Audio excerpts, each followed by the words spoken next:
I once again request all of our guests to kindly settle down as we are starting now. Thank you.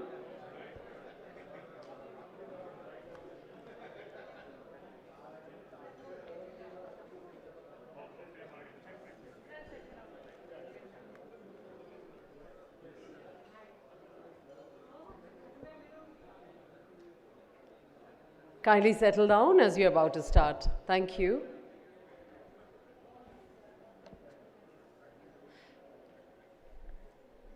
Namaskar, Shuprabhat, and a very good morning, distinguished dignitaries, delegates, participants, ladies and gentlemen. My name is Sarosh Sharma, and it's my honor and pleasure to welcome all of you to Lloyd's Metals Present Annual Conference on Stronger Together on Steel, Mining and Logistics, powered by NMDC, supported by Ministry of Steel, Government of India, and organized by Metalogic Projects Management Services. A very warm welcome, ladies and gentlemen, once again. And it is our esteemed honor that we have the distinguished presence of Madam Ruchika Govil, Additional Secretary, Ministry of Steel, Government of India. We are also joined by Srimati Bhanu Kumar, Director Commercial MSTC Limited, Mr. Sunil Isar, Managing Director, Mahindra Akelo, Mr. Ranjan Dhar, Chief Marketing Officer, ArcelorMittal, Nippon Steel India, and Dr. Shubh Gautam, Chief Technical Architect, American Precoat, California. May I request, as per our tradition and culture, we will have the auspicious lamp lighting ceremony now, and I request all our distinguished dignitaries to kindly join for the ceremonial lamp lighting. I request Madam Ruchika Govil, IRS.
From the unreal to real. Tamsoma, Jyotirgamaya, lead me from darkness to light. With these prayers, let's begin our inaugural session. May I request all our distinguished dignitaries to kindly join us on the dais. I request once again Madam Ruchika Govil, IRS, Additional Secretary, Ministry of Steel, Government of India, to kindly grace the dais. I also request Mr. Rajesh Gupta, Director, Lloyd's Metal and Energy, to kindly grace the dais. I request Srimati Bhanu Kumar, Director Commercial MSTC, to kindly grace the dais. I also request Mr. Sumit Isar, Managing Director, Mahindra Akelo, to kindly join the dais.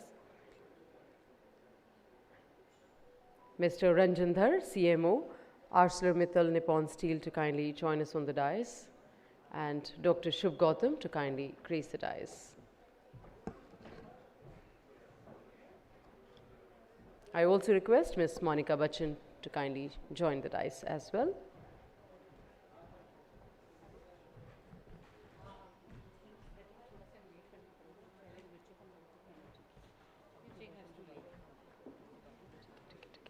Ladies and gentlemen, we are also expecting our Honorable Minister, Shri Nitin Gadkari, Minister for Road Transport and Highways of India, to join us around 11 o'clock.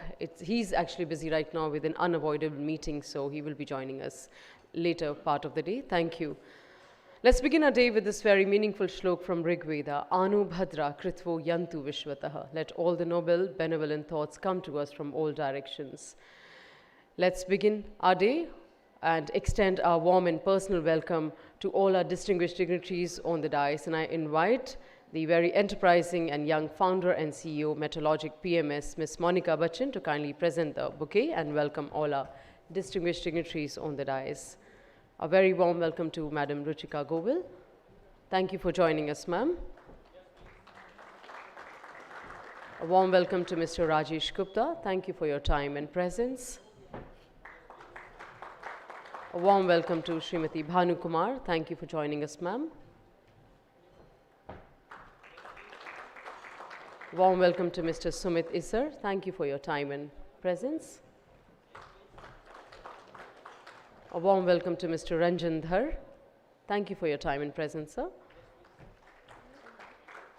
And a warm welcome to Dr. Shubh Gautam. Thank you for your time and presence.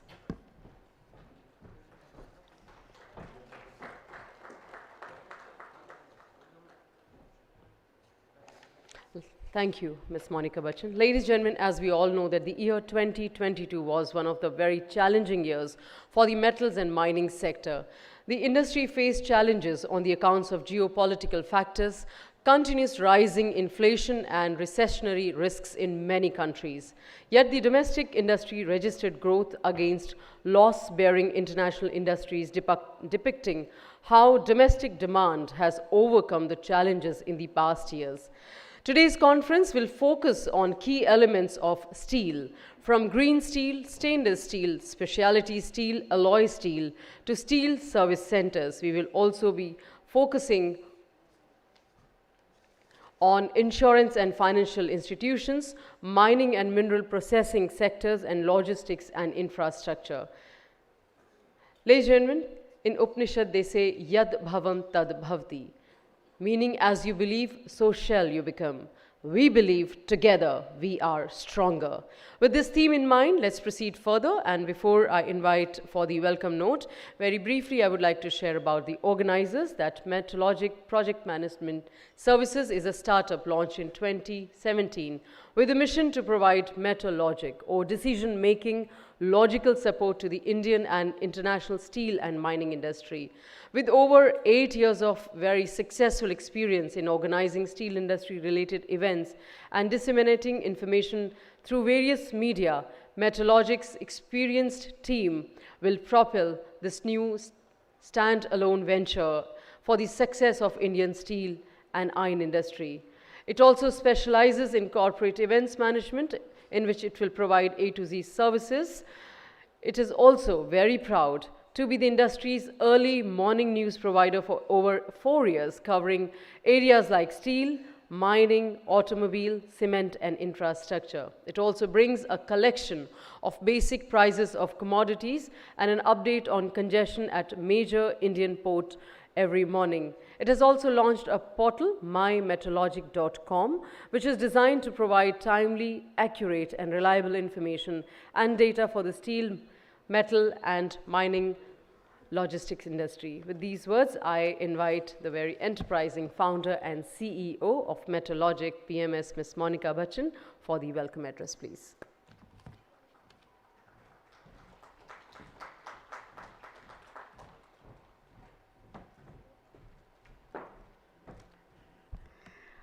Hello. Good morning to everyone. Srimati Ruchika Govil, IRS, Additional Secretary, Ministry of Steel. Mr. Ranjan Dhar, Chief Marketing Officer, AMNS India. Mr. Sumit Isar, Managing Director of Mahindra Eslo. Ms. Bhanu Kumar, Director Commercial, MSTC Limited. Mr. Rajesh Gupta, Director, Lights, Metal and Energy. Dr. Shubh Gautam, Chief Technical Architect, American Precourt, California. Namaskar, Suprabhat to everyone present here in the hall and those who are watching us live on YouTube. After doing back-to-back pan-India events, we are back again with our homeland where it all started, which is Delhi. I'm Monica Bachchan. I'm a founder and CEO of Metalogic Projects Management Services, and it is my privilege and pleasure to welcome you all to this one-of-a-kind conference, Lights Metal Presents Metalogic Annual Conference on Stronger Together, powered by NMDC Limited. I'm giving the tag of one-of-a-kind to this conference because this is one of the very few times when iron and steel manufacturers, miners, policymakers, the logistics sector, and investors have gathered under a single roof to discuss the growth of the industry as one, even after facing the ups and downs of recent years, first pandemic and then global economic slowdown due to geopolitical tensions. This shows the numerous opportunities which lie in the Indian industrial sector, which can only be unlocked if we all work together. Coming to the theme, today's conference will focus on various aspects of the trade, like easing of doing business and assessment of investments in mining, enhancing efficiencies in logistics sector, financial assistance, and role of commodity futures in easing trade, government schemes inviting investments, research and development in steel sector, enhancing domestic consumption through steel, threat to Indian exports, steel and raw material, and we will also be having plenary session. After the conference, Metalogic PMS will create a report of recommendations to share with various concerned departments of the ministries. So I request you all to please participate with full attention and share your valuable suggestion which we can include in our report. Today we are doing the two soft launches. One, the launch of Easy Do Chat by Liberty Shipping powered by Chat GPT, and MCX India's Steel Rebar Futures contract launch. My special thanks to the Ministry of Steel for lending us support in organizing this event.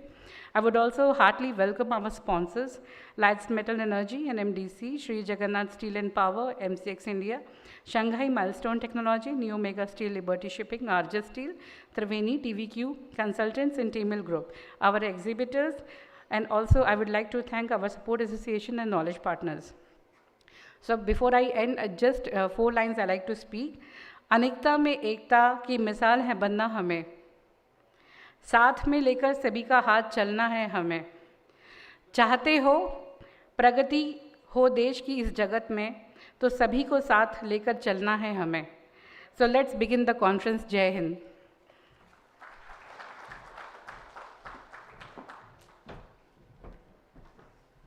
Thank you, Monica, for a very warm welcome address and also bringing the theme of Stronger Together.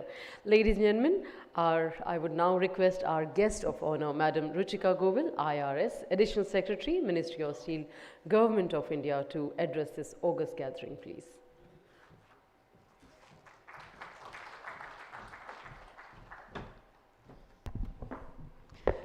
Good morning to all the industry leaders present today. It's my privilege to be here. I think India is in a very enviable position where steel sector is concerned. I'm proud to say that this is one of the only countries, the large steel producers, which has shown a positive growth. I think it is only because of the efforts put by all of you in taking the steel industry ahead. With 126 million tons having been produced in financial year 23, I think we have set the tone and tenor for growing till 2030, the target that we had set for ourselves, and then growing further till 2050 in the Amrit Kal period. I think the ministry has been interacting on a one-on-one with all the steel producers, with all the associations, and anybody who has raised any voice of concern or any matter of concern that needs to be addressed. The minister has set up 2 bodies, one for the ISPs and one for the secondary sector, to hear what are the concerns of the sectors. And I think in the ministry we are so busy on a daily basis addressing these issues that are raised to us, carrying these issues to the other ministries, to the ministers. A lot of issues have been resolved, and that is reflected in the robust growth that we are seeing. I'm not saying that all those issues were resolved, but yes, it's work in progress, and yes, we are continuously hearing what needs to be addressed, what needs to be done.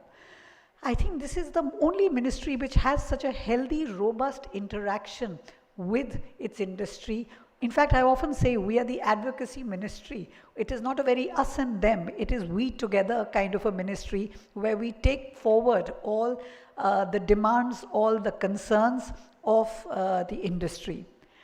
It is only after coming to Ministry of Steel I realized, I'm not even a metallurgist, I must confess, that we've realized steel is just not one product. It is so many different differentiated products.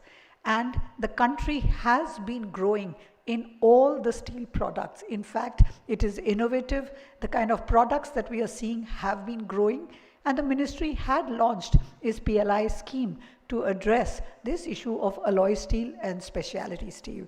There was a little bit of a disappointment there. We had expected more robust participation, a more robust sort of growth in these sectors. Perhaps we overestimated it. Perhaps we did not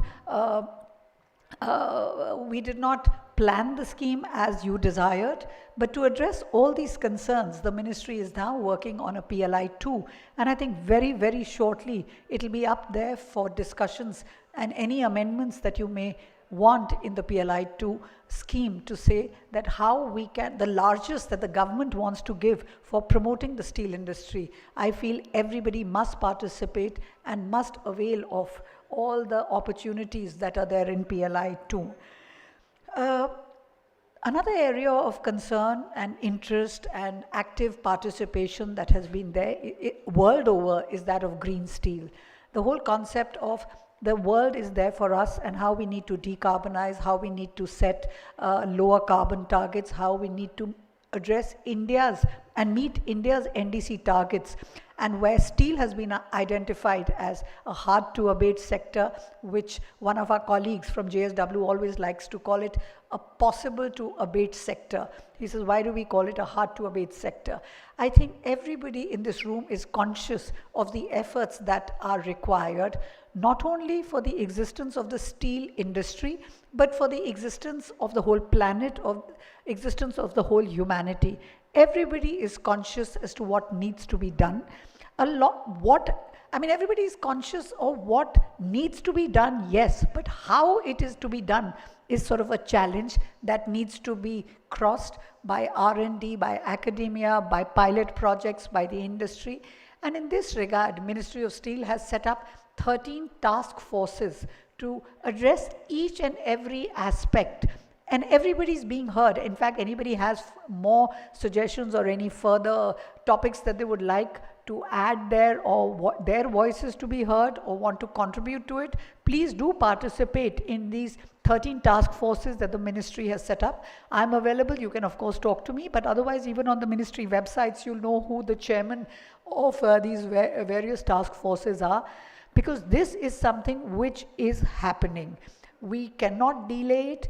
Question of technology, what to be adopted is being developed world over. There are no fixed answers.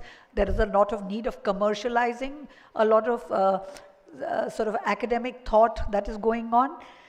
A lot of pilot projects are being run, and this is where the future IPs will lie, future growth will lie. So I think everybody here has to be mindful of the fact that decarbonization and green steel or low carbon steel, low carbon steel has this connotation for you which is different from what it means to the world at large. But I think that's another focus area for which I would request everybody in the audience to work on or carry this message across to their back ends and work on to resolve these issues for its existence. People have pegged it to exports, to say that we will, with the new regimes coming up in developed countries, for example with CBAM, etc. But I would not sort of be overly concerned on the export aspects alone. I think it is for humanity, for low carbon emissions, that steel industry will have to sort of lead the path, be responsible, and show that if it is possible, we are there and we shall do it. I would also like to talk about how Ministry of Steel has not restricted itself only to steel. It has also taken initiative to talk to each one of you regarding capital goods, regarding what needs to be done to indigenize the capital good production within the country. I think in this regard, lots of steps have been taken, a lot of smaller producers have been engaged, but there is still a need especially for the ISP sectors, the larger sectors, we see that a lot of them are the large producers, and with the supply chain disruptions that we saw and are possible even in future for capital good movement, there is a need to now invest, plan, think, produce all the capital goods within the country. And I would invite the steel producers themselves to actually also somewhere engage with the local steel producers, with local capital good producers, to the designers, to the consultants, to work towards indigenization of the capital goods for the steel industry. And I would now not like to limit it only to capital goods industry. What about the spares that go in? When we talk in terms of refractories, when we talk in terms of rollers, there is a huge case for now. I mean, we are the only industry which is going to grow. The world over, these the steel industry is somewhere plateaued out. It is only in India that we see that the growth will be there. As I was saying, we'll go to 300, 500, whatever the market will demand. There will be a growth, because if our per capita today is only 81, as we were informed by World Steel Association yesterday, if we are going to go from 81 to wherever the developed world lies, whether we talk about 160 or 250 or even higher, if steel production has to happen in the country, then the capital goods for producing this steel and then the consumables for producing this steel also should logically be produced within the country. It requires everybody to hold hands and make a concerted effort in this regard to make sure that the domestic designs, production, capital goods, etc. are all in place. For all these, whether we talk about PLI or whether we talk about capital goods, certain amount of R&D, certain amount of skilling, certain amount of drawing board exercise is required. I think I would urge the audience to actually work in that direction. Also, when we look at the developed world, we find that they're getting very protectionist on some of their raw material, that being scrap. We find that scrap movement is going to be, the import of scrap is going to get more and more difficult. It's going to be a challenge. It already is a challenge for certain, like ship breaking. We are already seeing it. From EU, we already see for ferrous scrap certain restrictions, in fact, quite a bit of restrictions. But scrap is the new gold. Scrap is the waste to wealth. Scrap is where you can actually reduce your carbon emissions, because the steel produced from scrap is actually so much lower on emissions, especially if you go down your IF, EAF route. So there is a need now to actually harness the scrap which exists in the country. Yes, I'm aware that till 2000, the amount of steel production in the country was limited. So therefore, the scrap availability in the country is limited. But whatever scrap that we are now producing, and we've been a large producer at least from 2010 onwards, we have to make sure that we are channelizing each and every part of that scrap and getting it into steel production. Our end of life of products, and I don't limit myself only to vehicles, I'm talking about construction waste, I'm talking about end of life of the white goods waste, every type of waste must find. We need to develop, and that's what currently we are working on with Ministry of Mines also.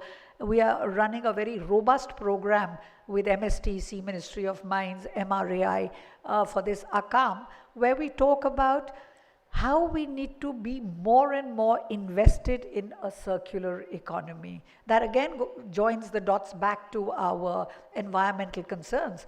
While environment is sort of a pious goal that we sometimes think of, but it's also meeting our commercial requirements. If we have a robust circular economy, and if we can have our scrap coming back into production, and especially in steel where it gets recycled again and again. So it's very important that we be mindful and work towards, and anybody has suggestions in this regard, I always say you're welcome to interact with us. We are all ears. We are currently going to every cluster, every recycling yard to listen about what needs to be done, what needs to be streamlined. We welcome suggestions there also. One of the suggestions that has come, especially from the larger industry, is how we need to have a very robust system of slurry pipelines, as to how slurry pipelines is today not as robust as it needs to be. I assure the audience here, a lot of work is going on in that regard, trying to get all the government departments on board to develop this robust system of slurry pipelines. I think that will work a lot in making our raw materials available in a more scientific, economic, environmental friendly fashion. I think another aspect that the ministry has been working on, I'm sorry to be changing tracks, I've got so much to cover with you, but I just thought we must tell you what all we are working on in the ministry, is the QCOs. I think in the past 5 years, you've seen the ministry increase the number of QCOs from 45 to 145. And as we speak today, another set of, in single digits, some more QCOs you shall see seeing the light of day within the next 6 months. It's going to be uploaded very shortly, we are talking about. So these are all measures where the country now feels that we are in a position to produce quality steel. Our consumers deserve that quality steel.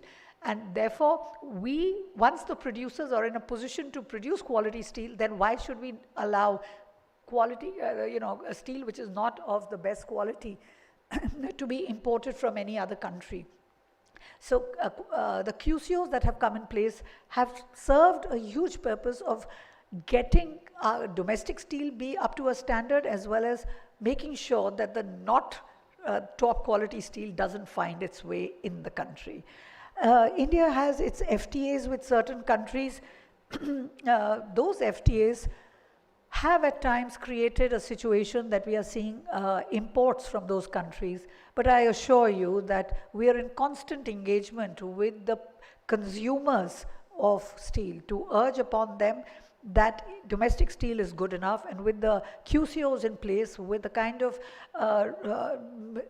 we are the only country which now has multinationals which in steel producing, which are now producing for other countries. So either the foreign large multinationals come up and set shop in the country, or our own MNCs or even other producers who are good enough to produce the steel in the country be used by the OEMs, by the consumers in any aspect.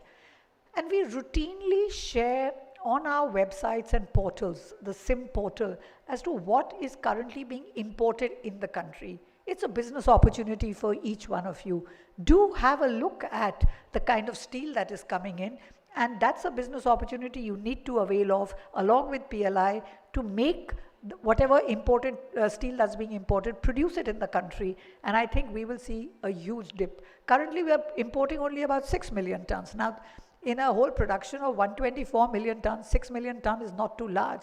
But a closer look as to what is coming into the country as a business opportunity, I feel that even that 6 million ton can be reduced to only a few grades which we may or may not be interested in producing. So I think that's pretty much all I had to talk about what we are doing. I would urge each one of you to be mindful of skilling and safety. I think all the large producers, small producers, we must somewhere be aware of how to create human capital. Whoever you are employing, whatever skill set they come with, but there's always a case for improved skilling practices, upgrading their knowledge, etc. And that is something which only y'all can do, because you're at that ground level. From the ministry, we are now activating very strongly our two organizations, BPNSI and NIST. They will step that up. But whatever measures they will take will be very small. I would urge each one of you to keep up the skilling of your personnel, whether it is blue-collared or white-collared. And secondly, be very mindful of safety. And we are not talking fatal accidents. We are talking loss of man-hours. That for you is a business loss. But also each life matters, each hour, the quality of life matters. So I would really request at your level, you all do this. We have told you what we are working on in the ministry. Whatever else you want us to address issues, we are here with you through the day. Do talk to us. We will take that up as a priority area. Thank you so much. Ma'am, we have kids have sent a small message for all of us. Can we have the video? The small children have sent a message.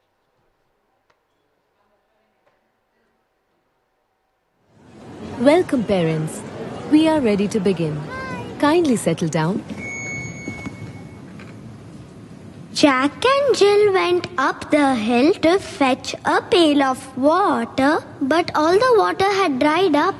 The world was now much hotter.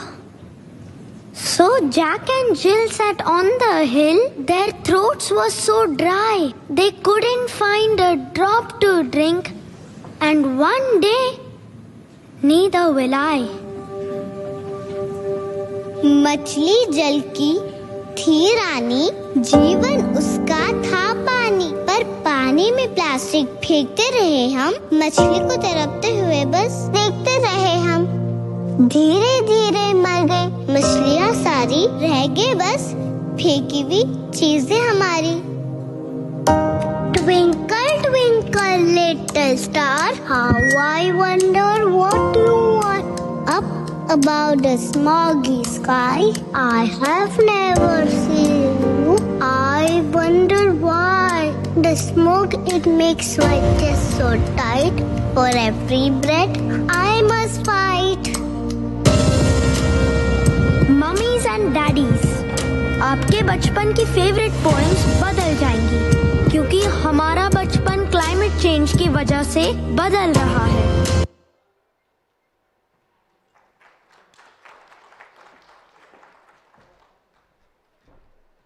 That was indeed a very strong message, and thank you, our guest of honor, Madam Ruchika Govil, for your very insightful address. Thank you for bringing forth the insight into the vision, the project, the policies, and what currently the ministry is doing. Thank you so much, and very rightly said, as they say in Sanskrit also, Shaktihi durdamya cha shaktyaha agachati, meaning strength comes from an indomitable will, and that will is the reason how the efforts put forth by the industry has put India at such an enviable position globally. Thank you so much, ma'am. And I request Ms. Monica Bachchan to kindly present a memento.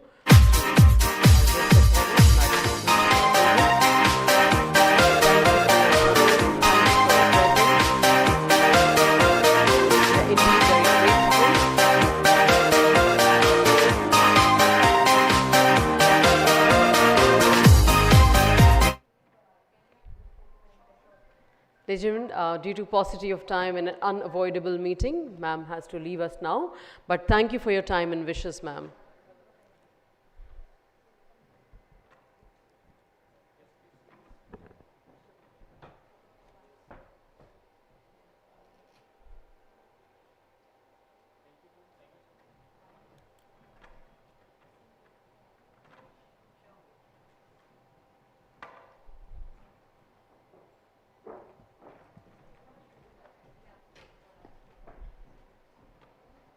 Thank you. Ladies and gentlemen, now I invite Dr. Shubh Gautam, Chief Technical Architect, American Precourt, California, for the address on theme setting, Stronger Together. Dr. Shubh Gautam.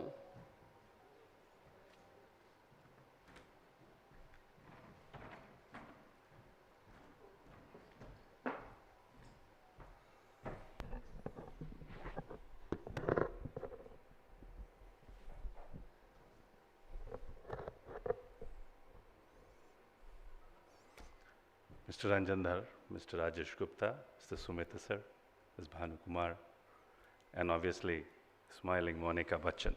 I give more emphasis on Bachchan because whenever we get calls from Monica Bachchan, I become a star. The question is, the only two Bachchans we know in our family, one is Amitabh Bachchan, the next is Monica Bachchan. Thank you, Monica.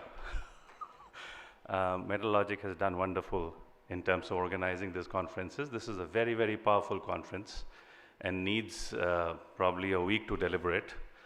But nevertheless, whatever we can lay our hands on is better than nothing.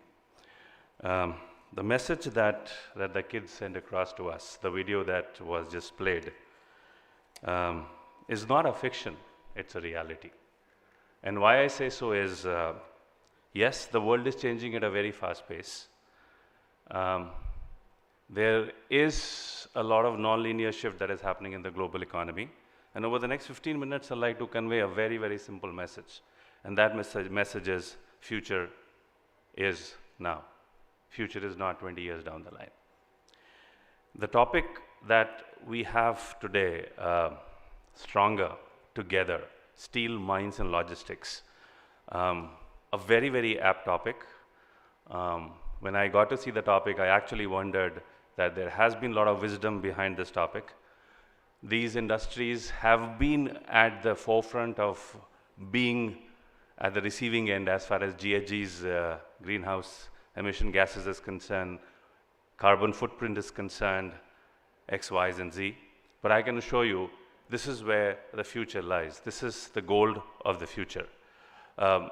Before we move on, let me tell you how I look at the meaning of stronger and together. Stronger together, are we saying stronger together for the past? Are we saying stronger together for the present? Or are we saying stronger together for the future? Of course, stronger together for the future. Having looked at pretty much many Fortune 50 companies and looked at their strategic paper for growth, one has observed there are 3 boxes in life. Box 1 is managing the present. Managing the present means everything that you do today to manage the present. The money that you make today from the business to manage the present. The second is selectively forgetting the past. And the third is managing the future. If I would throw a question at you and ask you, how many projects are you running to take you to where you want to be in 2050? What would be the answer? The future comes one day at a time. 2050 will come one day.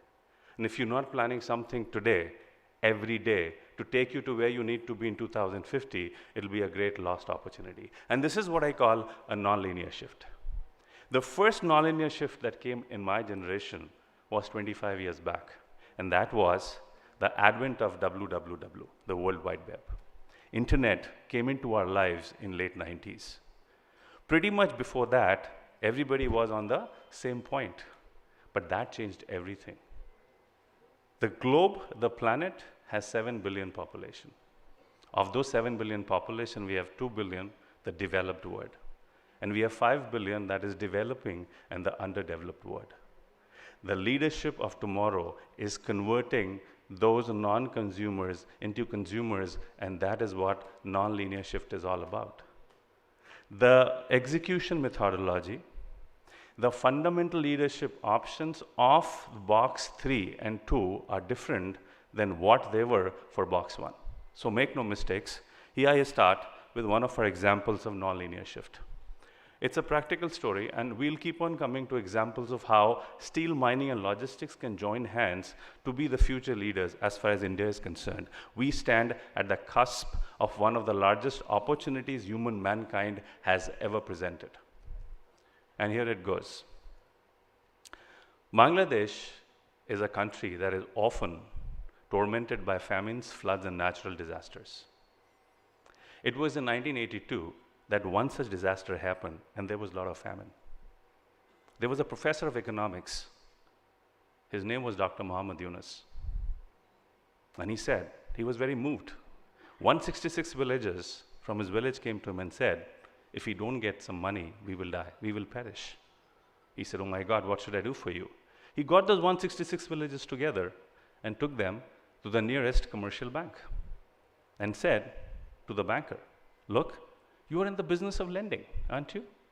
I have done a great service to you. You don't have to go to the consumers. I've got you 166 consumers right at your doorstep. Do you mind giving them $25 a piece? They need to survive. The banker usually went ahead, did the risk analysis and said, oh, these guys are too risky to get a loan. Sorry, we can't give them loan. Dr. Yunus was very surprised. He said, why wouldn't you give them loan? How does it work? They said, no, these are non-consumers. They're not the people we usually give loans. That struck him, that this is a daunting, great business model. How do I get non-consumers of business into consumers of business? So what I did, and this is a true story, he goes and studies banking with a commercial bank. And he understands how commercial banks works. And that is how, in 1983, he launches Grameen Bank. And he says, and he vows to himself, he promises to himself, he says, I'll do not the best practice, but the next practice. Next practice is what upsets the current business models. The commercial bank is in the urban areas, Grameen Bank will be in the rural areas. The commercial bank sells and loans only to men, Grameen Bank will loan only to women. The commercial bank, you have to go to a commercial bank, in case of Grameen Bank, we'll go to the consumer in a village. And because we will have nothing to do with non-repayment before the business model, so we don't need any risk mitigation officers or legal officers. He gave those 166 villagers $15 each. And two things happened. He got his money back with 10% interest. He was convinced of his business model. Since 1983, Grameen Bank has been operating in 225 cities around the world, including United States of America. They have dispersed more than $200 billion loans in $15 increments. That's a whole lot of loans. They were even profitable during the Lehman crisis of 2008. I asked Dr. Yunus, what after that? This is a nonlinear shift. He said, yeah, I did a small project. This is the most profitable project for Grameen Bank. And what was that? He said, I went to the center of Dhaka and I caught 10 beggars. I said, look, you go and beg. This is not good. And beggars are probably the lowest of the lowest in the pyramid of the economic train. I took 10 beggars and I told them, look, you go to houses and you beg.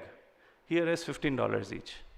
Go to houses, buy some bread, buy some milk, buy some groceries, buy some flowers, buy some toys, and see and try to sell them. And if you can sell them, you come back to me, pay me my interest, I'll give you $25. He wanted to keep them into the system.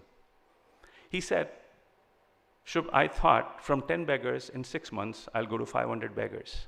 Anybody wants to take a guess how many beggars he enrolled in 6 months? Any guesses? 500,000 beggars in 6 months. It became the most profitable model for Grameen Bank. Out of $500,000, 250,000 beggars, 250,000 permanently became salespeople. They said, look, we are going up the value chain, the social economic value chain. We don't want to beg anymore. We get money, we pay for interest, we like to live a good life. Of the balance 250,000, 50,000 said, well, we like to stick to our core competence, which is begging. The selling is not my game. And the balance 200,000 said, well, we like to do both. Because some houses are good for begging and some houses are good for selling. I asked him, Dr. Muhammad Yunus, why would you do such things? Why would you go out of your way and risk your life and take on these business models? He said, because I have a dream. And I want all of you to have the same dream by the end of the day. He said, I have a dream to make a museum of poverty. So that when a kid is born and he asks what poverty is, we can take him to a museum and say, look, this was poverty. You have a dream too. You're standing on that dream. Dr. Muhammad Yunus, after 25 years, got a Nobel Prize for his work in 2006. We are in 2024. We have 25 years left. To what? To 2050. Why is 2050 such an important mark? It's Amrit Kal for India. And because you've signed on the dotted line. You've promised to the world, as the largest democracy, you will be net neutral by 2050. You have signed on the dotted line. Not that you're going to sign. And you cannot renegade from your promises because as a country, as a democracy, we keep our promises. We are very proud of our culture and our heritage. Now, once you've signed on the dotted line, what does that mean? It means there's a huge upset coming your way. We have roughly 1.4 billion cars today, of which 1% is EV, 99% are ICE. In India, that number is even lower. So are you trying to tell me in the next 25 years, you're going to change all ICE to EVs? Have you any idea what kind of mining capabilities that would require? The great mining companies venture out. The sea is the limit. The sky is the limit. You can go anywhere. You will have to create humongous opportunities. They stand on your way. Capital is not a problem. Capital flows. There used to be 3 climate change venture funds pre-pandemic. Today there are 120, probably 3 growing by the week. Tiger and Kahoot committed not less than probably billions of dollars to this purpose. And why do I say this? Till about mid-90s, capital did not own an institution. Today, capital owns an institution. It's called World Trade Organization. The World Trade Organization is not an institution politically governed by any country or continent. It is governed by capital. And we are signatories to World Trade Organization. And I was lucky to have a ringside seat to one of those battles where we were about to sign the making of World Trade Organization in Seattle. What did we sign on? We created somebody who can be a watchdog on how capital flows. As capital flows in different geographies, capital needs to protect the assets that capital acquires in different geographies, and that is what WTO does. Imagine a situation, 2051, when World Trade Organization, to which you are a signatory, to which you have given your sovereign rights as a referee, becomes a climate watchdog.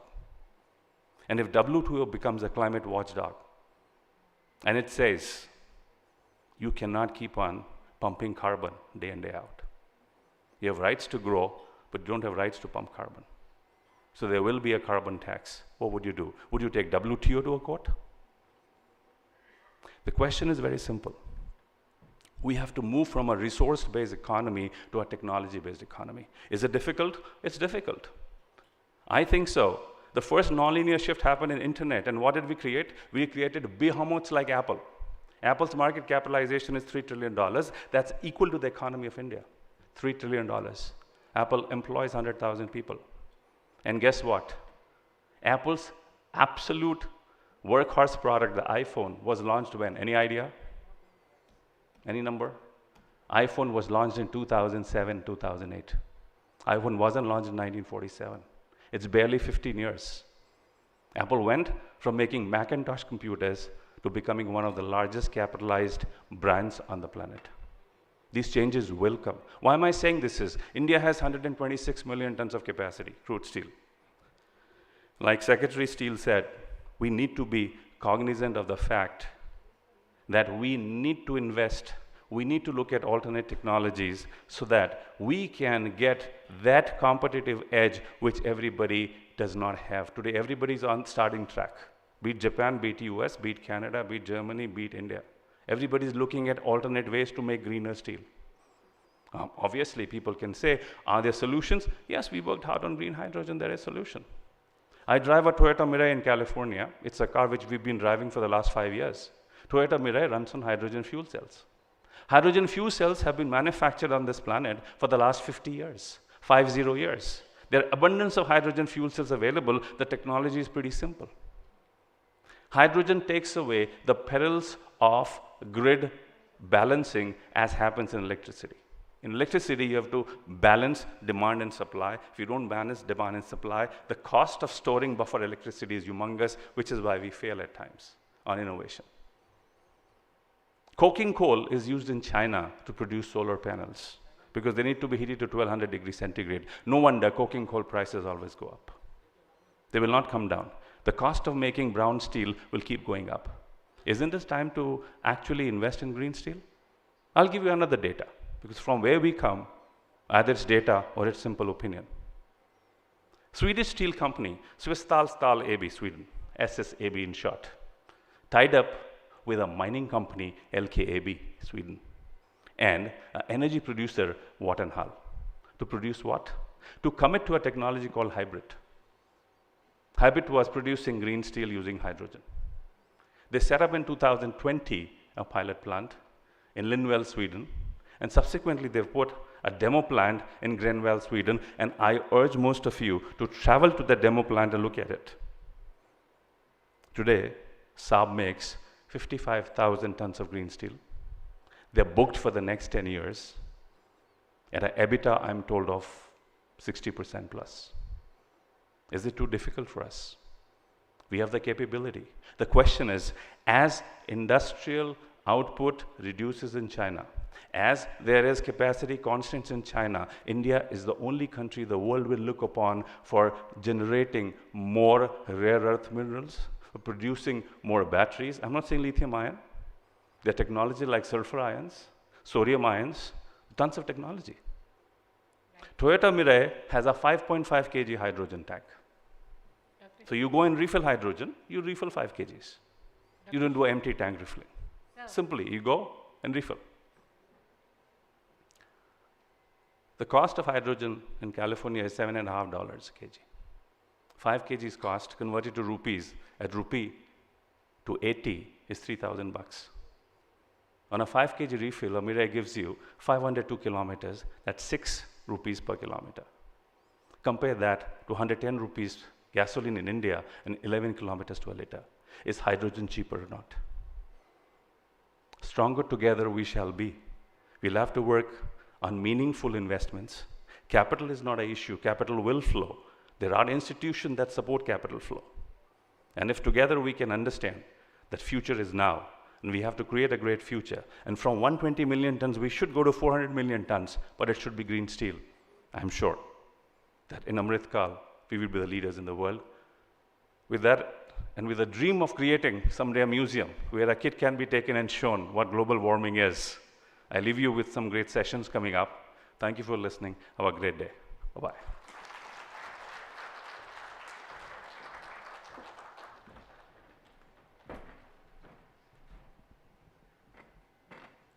Thank you, Dr. Shubh Gautam, for your address. Thank you for bringing your very valuable global experience to this expert gathering.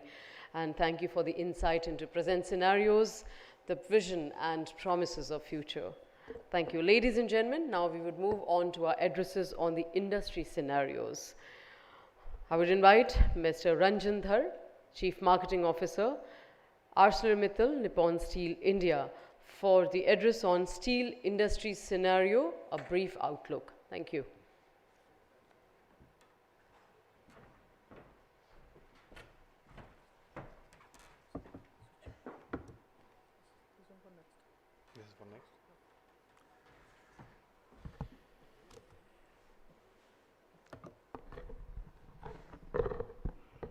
Good morning, ladies and gentlemen.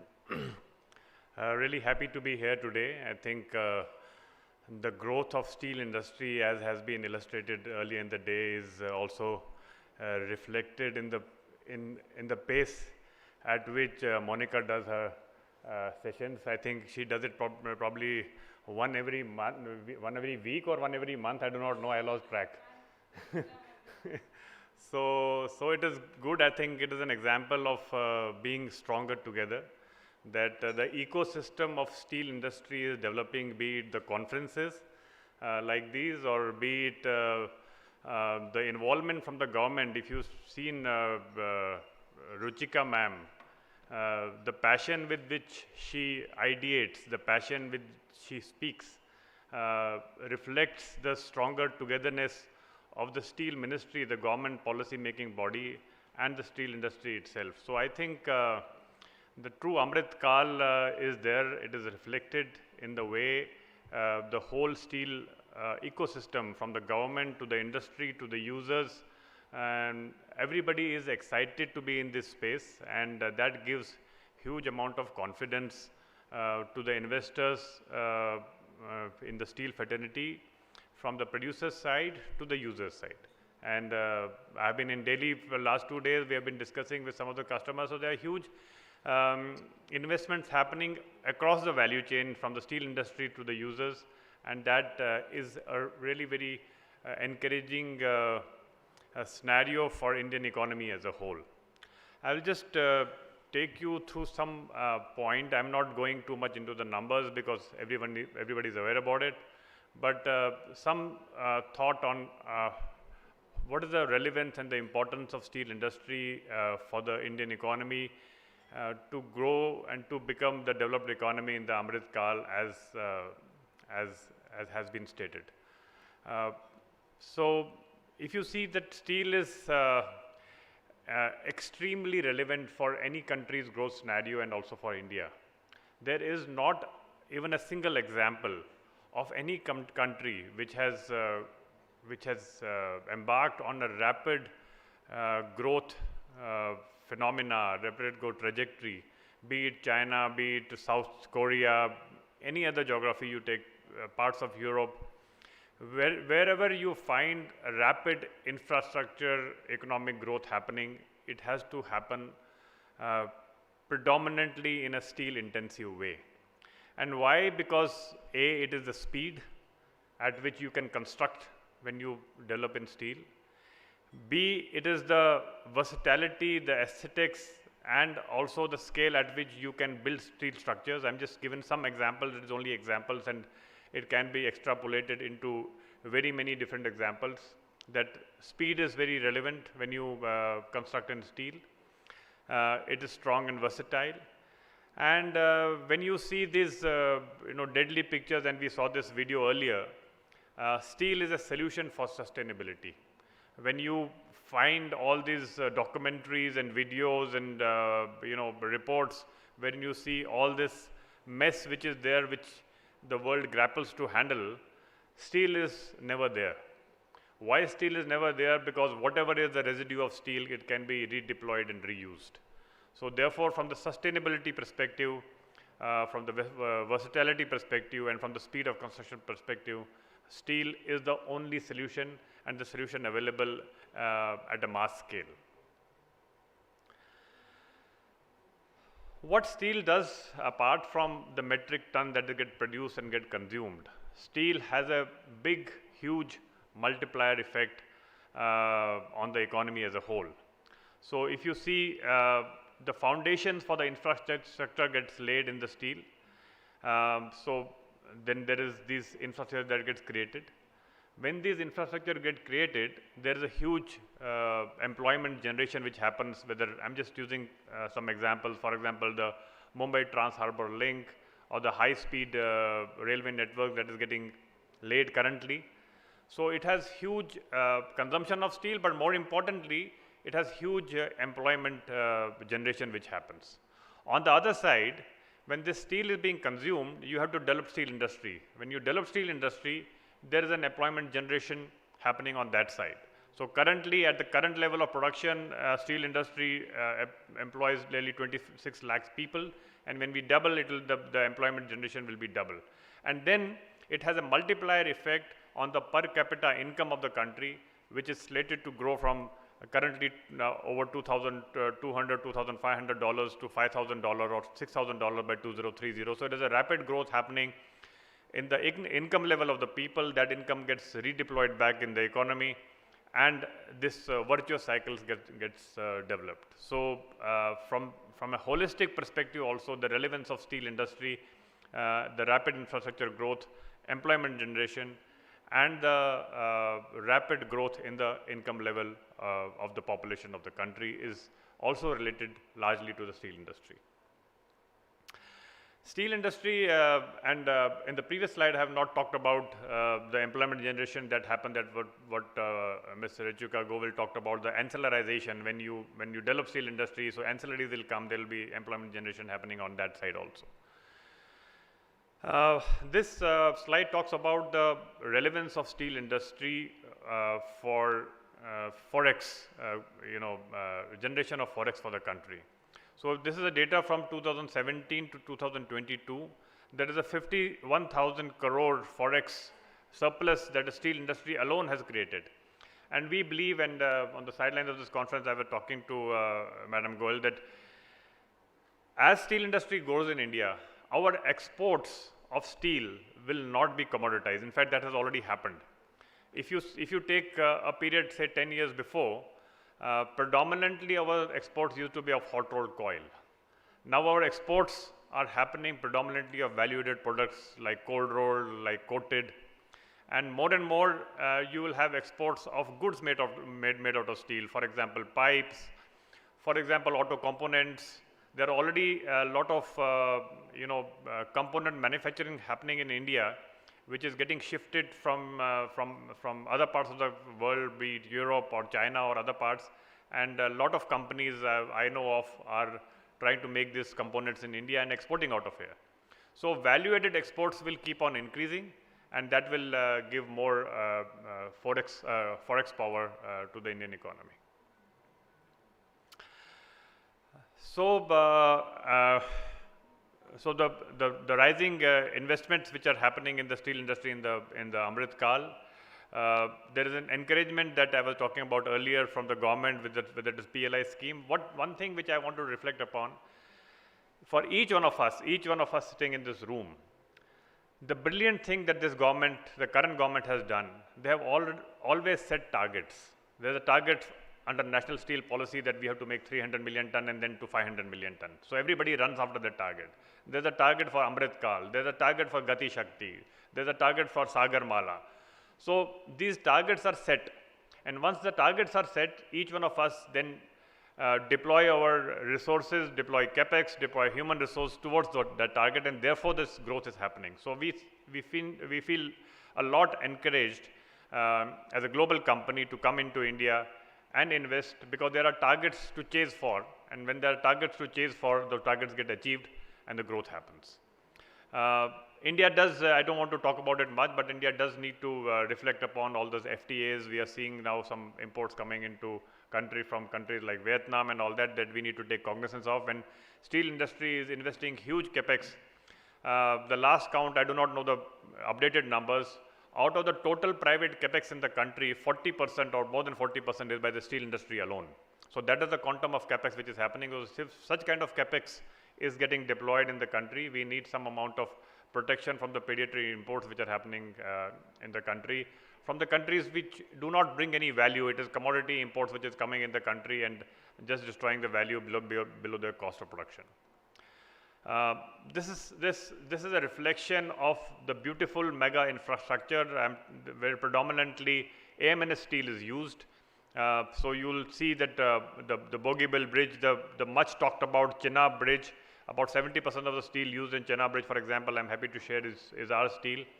The Atal Tunnel, the Anji Bridge, again in Jammu and Kashmir, we have supplied the fabricated structure almost 100% for this bridge, and many other domestic and international marquee projects which have been done. So this is the power of steel.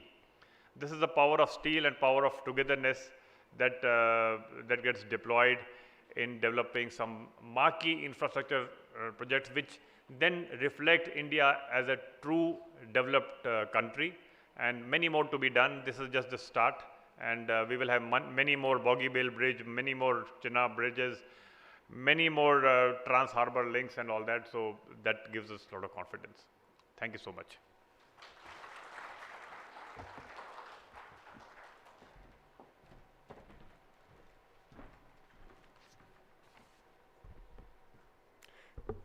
Thank you, Mr. Ranjindhar, Chief Marketing Officer, ArcelorMittal Nippon Steel, for presenting on steel industry scenarios, the brief outlook.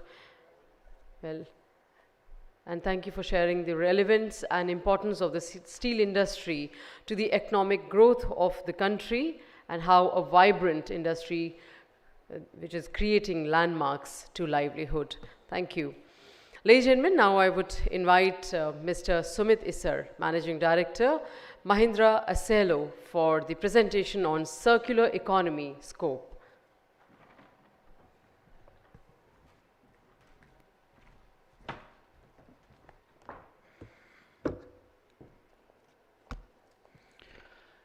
Good morning, everyone, ladies and gentlemen. Very happy to be here on this conference, and I think everybody started saying, taking reference of Monica, so I'm also saying that I'm here because he somehow persuades you, somehow convinces you to come for all these conferences. But very happy to be a part of this because it's about future, it's about being together. Where we come from the Mahindra Group is in two ways actually. One is we are one of the largest consumers of steel for the automotive, which we use. But when we thought that 5 years back and 6 years back, we actually looked at being an automotive company, can we actually start using and recycling steel? And that's where the whole idea came. Incidentally, steel for us was the first business of the group also. So, you know, the thought came, and I think someone mentioned that we have to start thinking from a very different dimension as we move forward. We all know steel is basically a carbon intensive process. You know, for 1 ton of steel which gets produced, 1.8 tons of carbon emission does happen. But the good news is that steel is basically recyclable as many times as you want. And that's where the whole idea of was, we are making cars, can we now come into making the same steel which is made, recycle the back and give it back to the industry.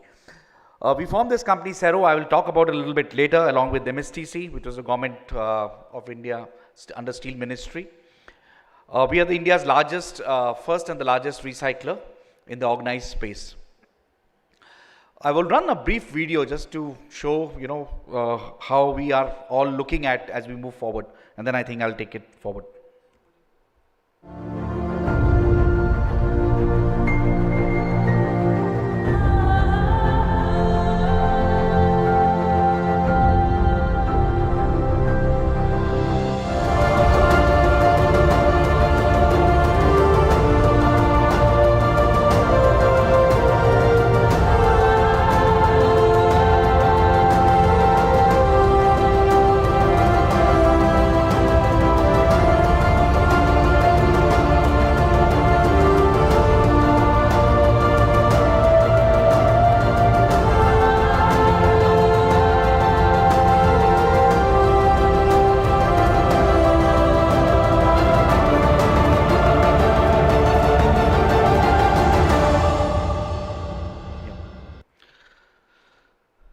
So circularity is the need of the hour. We understand that, and as steel, we believe there's many things we can do. So it's not only restricted for us in terms of steel. We're looking also in other areas in our business. But to give you a brief background, India is aiming at making 300 million tons of steel by 2030, and we are about 120 million as of now, 125 roughly, with a capita of about 81 kgs per person. As we move forward, the kind of scrap requirements the country will need is going to be very huge. So today, about 36 million tons of scrap is required for production, which actually goes into scrap. Out of that, 6 to 7 million tons gets imported. And as we move forward, this requirement will actually move up to about 25 to 30 million. The country would maybe reach about 75 million. In many of the advanced countries, the ratio is about 50-50 now. So India is, if you look at about 300 million, we will only be able to do 25% through the scrap production. Our idea is, to increase these numbers as we move forward, to get the scrap which gets generated within the country, it gets reused within the steel making. The current sector for the recycling, especially in the automotive industry, is very, very unorganized. I think you would have seen these figures. Basically in Delhi we are, so at Mayapuri and all, there's markets like this. Totally informal sectors, the way they are dismantling, very unhygienic. And this of course leads to unsafe disposal of a lot of hazardous materials. Plus there was environmental concerns and all. And with that objective, we actually thought about setting up this company under the name Cero. The idea was we want to be the first organized vehicle recycler in the country. We formed a joint venture with MSTC, as I said to you. And what we have done is to set up a world-class recycling facility. We are present now in 41 cities today. I'll give you a brief on that also later as we move forward. And we started with basically automotive recycling. So we do trucks, buses, two-wheelers, cars, three-wheelers, machineries, and industrial scrap at the first stage. So we are just focusing on basically steel scrap coming out of these four areas. But as we move forward, we will actually get into plastics, we will get into e-waste. So we have a big pipeline of investments lined up as we move forward, but immediate focus is on these four. We've gone, in various states, we've got the authorized licensing which is required, for the RVSFs for these centers, and we have done that. And everything which is done in our facility is actually compliant to the world standards. So for setting up this plant, we made sure that we took the best technology, the best inputs from anywhere in the world. We actually went across the globe to figure out. And India, we are very proud that, the next 3 years or 5 years, when you see this recycling industry coming up, we'll be globally one of the best. What we actually offer customer is end-to-end services through digital marketing.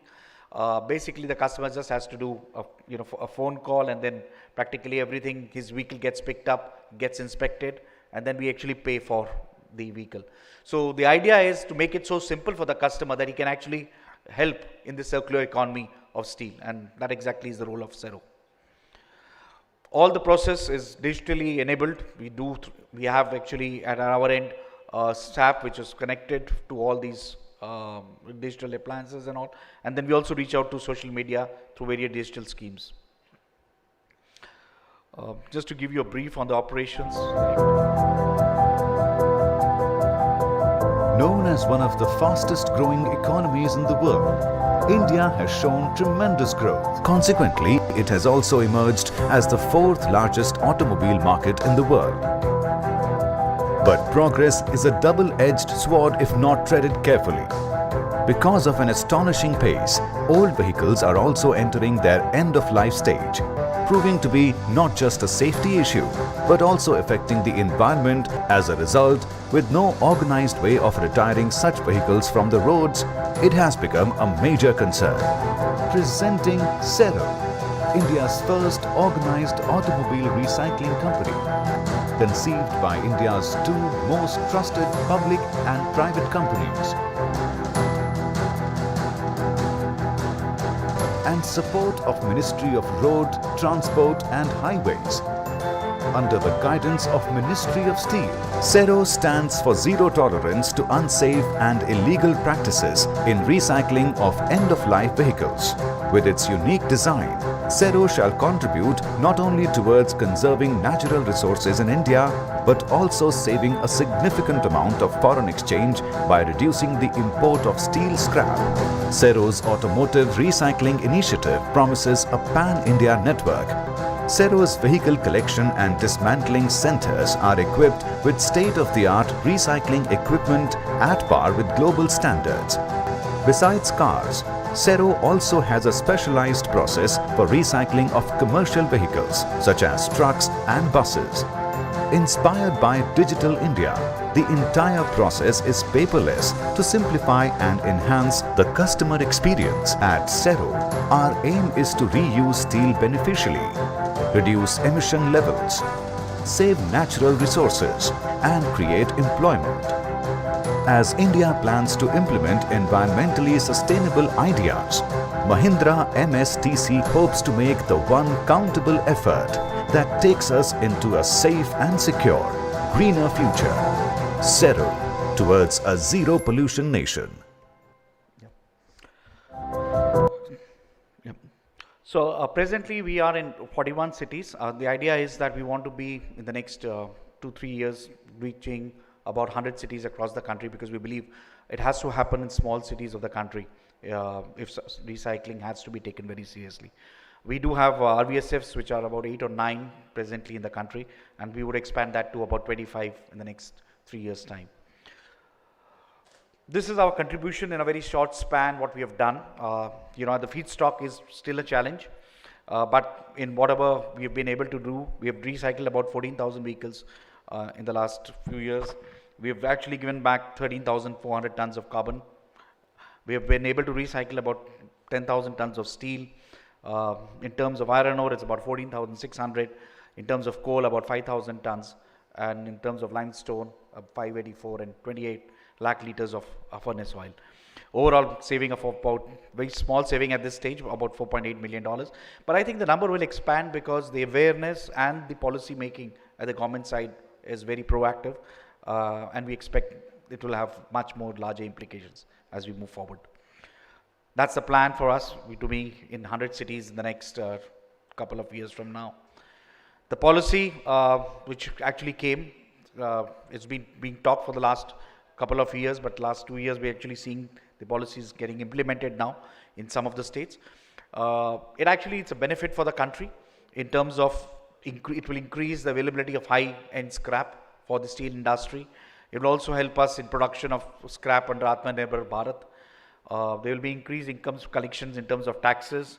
The customers will also have a choice, they can use the old cars and actually get the fund money for the new car.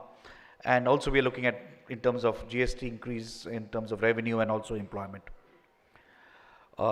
We do have challenges still today. It's not that it's a green industry completely, but there's challenges across the states in terms of adoption of scrappage policy.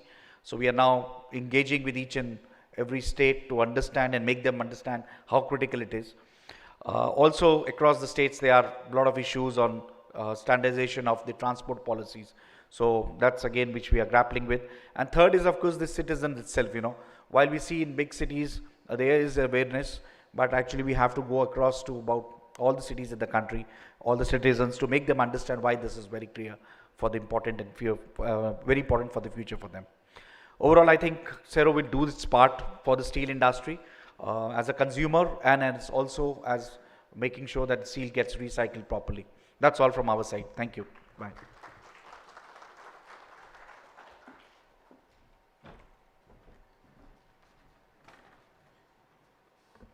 Thank you, Mr. Sumit sir. Very insightful presentation indeed. And to reiterate what Madam Ruchika Govil also said, indeed, trash is gold. And it shows how materials that never die and prove that in the hands of right people, what was once considered ugly waste can live a beautiful second life. Indeed, a very sustainable idea towards a greener future, a zero waste tomorrow for sustainable living. Thank you. Ladies and gentlemen, now I would invite Madam Bhanu Kumar, Director Commercial MSTC Limited, for presenting on ELV and mineral e-trading. Madam Bhanu Kumar.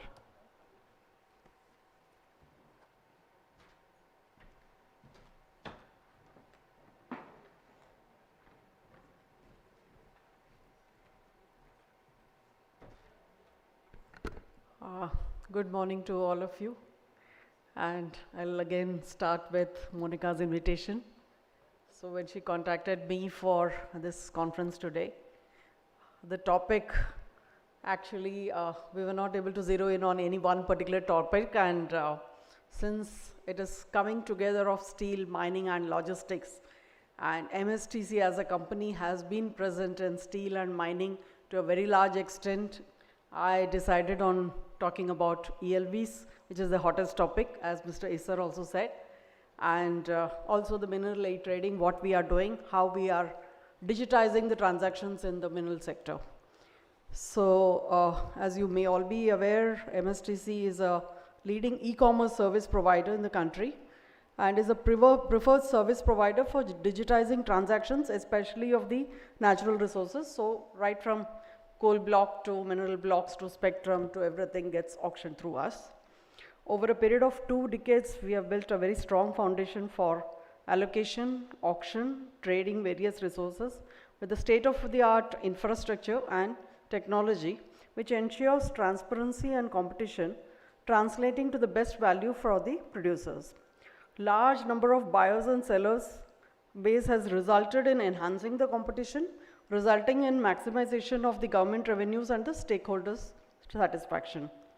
Our clients are basically the Government of India and the state governments in the sectors like telecom, power, coal, mines, petroleum and natural gas, civil aviation, defense, most of the PSUs, banks, customs, RBI, autonomous bodies, and a large number of leading private sector organizations like Reliance, Tata's, Aditya Birla Group, Vedanta, ArcelorMittal, Nippon Steel, Larsen and Toubro, Bharti Enterprises, Airtel, Indus Towers.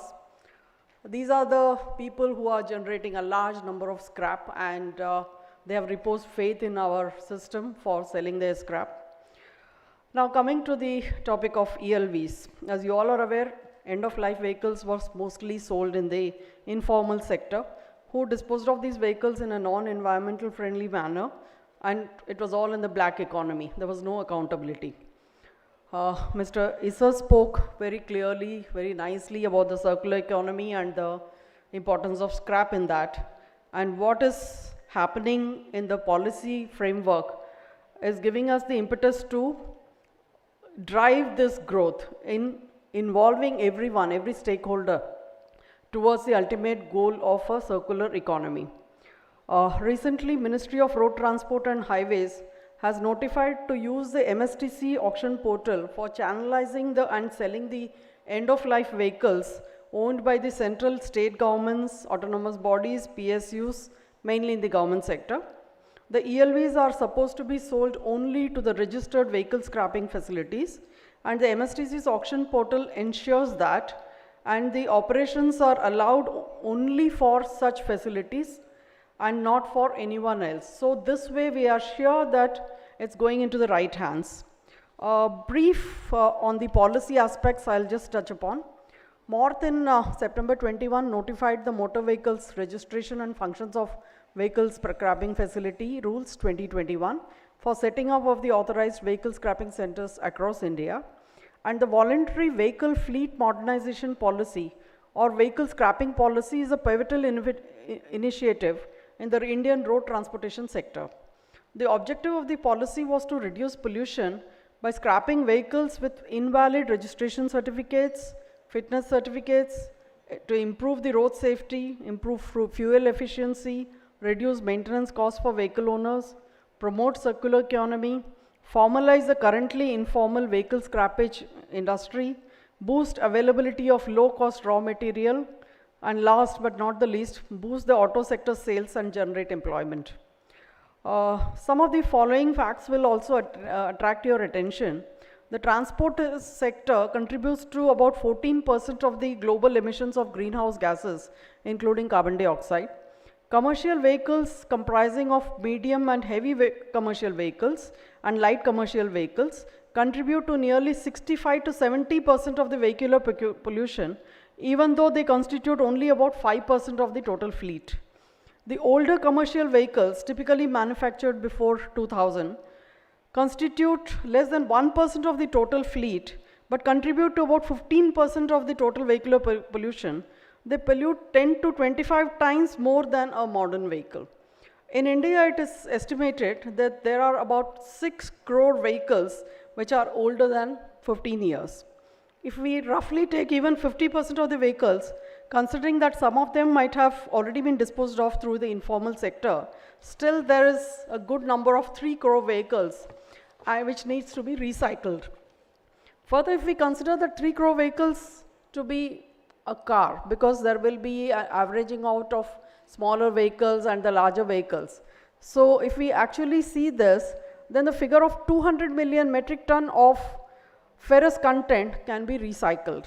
Rough estimate on saving of natural resources is iron ore to the tune of 318 million metric ton, coal 116 million metric ton, limestone 13 million metric ton, furnace oil 60,000 lakh litre.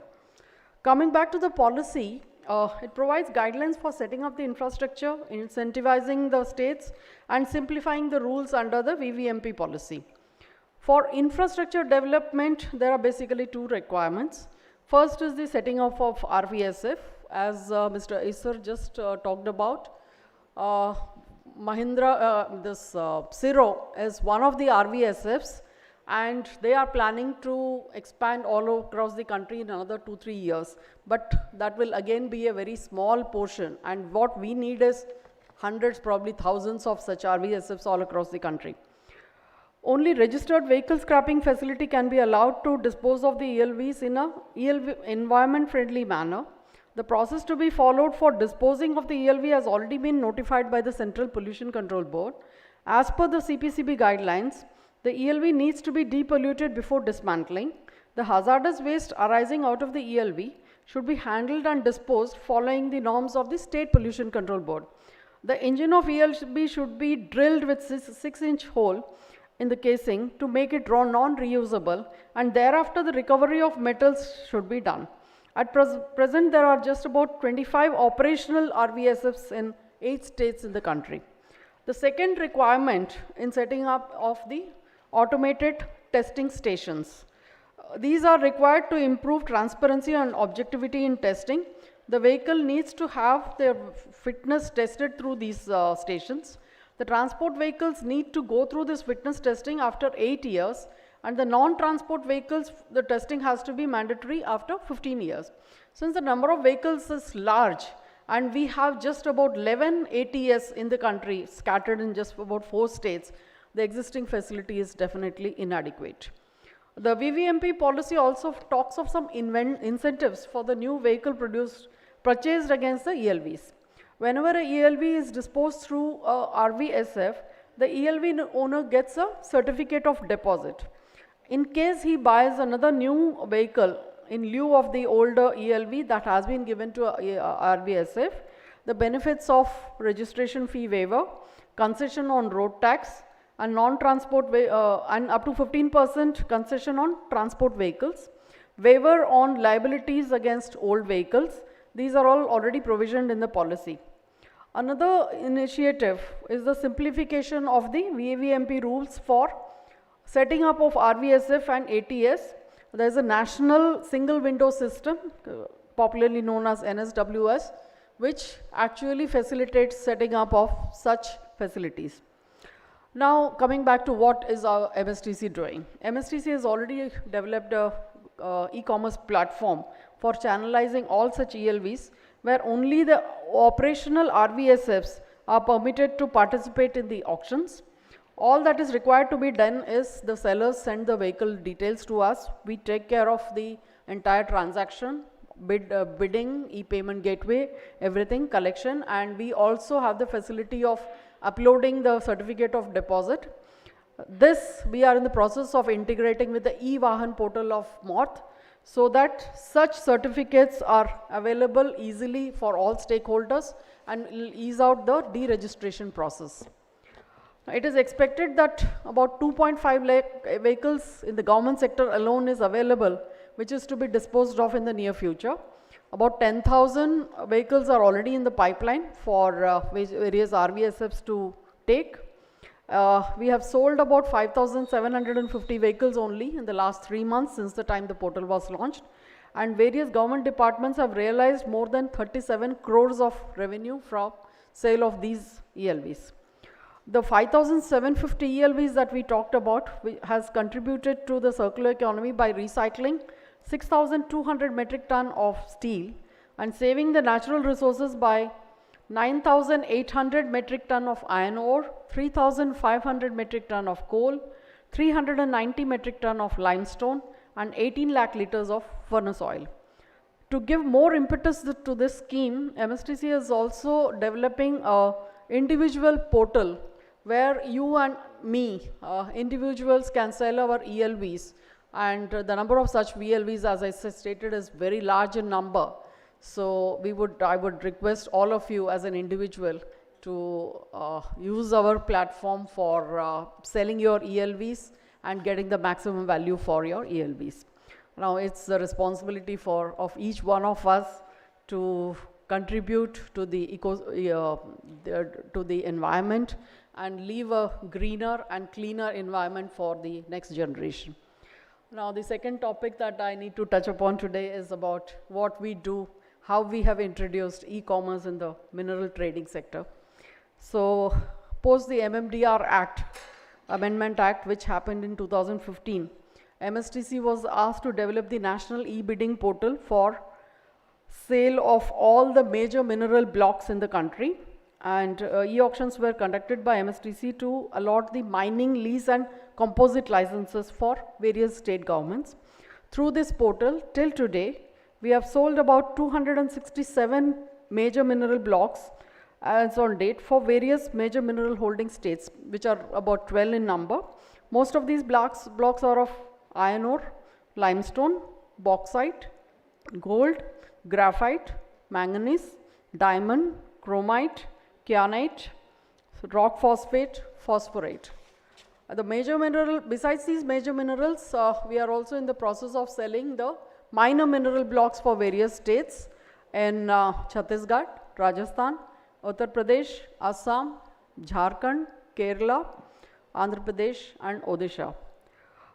And one very important aspect, what is our contribution, how e-commerce has actually benefited the states and the government, is a success story that I would like to talk about for Uttar Pradesh.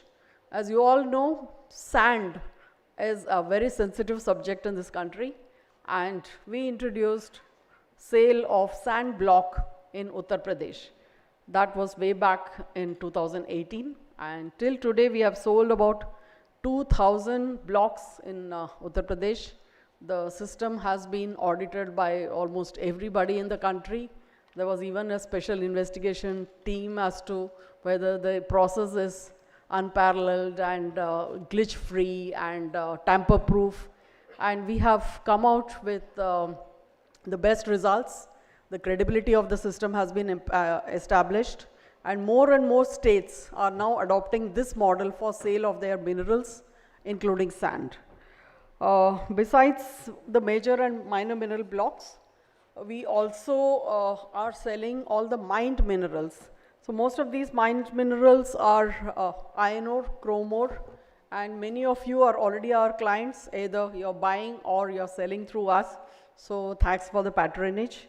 To conclude, we did a small exercise of understanding what is the requirement in the mineral e-trade sector. And 2-3 points that came to our knowledge was, apart from the actual bidding process, you also wanted to have a calendar well in advance so that you can plan your procurement activities and your purchase processes can be more streamlined. The second suggestion was to integrate some logistics service providers. We are already on the job. We take all these feedback very seriously, and we will definitely be having an impanel list of logistics service providers who will actually be giving service to for all transportation of all the minerals in the country. The third was some kind of financial assistance, if it is possible, for such trade as well as for procurement. We are in touch with most of the banks, and some of them have shown interest. So definitely through our portal, we will also be able to facilitate some financing for your procurement needs. So that's all I have wanted to say about the main 2 topics, which actually connects in being stronger and together. Thank you.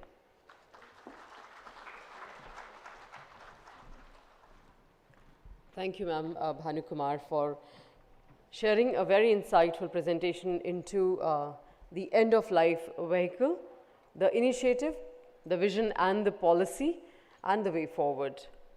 Vehicles that are being recycled in an environmentally safe manner, and also sharing the story of successful story of selling this sand block in Uttar Pradesh. We are very thankful. Legend Mr. Ranjandhar has to leave right now, and we are very grateful for his time and presence. As a token of our gratitude, I would request Ms. Monica Bachchan to kindly present our memento. And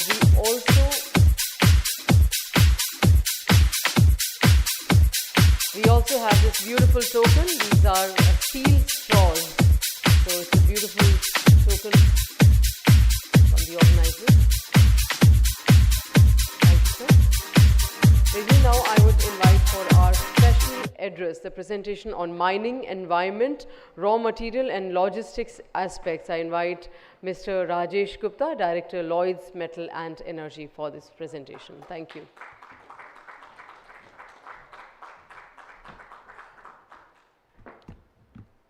Friends on the dais, Monica from Metalogic and the rest of the Metalogic team, ladies and gentlemen.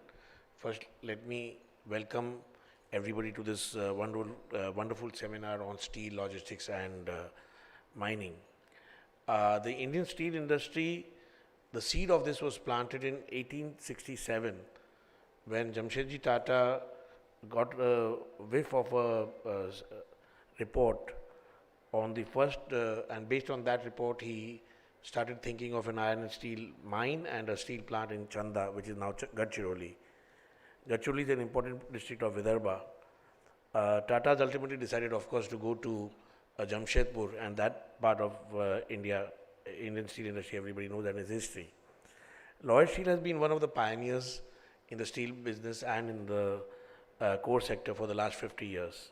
We have been an integral part of Vidarbha's growth story over this period. The group has undertaken several investments in this area.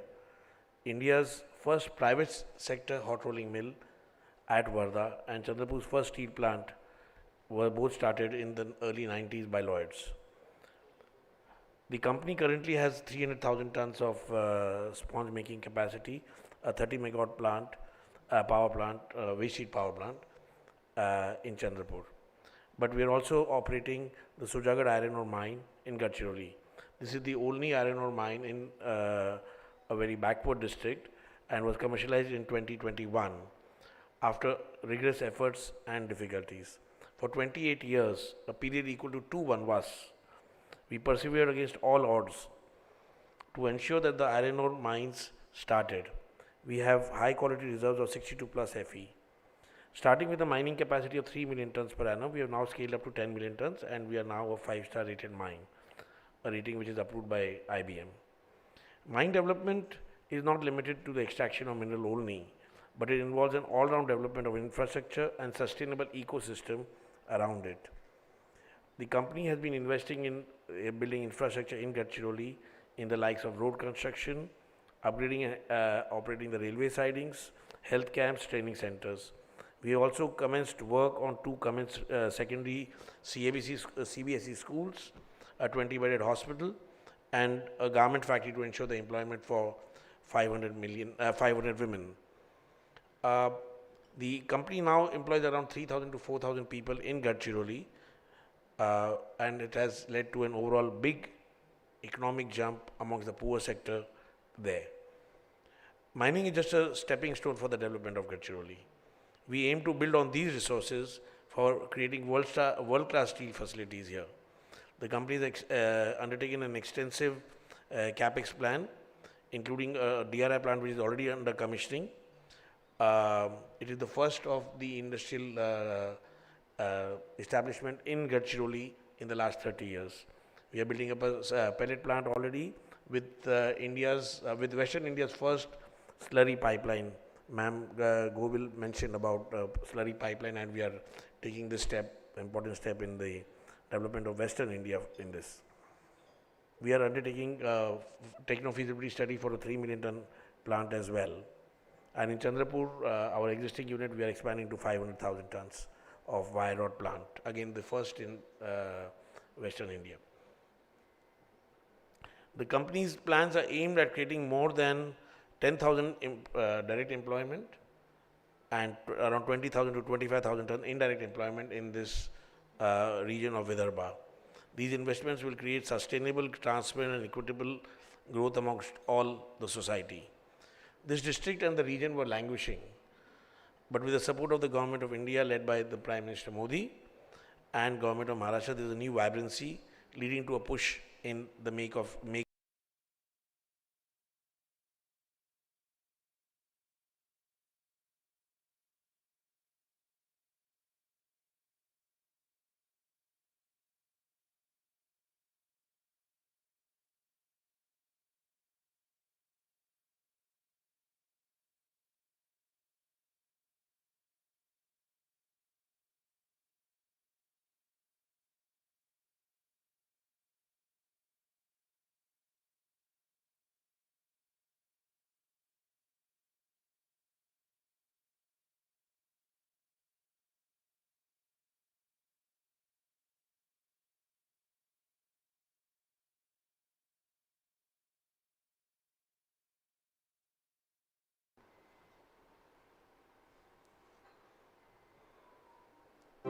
Building a sustainable future through responsible mining. We've received a permit to excavate up to 10 million metric tons per annum, marking a remarkable 3 times increase in our capacity of iron ore production. By ramping up our infrastructure, we've unlocked the potential of our mines and have already delivered over 1 million metric tons to our customers this April. A preliminary study supports that reserves may be up to 180 million metric tons of iron ore along with 550 million metric tons of BHQ, thanks to extensive drilling and testing. In Ghuguz, our unit utilizes 0.5 million metric tons of iron ore lumps to produce up to 0.3 million metric tons of DRI. At Konsari, we are setting up a DRI plant and power plant, expected to be ready in the next few months, and a 4 million metric tons pellet plant with cutting-edge processing capabilities. Our visionary expansion plans include SMS, rolling mill, Western India's first slurry pipeline, increased DRI capacity, enhancing our power plant in Ghuguz, and another 4 million metric tons pellet plant in Konsari. But it doesn't stop there. We're committed to sustainable development, protecting the environment, and uplifting the communities we operate in. Our commitment to responsible mining, encompassing safety, environmental protection, and productivity, earned us the esteemed 5-star rating from the Indian Bureau of Mines, resulting from their comprehensive assessment of various factors. Our team's relentless efforts allow us to access high-grade iron ore with minimal alumina content, ensuring improved efficiency for blast furnaces and higher quality iron ore. Lloyds Metals and Energy, your partner in metals, mining, and growth. Thank you.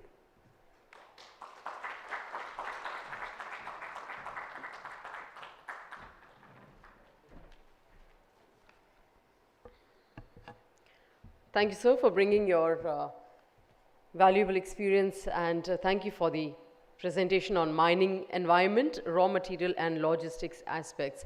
Ladies and gentlemen, we are very thankful to all our distinguished dignitaries on the dais for your valuable time and presentation and their presentations. As a token of our gratitude, we would like to present them with memento, and I would request Ms. Monica Bachchan to kindly present the memento along with the special steel straw.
The steel straws will also be distributed to all of us in the audience as well. So do make a good use of them.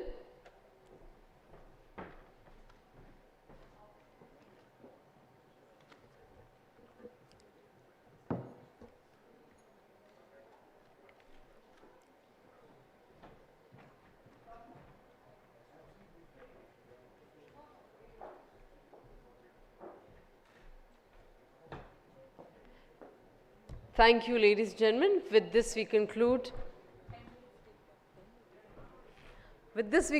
the inaugural session of our annual conference on Stronger Together, Steel, Minings and Logistics.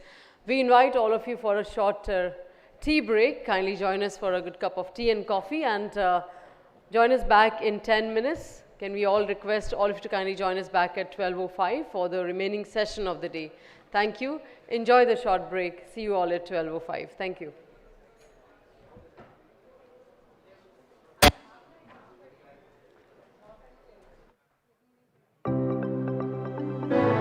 Building a sustainable future through responsible mining. With a permit for 10 million metric ton per year, our production has tripled. This April, we delivered 1 million metric tons. Preliminary report suggests we've 180 million metric tons iron ore and 550 million metric tons BHQ. In Bhugus, we produce 0.3 million metric tons DRI. At Konsari, we are establishing a DRI plant, power plant, and a 4 million metric tons pellet plant. We have a sustainable future in sight. Lloyds Metals and Energy, your partner in metals, mining, and growth.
hydrogen mineral phase transformation technology, the green innovative technology tackling hard-to-beneficiate iron ore resources, the global pioneer in green and efficient utilization of hard-to-beneficiate mineral resources. Milestone Technology. Sir, raw materials के दाम बदलते रहते हैं और इतने बड़े order के दाम अभी से तय कर पाना हमारे लिए बहुत रिस्की है। हम छोटे व्यापारी हैं। ये ऑर्डर गया। परेशान मत हो, रॉ मटेरियल के बढ़ते दाम का रिस्क कमोडिटी फ्यूचर्स कॉन्ट्रैक्ट खरीद कर हेज कर लो। कॉन्ट्रैक्ट खत्म होने पर रॉ मटेरियल की डिलीवरी एक्सचेंज से ले सकते हो और अगर बीच में जरूरत पड़े तो कॉन्ट्रैक्ट्स को स्क्वायर ऑफ करके हाजिर बाजार से डिलीवरी ले लेना। मैं अभी क्लाइंट से बात करके सौदा पक्का करता हूँ और हेज भी करता हूँ।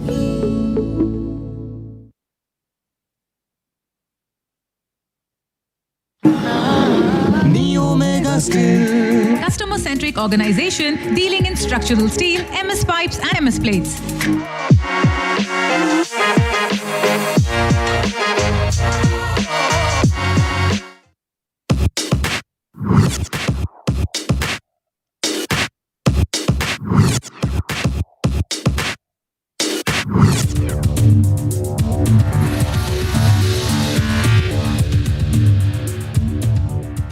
Hi, are you looking to improve the efficiency of your company in this modern hybrid and remote work setup where most do not carry laptops or where some staff do not have unique email IDs?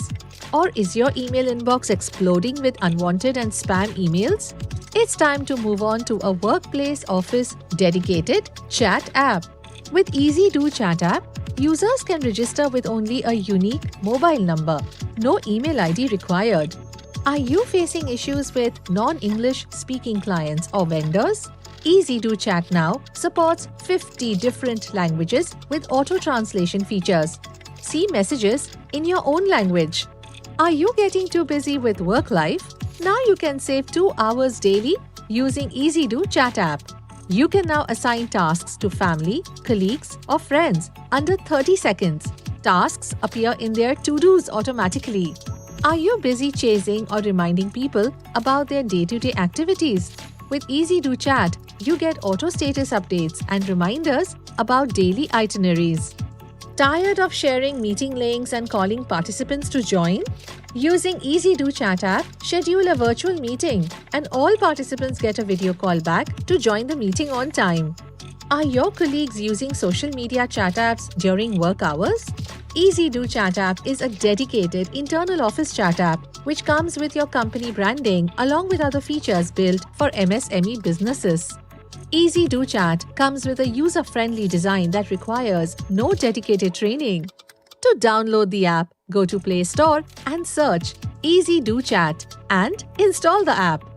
Easy Do Chat. Make life easy. Available on Android.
TVQ Coke Oven Consultants Private Limited. NRHR Stamped Coke Oven Design. WHR Power. Operations and Coal R&D. Stamp Charge Coke Oven at lowest capex. Highest recovery WHR Power. Lowest cost of Metalogic Coke. Trusted NRHR Coke Oven Design. Value added process. Quality products. Contact J. Raja Ramam, Director, 099762102215. Info@tvqcoke.com. great associations are formed for dynamic growth and to focus on enthralling success. TM International Logistics offers single-window end-to-end solutions. The diverse portfolio of TM International Logistics services includes the entire range of cargo handling services at Kolkata, Haldia and Paradip ports. At Haldia Port, we have our own private terminal with world-class terminal management, Steve Doring and cargo handling facilities, along with an entire range of vessel agency services. TM International Logistics Limited is one of the largest private sector rail operators in India. The unique last-mile delivery backed up by state-of-the-art warehousing solutions are offerings that makes TM International Logistics a partner of choice across its network of operations. With offices in India, China, UAE and Germany, TM International Logistics offers freight forwarding for containerized air, project cargo exports and imports, and shipping services through its subsidiaries, TKM Global Logistics and International Shipping and Logistics Services. We do business to improve the quality of life for the community we serve. TMILL has undertaken numerous initiatives and programs designed to enhance and improve the quality of life of the communities around its areas of operations. At TM International Logistics, we live up to the Tata brand values, taking them as our inspiration, our guiding star. As long as the star of our inspiration guides us, TM International Logistics will continue to shine, leading the way, illuminating lives with its services.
May I request all of you to kindly settle down as we are about to begin.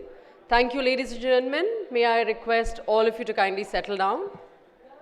We are about to begin our next session.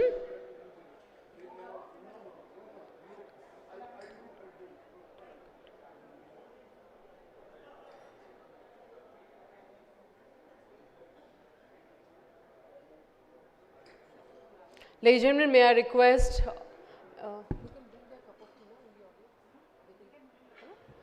ladies and gentlemen, you can bring your cup of tea or coffee on your table.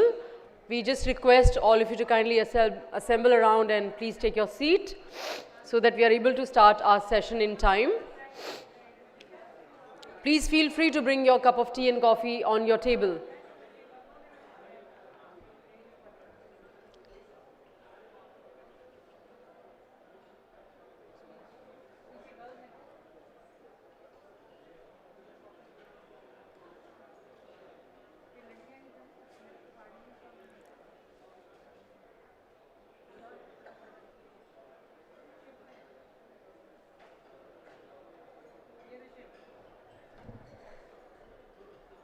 Please settle down. Please feel free to bring your cup of tea and coffee on the table.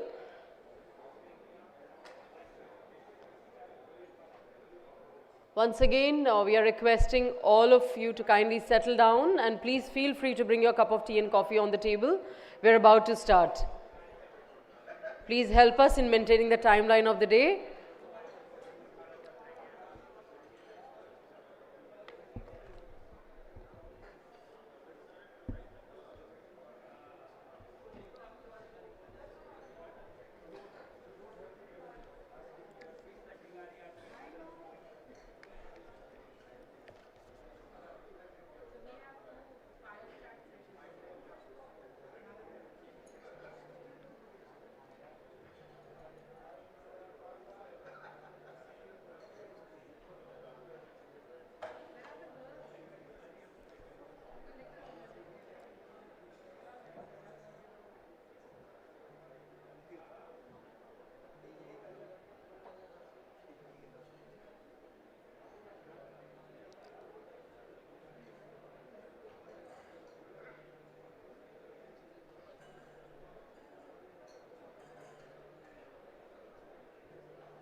Please take your seats, and may I once again request all of you to kindly bring your tea and coffee on the table.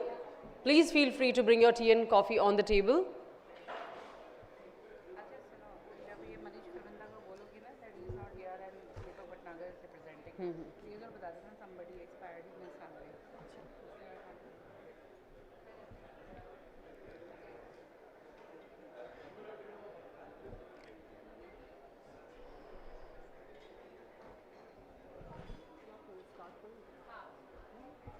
Ladies and gentlemen, welcome back. I hope you enjoyed the cup of tea and coffee, feeling refreshed and still appetite left for next of our sessions. We will move on to our first session of the day. Once again, I request all of you to kindly settle down. The theme of this session is ease of doing business and assessment of investments in mining. Ladies and gentlemen, as we all know, being a resource-based country, the mining sector has played a vital role in the country's overall development. The country produces around 93 minerals covering metallic, non-metallic, atomic and fuel minerals. The sector is growing at almost 8 to 9%, except in 2020 when COVID impacted the industrial activities. Even after registering growth from the past few years, the sector's contribution to GDP is low to the tune of less than 2%. Contrary to this, the mining sector's contribution to GDP in other mineral-rich countries like Australia and Africa is to the tune of 7 to 8%. Thus, there are huge investment opportunities available in the mining sector and iron and steel. With this, I invite the panelists of this session. The session will be chaired by Mr. Abhijit Narendra, Joint Secretary, Ministry of Steel, Government of India. I would request Shri Abhijit Narendra to kindly grace the dais. This session will be co-moderated by Ms. Monica Bachchan. I also invite the speakers of this session, Mr. Deepak Bhatnagar, Secretary General, PMAI, Mr. Somnath Tripathi, Executive Director, MMSAIL, and Mr. Rama Raman Satipati, ED Exploration and Beneficiation, Lloyds Metal and Energy. The points that will be discussed during this session will be analysis of existing tax burdens and royalties in mining resolutions, land acquisition, deforestation to afforestation, rehabilitation concerns, water conservation and sustainable mining, low-grade iron ore beneficiation and pelletization. Ladies and gentlemen, Mr. Manish Kharbanda, the Group Advisor, Legal Corporate Affairs, Environment, JSPL and President PMAI was supposed to join us, but he had had an unfortunate demise in his family, so he has excused himself from joining.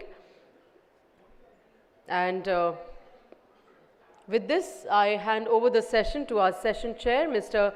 Abhijit Narendra, Joint Secretary, Ministry of Steel, and the co-moderator of this session, Ms. Monica Bachchan.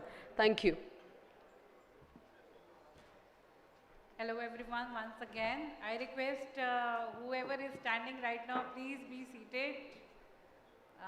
Everyone and people at the back, you can carry your tea and coffee on the table. Please come ahead. We are starting the session. So now on, we will be having really fast fire chat sessions for 30 minutes each. So, and I request everyone to please maintain silence also. So we have with us our session chair, Mr. Abhijit Narendra. He is a Joint Secretary in Ministry of Steel. With him, we have Mr. Somnath Tripathi, he is the Executive Director, Material Management at Steel Authority of India Limited. Mr. Rama Raman Satpathy, Executive Director, Exploration and Beneficiation at Lloyds Metal and Energy. And we have Mr. Deepak Bhatnagar. He is a Secretary General at Pellet Manufacturer Association of India. I believe these are, you know, mostly all of them, and especially Mr. Abhijit, because every now and then sir is having meeting with all of you in his office.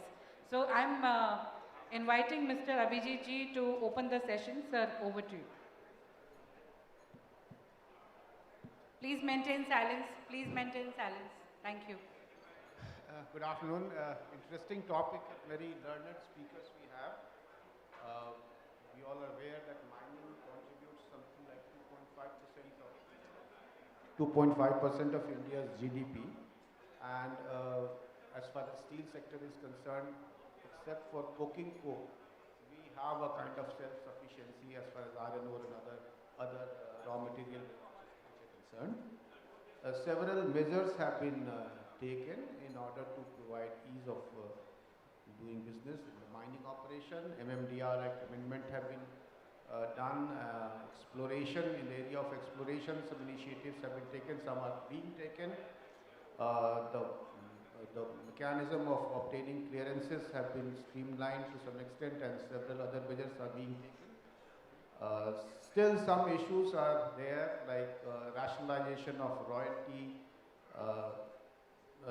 So some activities have been taken by government, something are under deliberation.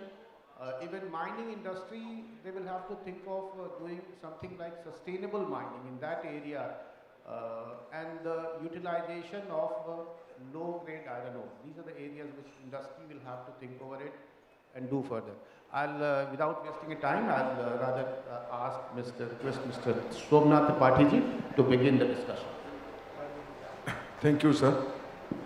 Thank you, Madam Bachchan, for inviting me to speak, and respected all dignitaries present on the dais and all dignitaries present on the dais, all participants. At the outset, I want to tell you things which is relevant to Steel Authority of India Limited. As you know, we are the second biggest iron ore miner. We mine around 34 million ton per annum, next to NMDC. See, after this, we had one platform, all mines were under raw materials division.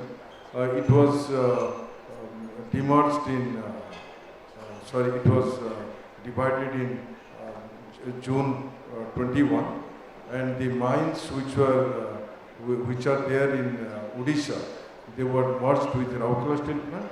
The mines which are in Jharkhand, they were merged with Bokaro Steel Plant. So we are taking a lot of steps how to reduce carbon footprint. We are going for a lot of, we have a plan for a lot of pellet making for beneficiation. In Raukala Steel Plant, we are going for a 2 million ton pellet plant. In Bolani, we are going for a 3.25 million ton beneficiation plant.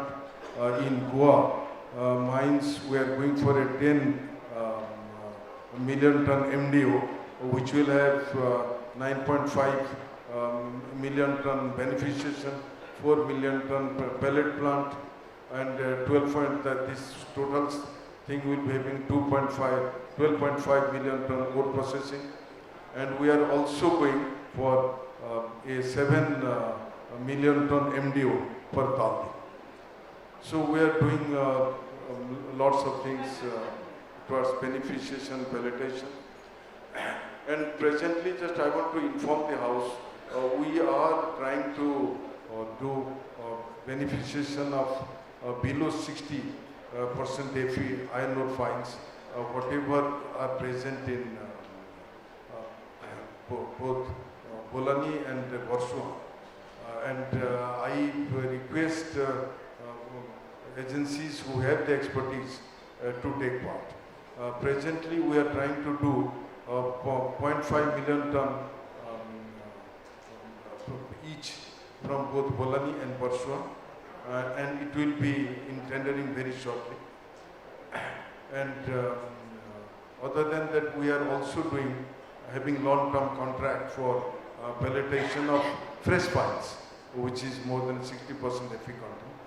So in that respect, you may please keep interacting with us and visit our website. But one other important aspect I want to tell you, because the other mining equipments, whatever HEMMs we are using, like 100-ton dumpers or 9.5 meter cube excavators, especially going to 100-ton dumpers, that if you go for Atmanirbhar Bharat, we are hardly have we have only a Caterpillar who is probably around 60% indigenation, but like Komatsu and other Hitachi and all, we have much less, than more than 20%. So I request who are the agencies who can come up and say so that we take any initiative. We also request government authorities to give SOPs, shops, and or a PLI scheme, such that we have much more indigenation of these heavy machinery machines, even for large excavators like 9.5 meter cube, which is very effective, because we instead of having many small equipments, we must go for big ones to reduce carbon footprint. And we don't have any manufacture, even 20% also. All we have to import. And you know that PSUs and government agencies, the organizations, they cannot have floated tender unless it is a proprietary, up to 200 crores. So there is a disadvantage to us how to face this situation, because one excavator will be say around 15 to 17 crores. But unless it is 200 crores, we cannot purchase it, we cannot float, and it is not a proprietary. There are so many manufacturers of big excavators. So that is one constant I request government agencies how to solve it. Unless I have around 10-15 excavators, it will not add up to 200 crores. And other than that, if we add probably maintenance cost for around 10 to 12 years, probably we can manage with much less. So this is one concern, and not only these excavators or dumpers. Suppose, for example, you just see dumper tires, because there is a very widely used 100-ton dumper. Only one agency manufactures in India, that is PKT, and nobody else. Like we have Goodyear, Firestone and Michelin and all, they manufacture outside, but we cannot import it now. So I request other agencies to come up, like PKT, at least for 100-ton dumpers, you can manufacture tires. And coming to other aspect, this is actually probably you cannot contribute much. We have a problem, probably it will be covered under logistics, the problem of rakes. Suppose, for example, we want to do a lot of beneficiation and all that, and move our fines, but we have the constraint of rakes. So you can say 4,000 tons per rake, roughly. So, but we don't have, that is the problem. See, we can do a tender, say around 4 million ton for pelletization or beneficiation. But we don't have the rates to transport the fines to the record places. That is one major constraint that is faced by us. And all of you know it actually. So with all that, we are taking steps how to bring down this carbon footprint. But another one aspect I can tell you that other than this PLI or SOPs we request from the government, but we can also see how you can get the technology to India so that you can manufacture like other equipments like drill bits and crushers and all. Because the very high quality crushers, we have hardly any manufacture in India. And for drill bits also, only 2. So there's a lot of mining equipments. You please come down to our mines, even the Jharkhand group, Bhilai group and Odisha group. There are a lot of scope for reverse engineering also. Because a lot of things we cannot again upload the tender, unless it is a proprietary. So there are many things you can come over and discuss and do the reverse engineering, and we can find out a methodology how it will be feasible so that we can have a long agreement. Thank you. Thank you. Thank you, Tripathi ji. Actually, the way you gave perspective, the entire mining operation of Steel Authority India Limited, where I must tell that I must compliment that several measures have been taken to get clearance, requisite clearance for several non-operating mines of Steel Authority in last 1 year. And the emphasis which you gave about beneficiation and pelletization, which Steel Authority has initiated several measures for going ahead for the reduction in carbon emission and technological upgradation, that's really commendable. The way you highlighted the requirement of minority of that's need of the time. And thank you so much. I request Mr. Satpathy ji to proceed and speak about the topic.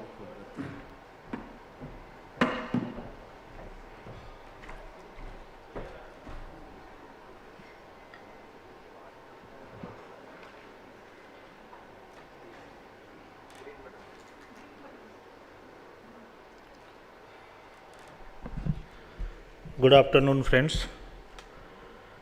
Today's chairperson of this session, Joint Secretary Mines, Avijit sir, all my co-speaker on the dais, all my friends and colleagues of the dais.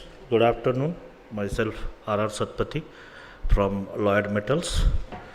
So, just the presentation will cover exactly in the beginning remarks what the Joint Secretary from Ministry has just now spoken. It is about the low grade. The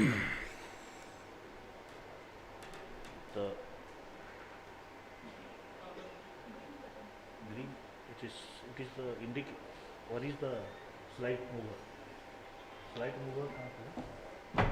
Yeah. Off. Yeah, sure. So, just in the very inaugural session, our ministry from the ministry, Monica ma'am was saying about this target. This is the national target of steel, and she has also added, we all know, the green steel. And she has also added decarbonization, that is how the carbon emission will take a role in that. So this is not only a number, it is also with the green steel, and we are aspiring in the Amrit Kal for this. And why this? There is a gap. Maybe beyond 250, our country should aspire to be number 1 in the world. With this context, I was just listening to the Dr. Shiv Kumar. He was told to understand the present. Future, everybody know what to do. If you can understand very well the present, he has given an example from Bangladesh. If you understand the present, then you can identify your pain area and challenge area, then definitely we can overcome. Maybe a lot of support is required from government, from the miners, from the industry, from the community. So let's understand the present. See, these are the resource. Resource is this. Now, these are the reserve, total reserve. Today, whatever the steel we are doing, we have achieved 1.27 by 23, and this is the reserve as on date. And this is 33 billion ton is the our resource base, and this is in different state. I am just quickly pass through. If you see, the 55 is by the captive miner and 45 by the non-captive miner. There, whatever the total production, we have did a production of 255 million ton. Out of that, this is the distribution. This is state-wise how we are doing in this. This is the problem statement. This is the gap. We are aspiring for 500 steel production. FY 30, 300, most likely 255 to 60 definitely will achieve. And there is a gap between, even though for the beyond 2050, we want to be aspired to be world number 1. So statement is, this is a gap of iron ore. And not only iron ore, we require a green steel. To produce green steel, we require green iron ore. Without that, maybe scrap funda will come. All these will come, we have discussed. But iron ore, if the green iron ore will not come, so this gap is not only iron ore, it is the green iron ore. I will come to the green iron ore. Just digest this word for the time being. So we understood our problem very well. Now what Dr. Mohammed has did, he has gone back, he has analyzed the problem and come with an innovative solution. See, this is the dharor. Abhi tak India mein, this is the iron ore. What is, these are the proven thing. I have told 5.5 reserve.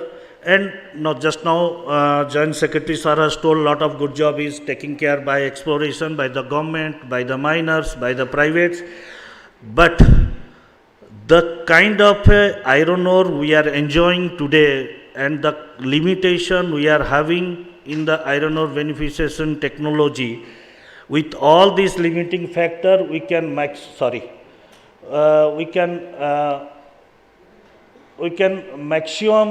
do this 5.5 can go up to 19.4.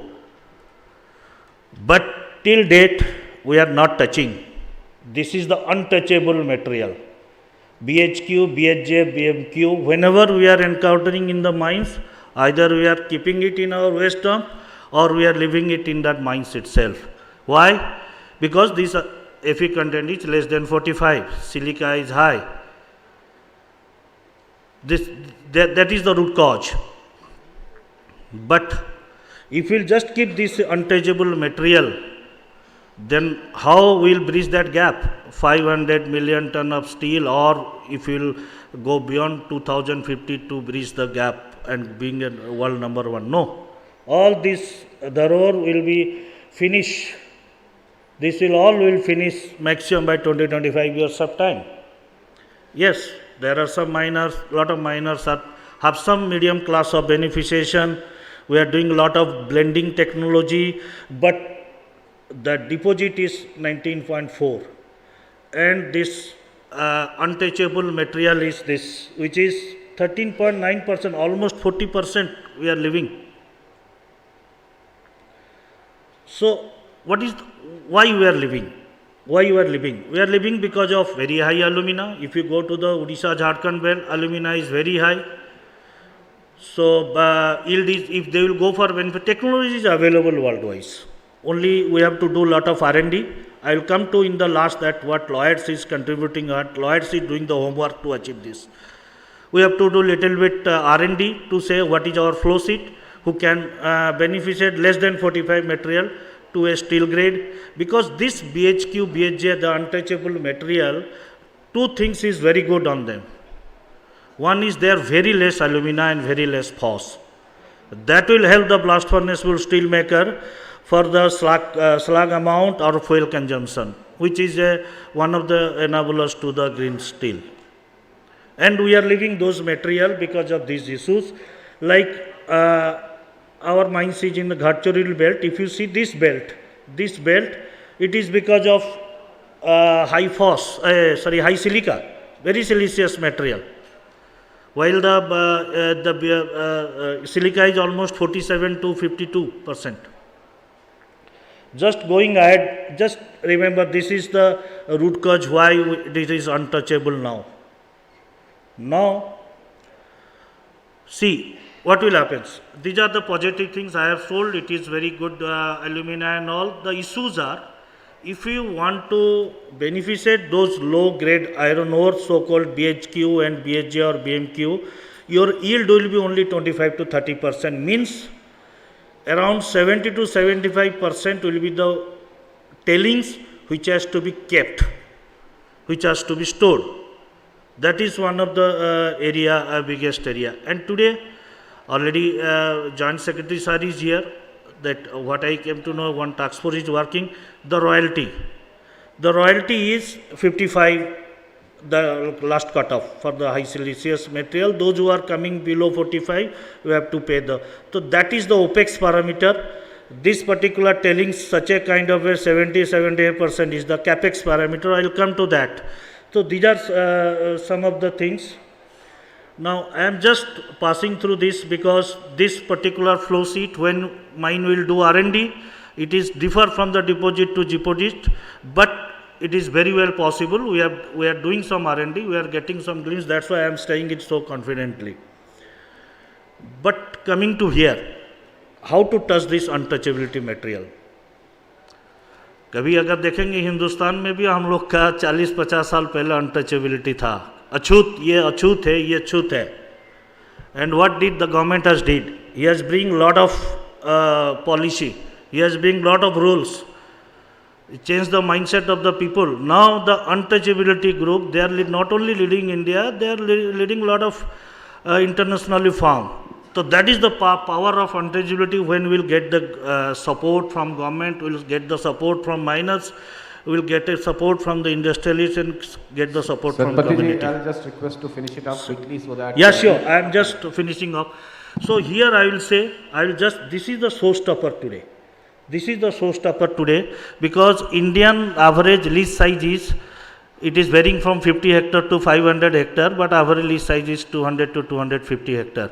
If you just minimum put a 5 million ton or 10 million ton BHQ beneficiation plant, it required around 200 to 250 hectare of land, which is required to be stored the tailings. So in the size of 250 mining, how will storage that? That is stopping the miners, that is stopping the industrialists to do this BHK, BHG mining, which can contribute to the green steel very highly because alumina is low, phos is low. So only request to the urge to the government, if we can get some land outside of mining. Today it is, and outside of mining 99% are the forest land. So if we can enable that, we can get some forest land to put our beneficiation process there, so definitely it will be economical. I have already talked about the OPEX part. In the OPEX part, it is the royalty regime, if government can relook the royalty regime. In the infrastructure, statutory clearance, all these things, lot of good job is happening. So this is what we are doing. We have also done doing a excellent homework toward this, and we are very hopeful that definitely Indian government will come up with solution and provide the solution so that to secure the future of the steel production. So we are already doing a deeper exploration. We have totally punctured the BHQ body and touched the phyllite. And we have gone deeper as 300 to 340 meters, perhaps first time in India. We are using very class of machine. We are doing OTB and ATB for geotechnical because safety and stability is one of the major factor when we will go for such a deep mining to extract the BHQ and BHJ and BHQ. So we are doing OTB, ATB. We have did the hydrological study we have completed. We have engaged R&D labs, good domestic labs and all the international labs. Yes. I request you to please continue. So this is our ramp-up plan. This is a ramp-up plan. Our director has talked in the inaugural session. this particular pellet thing it is coming off, this thing is coming off, and this is the futures I have talked about, waiting for some of the facilitation from the government. And this is the expansion project roadmap of the Surjagarh mines, and I have talked about our growth story. I am just completing with this disclaimer and urge, because here the ministry is here, industrialists is here, miners are here, operators are here. So without doing the beneficiation of BHQ and BHJ, still projection of 300 or 500 is not possible. We can finish off that 19.5 reserve, and we can left out. If we will not start today, what will happen after 15-20 years? All this good 19.5 will remain in only bad of that 17.5 BHK. That time it will be impossible. That time it will be beyond our things. Whatever the support come from government, whatever the support come from anyone, that is not possible. So urge to everyone to do that. Thank you very much. I am finished. Thank you very much. Thanks everyone. Thank you, Sir Patiji. May I request Mr. Deepak Bhatnagar, sir, please speak.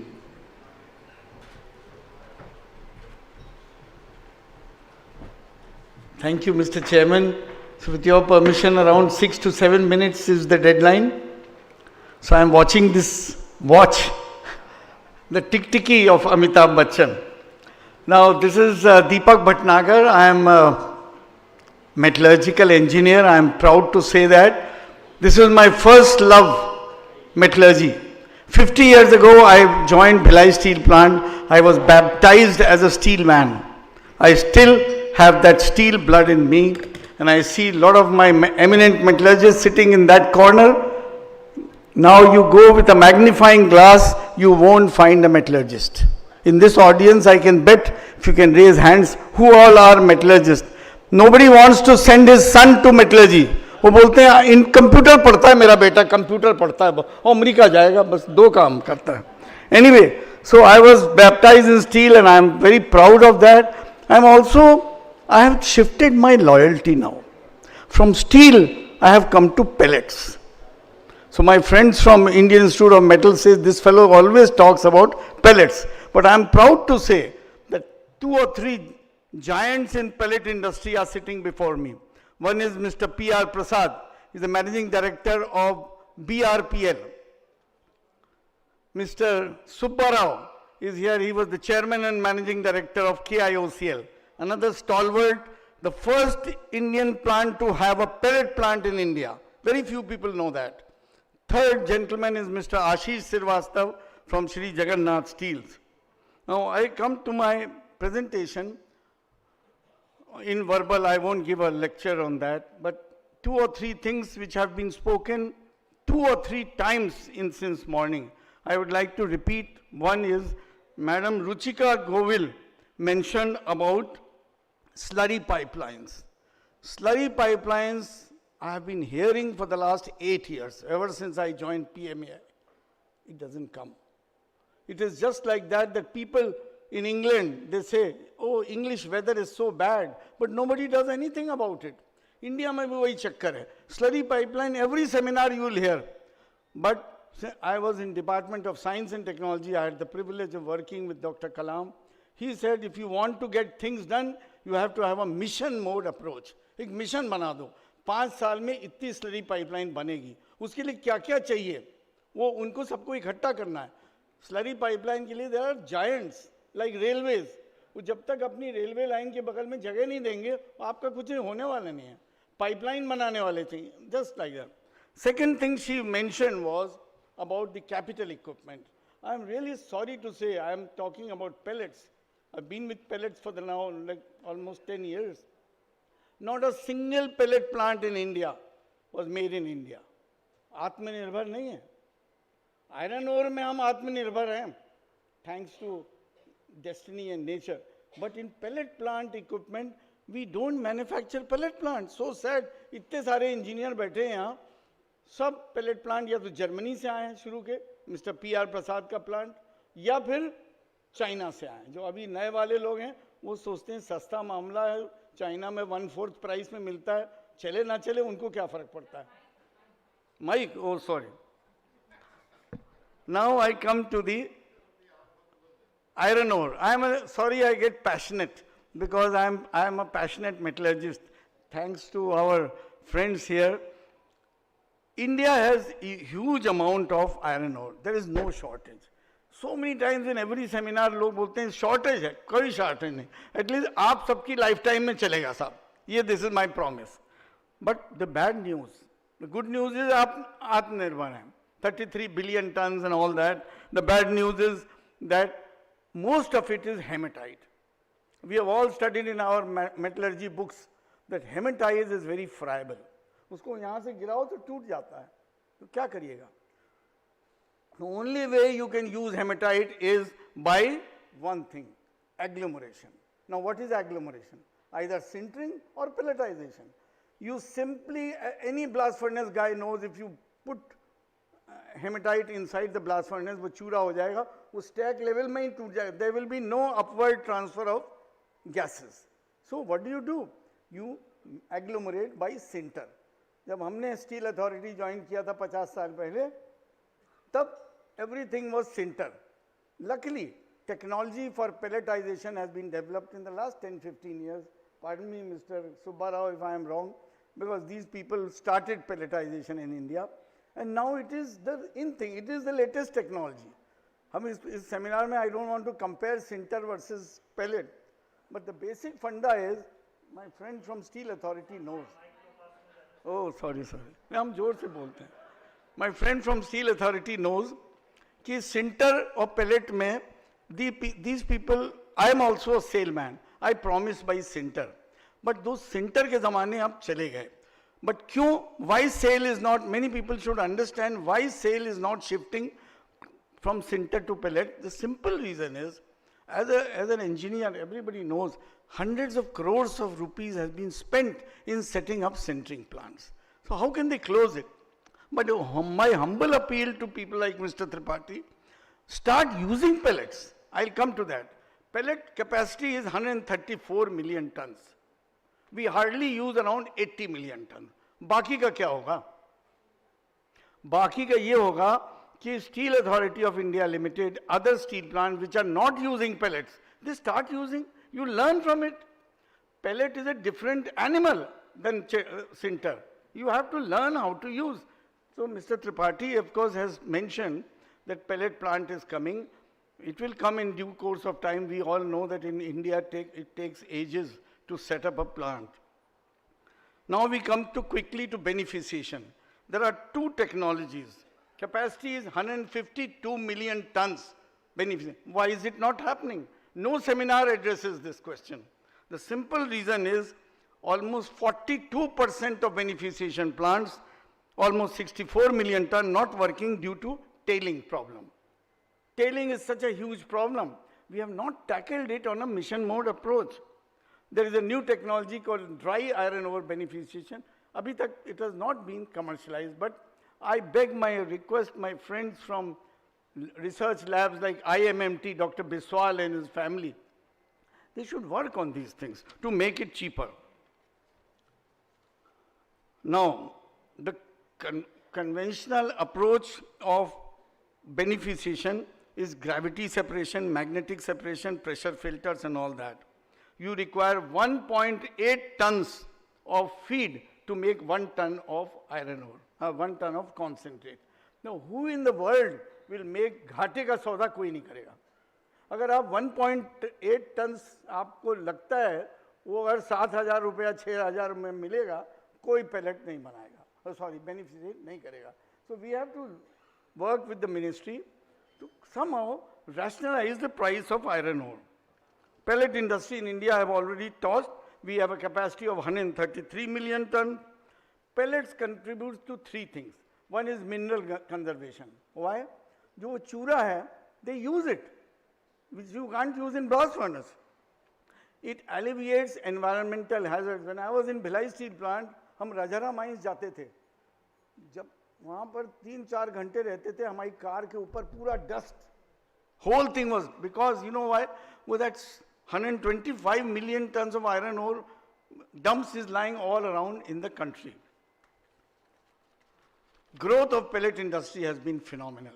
Of course, आजकल हर पत्रकार बोलता है 10 साल में क्या क्या हो गया, तो मैं भी वही बोलूँगा 2010 में pellet industry का क्या हाल था, 26 million ton, 2000 ton. Today we are 23 में 134 million tons. Amazing. By 2030, the capacity, I can see he's holding the mag, so I'll wind up. But you are so passionately speaking, I don't know how to tell you or request you to conclude. No, I just want to come back to the theme. The theme is stronger together.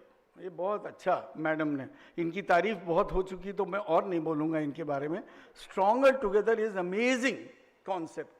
हाँ, हम जब से association में आए हैं 7-8 साल, पहले तो हम सेल में थे, सेल में किसी से झगड़ा नहीं होता, सेल में शांति से हम रहते थे, रॉ मटेरियल डिपार्टमेंट में बेलचा चलाते थे, बस हो गया.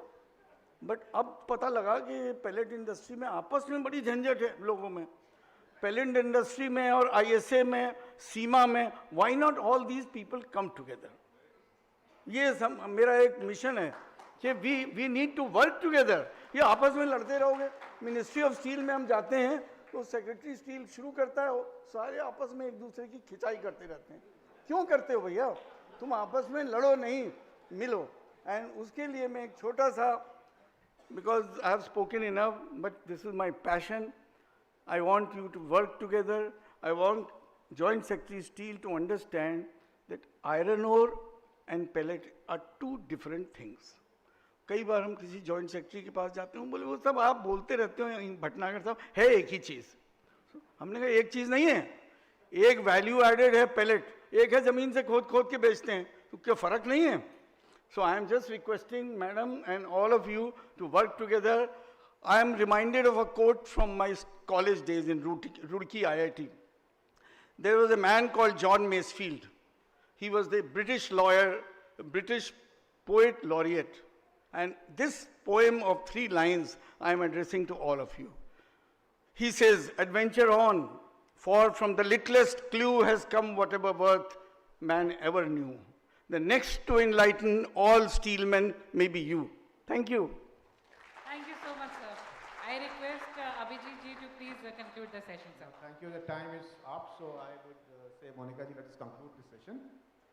We can have next session and question answer and all. Yeah, so Q&A we will take in the next session, and with this we end this session where we have made a lot of deliberations from the point of view of iron ore pelletization and beneficiation, and of course we heard the views of Mr. Somnath Tripathi on what kind of challenges he is facing from the material management point of view, and of course the sales plan. So with this we end the session, and we will start the next session shortly. I request Sarosh to please facilitate.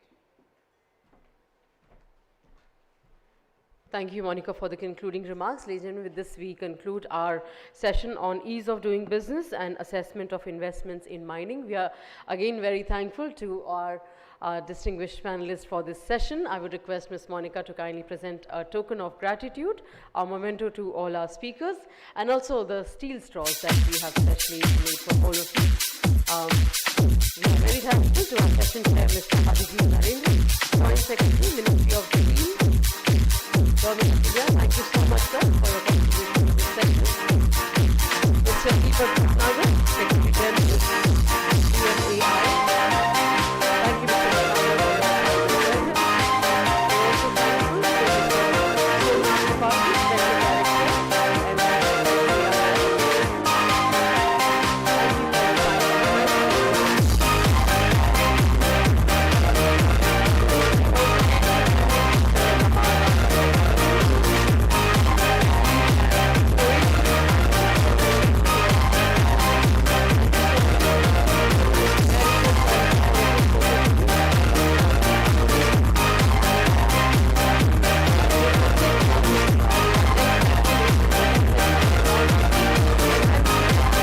in logistics sector.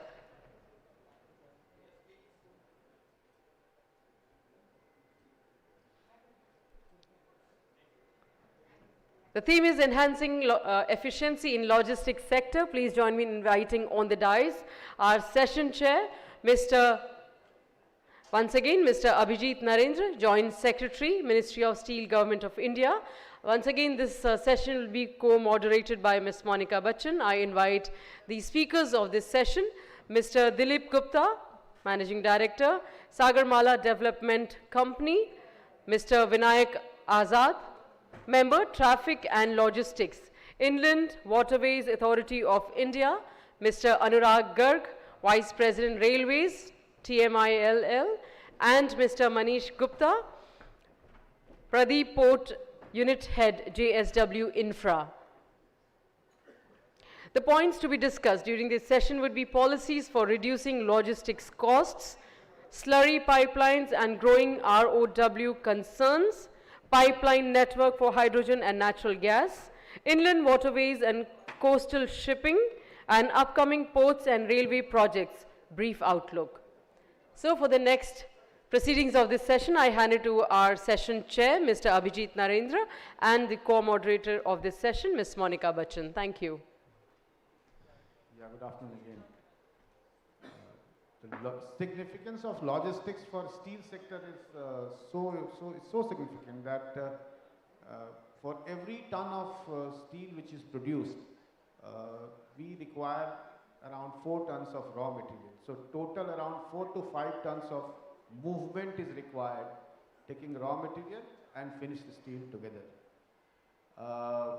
The requirement of logistics and the mode of logistics, I would say, they are different for the integrated steel players and other than the secondary steel sector. But primarily, I would say that around 50% of movement is done through railways, this to the roadways. But I must compliment Monica ji that the speakers which she has chosen are those where the alternate mode, where the waterways, where coastal shipping, where I would rather request Mr. Manish Gupta to talk about slurry pipeline. They are planning to have it from Barbil area to Paradip. So these are the alternate modes which will rather meet the requirement of the expansion which is through which the steel industry is moving and traversing to the next decade. So I'll rather begin with Mr. Gupta, Sagarmala Development.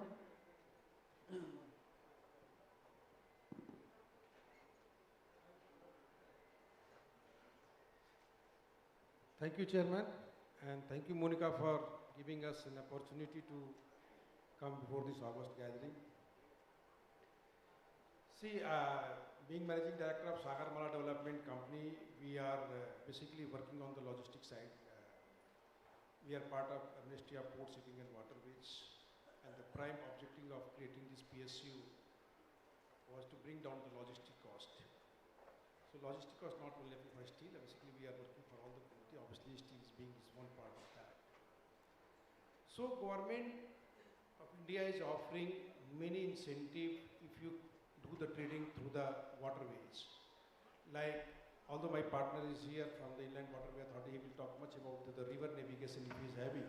On the coastal side, we are promoting coastal shipping, providing coastal exclusive berths on all the ports, which are the major ports of the country we have. Offering several incentives on that, many rebates, 40% on the berthing charges. And there are so many charges which are being waived off on the coastal shippings.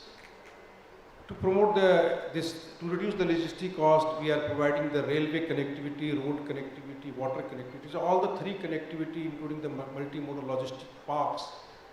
On all these 4 fronts, this SDCL, along with the Ministry of Port, Shipping and Waterways and NHAI with this NHML, we are all working together to provide a better environment to its customers so that the logistic cost can be reduced in totality.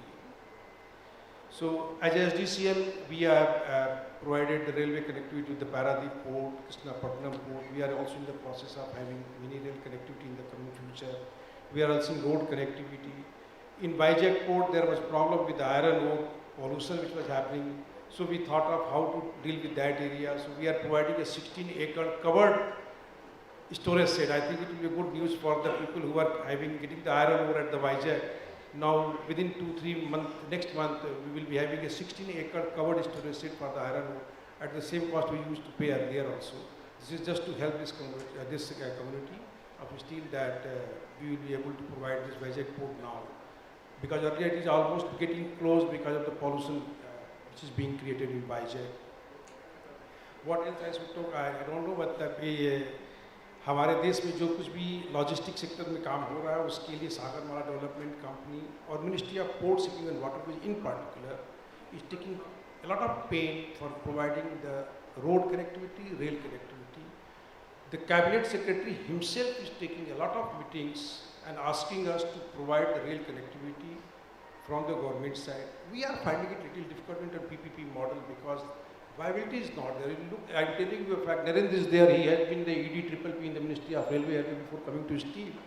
He knows it much better than me, but as a thumb rule, we have found that if less than 15 rakes are coming on a rack, 15 million traffic has to be there on a railway line, then only the viability comes. No profit, only viability comes. And so many of the ports didn't have that much of traffic for that.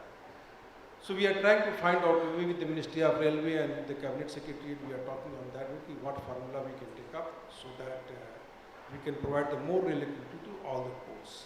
So that's all for now. If any more questions come, we will reply accordingly. Thank you so much, Abhijit, for giving me time. No, Manish ji, I'll come later. Because Manish ji will talk about other modes also. So, and thank you, Gupta ji, so much because you gave a clear insight not only for port infrastructure but the allied infrastructure, holistic planning for the logistics and emphasis on the cost of logistics. Thank you so much. Now I request Mr. Ajad, please proceed, sir. Yeah. Can we load it on the screen, please?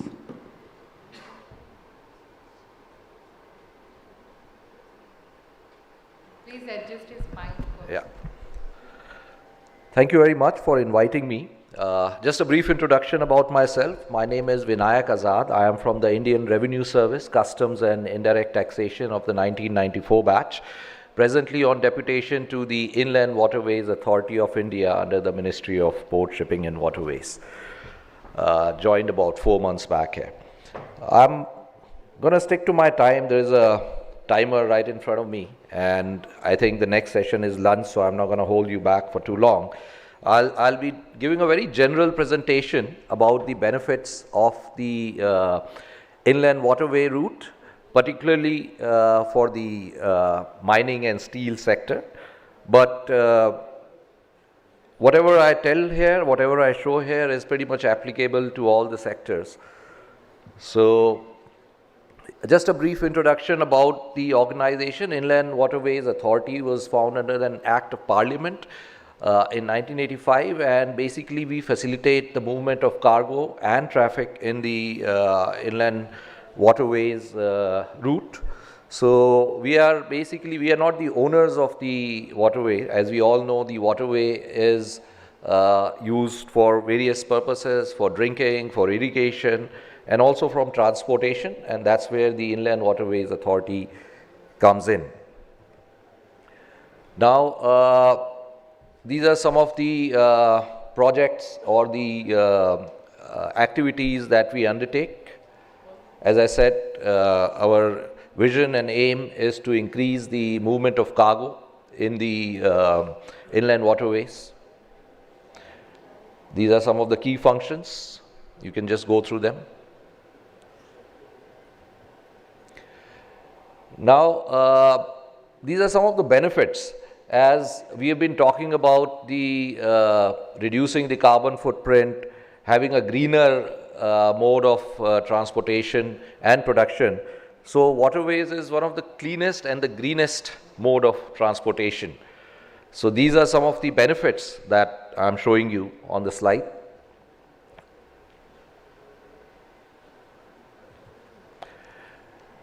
Apart from the cost benefit, there are environmental and social benefits like air pollution, noise pollution, soil and water pollution, emissions, surface occupation, and reduction in accidents. These are all vis-a-vis road and rail. Now, this is just a brief outlook of how the world transports its cargo through the inland waterway route. In India, we are just about 2%, which is abysmally low at the moment. Our target is to increase it to 5% by 2030 and up to 7% by 2047, which is a very big and challenging task, because when we are talking of the modal share, we are competing with road and rail, which are very well established modes of transport. However, as you can see, countries all across the world fully utilize their waterways. Even our neighboring countries utilize it much more. Bangladesh uses about 15 to 17%. Countries like Netherlands use almost transport almost half their cargo through the inland waterway route. So we have a long way to go. This is the total traffic and a breakup of the commodities that we transport on the inland waterways route in India. Primarily it is used for bulk transport, and we have been growing. Last fiscal we did 126 metric ton, which is a growth of almost 19% vis-a-vis the last fiscal. This map shows you the opportunities and the present routes that are available. This map is showing you primarily National Waterway 1 and 2 and the Indo-Bangladesh Protocol route. So Indo-Bangladesh Protocol route, gentlemen, is also important not only from the bilateral point of view, but also from connecting and transporting the goods to the landlocked areas of our country, which is the northeast, through the Bangladesh route. And we have a mutual agreement with Bangladesh where we allow their vessels also to operate in our waters. This is the rough estimate of the IBP movement. I'll just skip that. And yeah, this again the same, the IBP movement of the cargo. Steel is one of the items. Tata Steel has transported its products to Agartala and to Dhubri in Assam using the Indo-Bangladesh Protocol route. So, of course, steel sector is one of the main beneficiaries of this route once it is fully utilized. This is what I was talking about last month only, just less than a month back, big consignment traveled to Agartala and earlier to Dhubri. I'll come to the infrastructure. These are some of the steel industries which are located in various parts of the country which can utilize the inland waterway route. All of you are from the industry, so you would very well be aware of these locations of these industries, and these are the potential areas which can be exploited from the and shift from the traditional modes, which is rail and road. Again, we have these cargo handling facilities at Varanasi. We have a big multimodal terminal at Varanasi, Sahibganj and Haldia, and also at Dhubri in Assam, and we are building another one at Jogigopa, which is about 27 kilometers upstream in Assam. These are some of the opportunities for the steel transport. As I mentioned, it can carry larger weights of the cargo. It is much more environmental friendly, and we have the multimodal terminals located in UP and Bihar, which are in the hinterland. So, and also to export to Bangladesh and transport of goods to the northeast. Lots of challenges which come. And the advantages that we have. These are some of the advantages of inland waterways vis-a-vis the traditional modes of transport. Some of the efforts which with regard to the steel industries, this is just basically I'm giving you an outlook that we have been very proactive right at the top level. At the Honorable Minister, he has been taking personal interest. There have been communications with various industries. We asked from the Ministry of Steel here to commit 10% of the cargo through the inland waterway route, and Tata Steel, as I mentioned, has already undertaken some pilot projects in this regard. These are some of the the way forward in the inland waterway ecosystem. Inland waterway system, gentlemen, is interlinked with other modes of transport in our country, because we don't have a system of factories along the river route, so necessarily it becomes multimodal. So when we are trying to promote movement through the waterways route, it will necessarily be multimodal. So the first mile and the last mile connectivity becomes of utmost importance. So we have to depend on the land, on the state government, and upon other industries in this regard. So that's it. This is the brief outlook that I gave. I hope you understood the importance. I'm reminded of what the inaugural speaker today morning was mentioning about the banking system in Bangladesh. He mentioned about Dr. Yunus, taking a challenging step, saying that I will not follow the best practice, but this would be the next practice.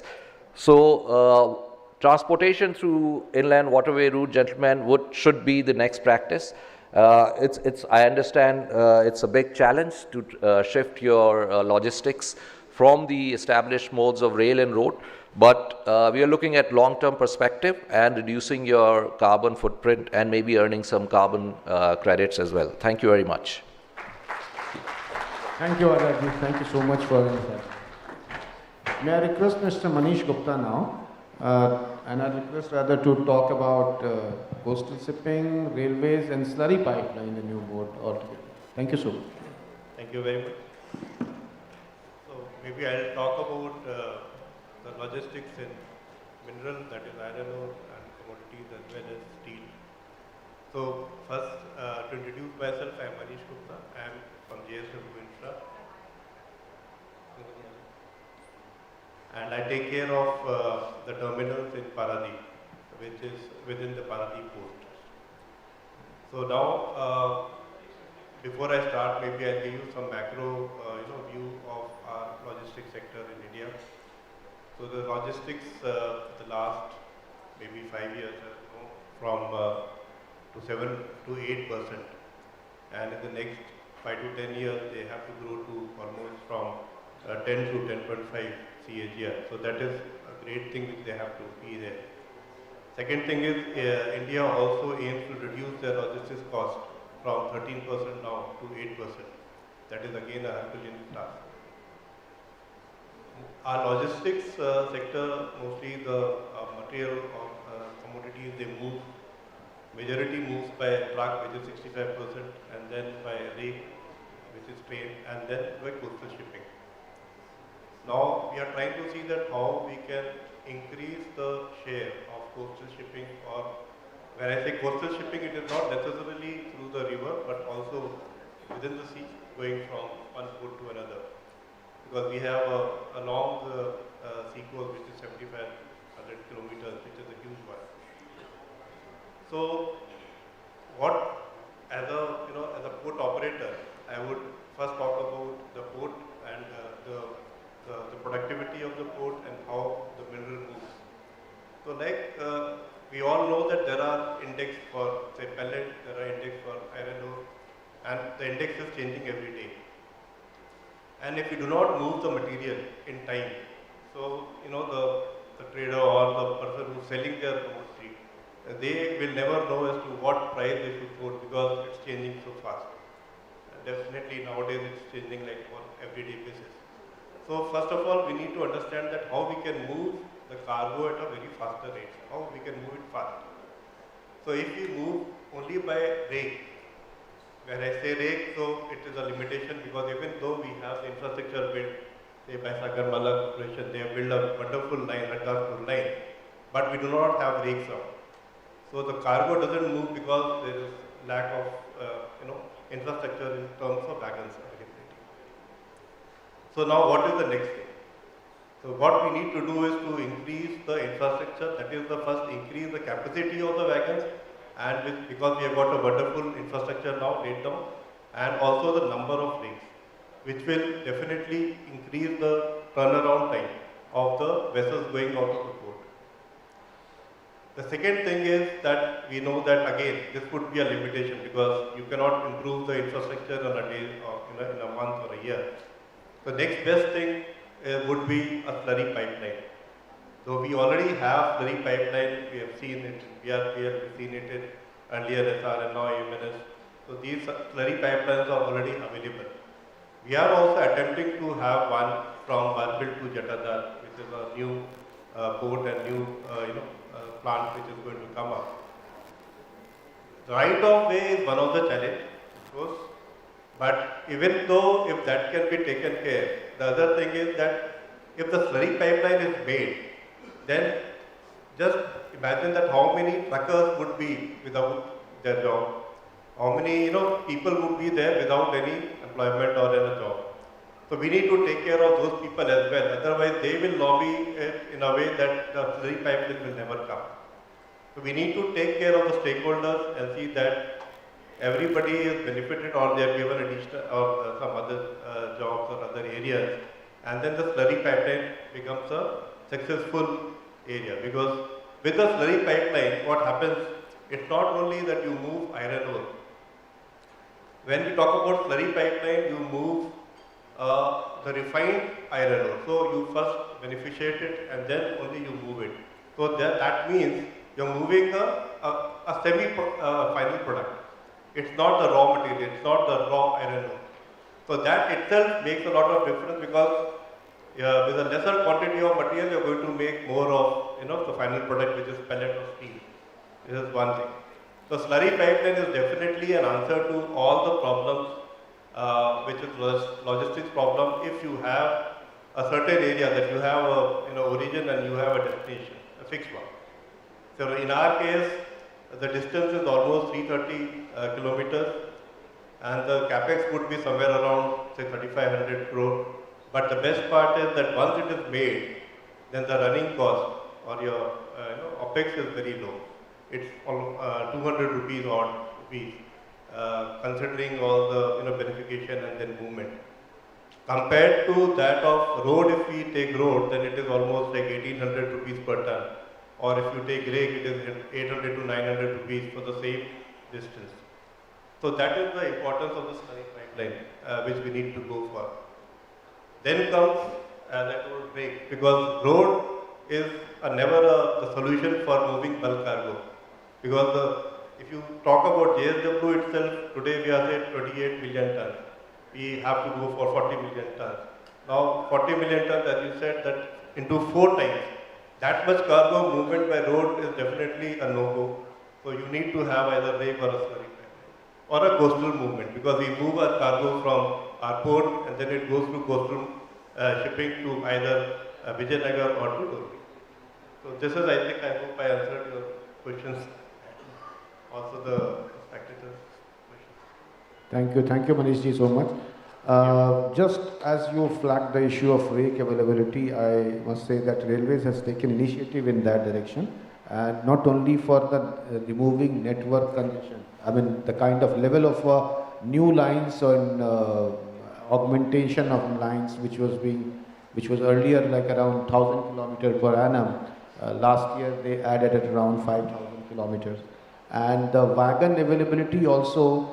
Around 2,000 to 2,500 wagons are being inducted every month. So hopefully everything will be resolved and sorted out. But slurry pipeline, in addition to that, as you already highlighted, the iron ore fines and which are beneficiated and moved.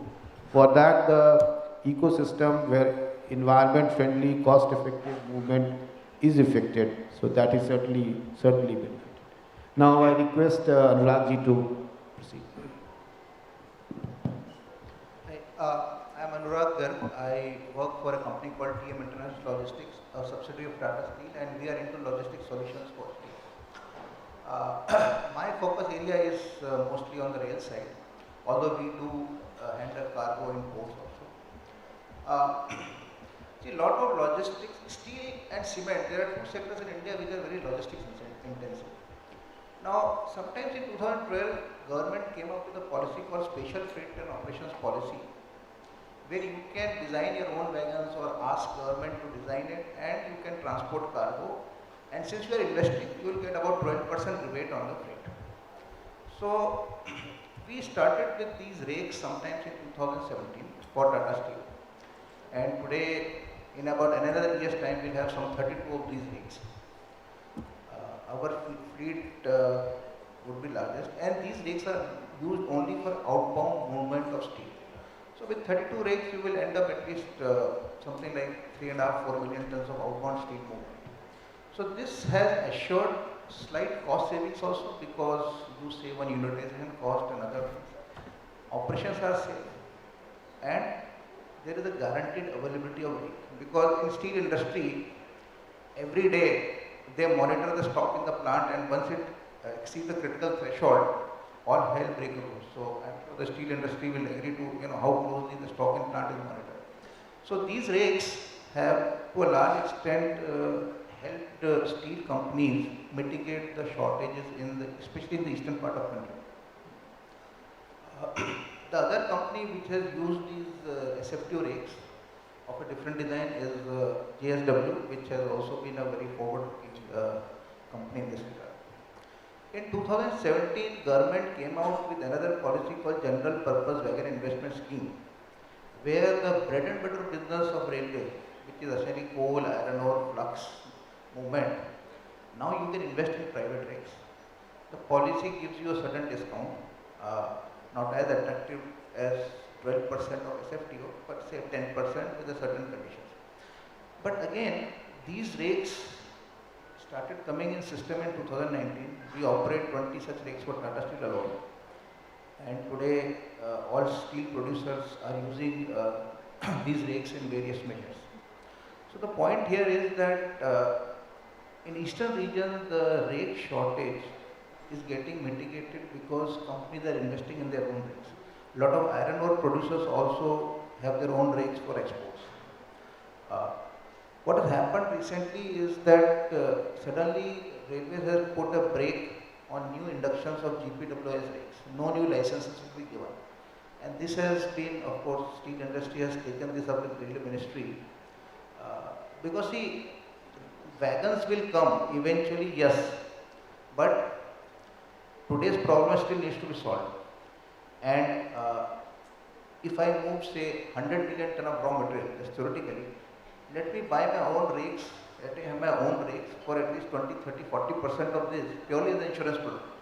At least the plant will operate, plant will not shut down, because every day I cannot be chasing IR rakes. So these policies have been in existence. A lot of companies, especially in eastern part of India, have used this to their advantage.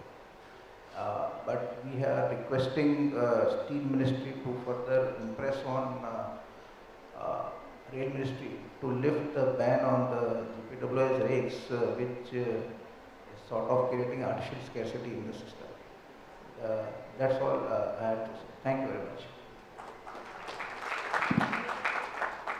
Thank you, Anuragji. Actually, the point which you highlighted about the moratorium which has been placed on GPWIS rake, actually GPWIS scheme was launched because railway had their own constraint capacity in monetary or whatever. So they kind of like requested customers to come forward and acquire rolling stock. But now since railway themselves have gone ahead for induction of huge number of wagons in their fleet, so Filhal they have kind of given off the moratorium, and since the network is also being augmented appropriately, so we hope that the movement will also be faster.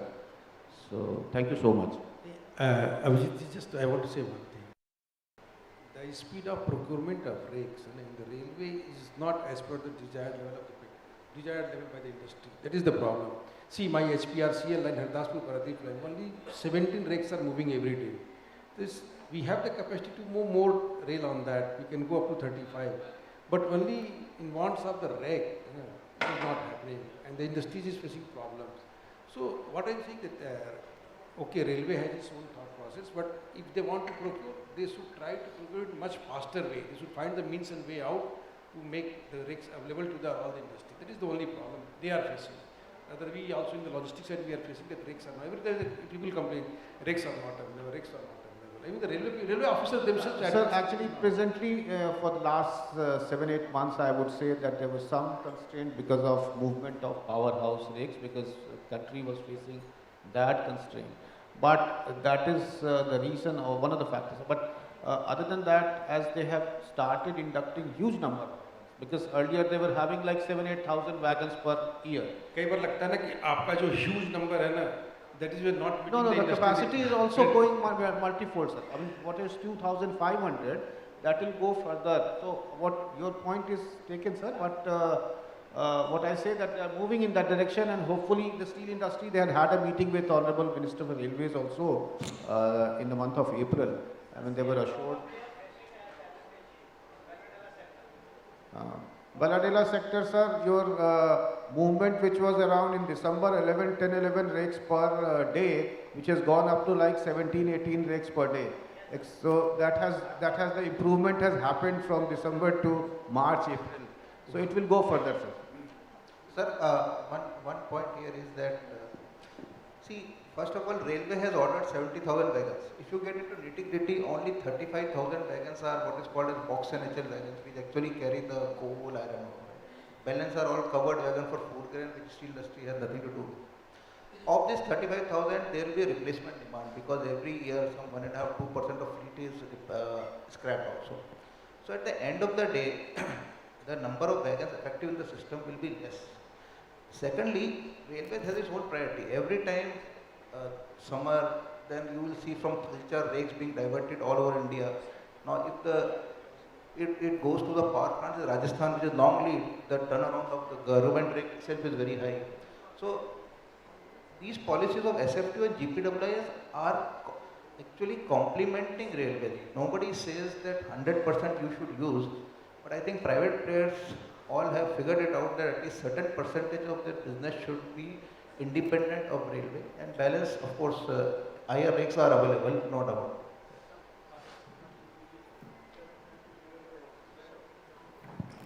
Thank you, Monica ji. Baat 0-0 ho gayi hai, so I think let us just conclude it.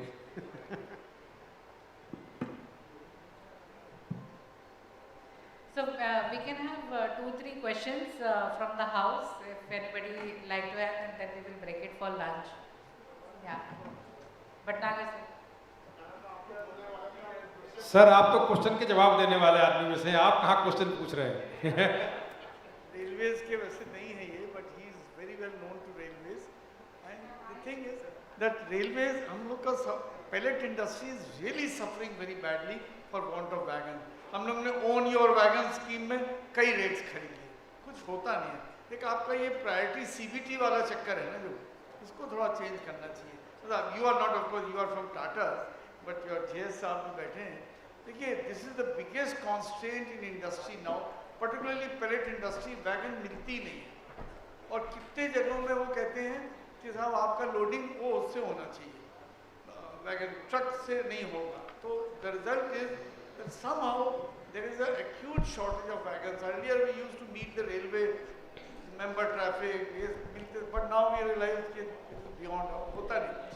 But every pellet producer you ask, particularly export के लिए the wagons are तो priority देनी चाहिए.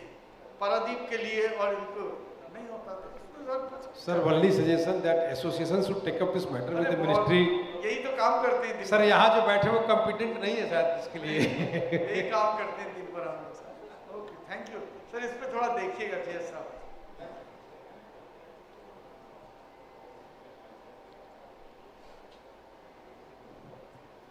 So I think now we will conclude the session.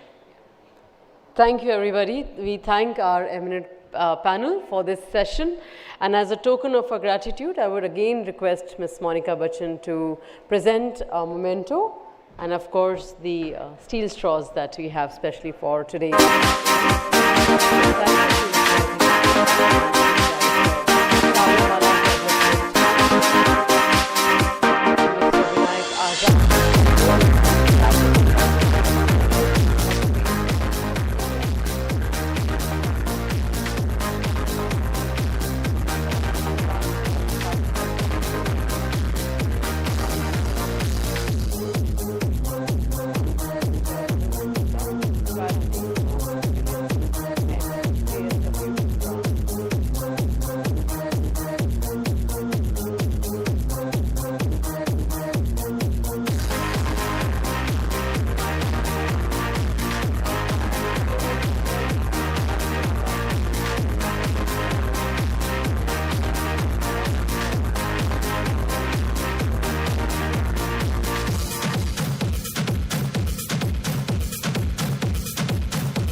Thank you, Monica. Ladies and gentlemen, our next session would begin after lunch. We are taking a short break for lunch. May I please humbly request all of you to kindly gather back at 2 o'clock for our next sessions. We are running a bit behind our schedule, so please help us in maintaining the timeline of the day. I enjoy the lunch break and I request all of you to kindly be seated by 2 o'clock so that we are able to start our session in time. Thank you. Enjoy the lunch.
Our production has tripled.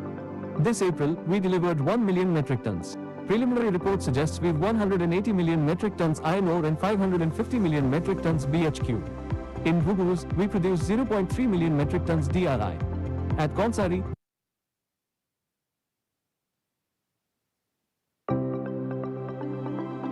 building a sustainable future through responsible mining. With a permit for 10 million metric ton per year, our production has tripled. This April, we delivered 1 million metric tons. Preliminary report suggests we've 180 million metric tons iron ore and 550 million metric tons BHQ. In Bhuguz, we produce 0.3 million metric tons DRI. At Konsari, we're establishing a DRI plant, power plant, and a 4 million metric tons pellet plant. We have a sustainable future in sight. Lloyds Metals and Energy, your partner in metals, mining, and growth.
phase transformation technology, the green innovative technology tackling hard to beneficiate iron ore resources, the global pioneer in green and efficient utilization of hard to beneficiate mineral resources, Greenstone Technology.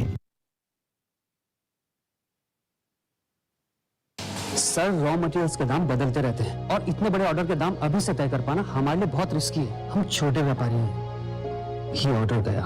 परेशान मत हो, raw material के बढ़ते दाम का risk commodity futures contract खरीद कर hedge कर लो। कॉन्ट्रैक्ट खत्म होने पर रॉ मटेरियल की डिलीवरी एक्सचेंज से ले सकते हो और अगर बीच में जरूरत पड़े तो कॉन्ट्रैक्ट्स को स्क्वायर ऑफ करके हाजिर बाजार से डिलीवरी ले लेना। मैं अभी क्लाइंट से बात करके सौदा पक्का करता हूँ और हेज भी करता हूँ।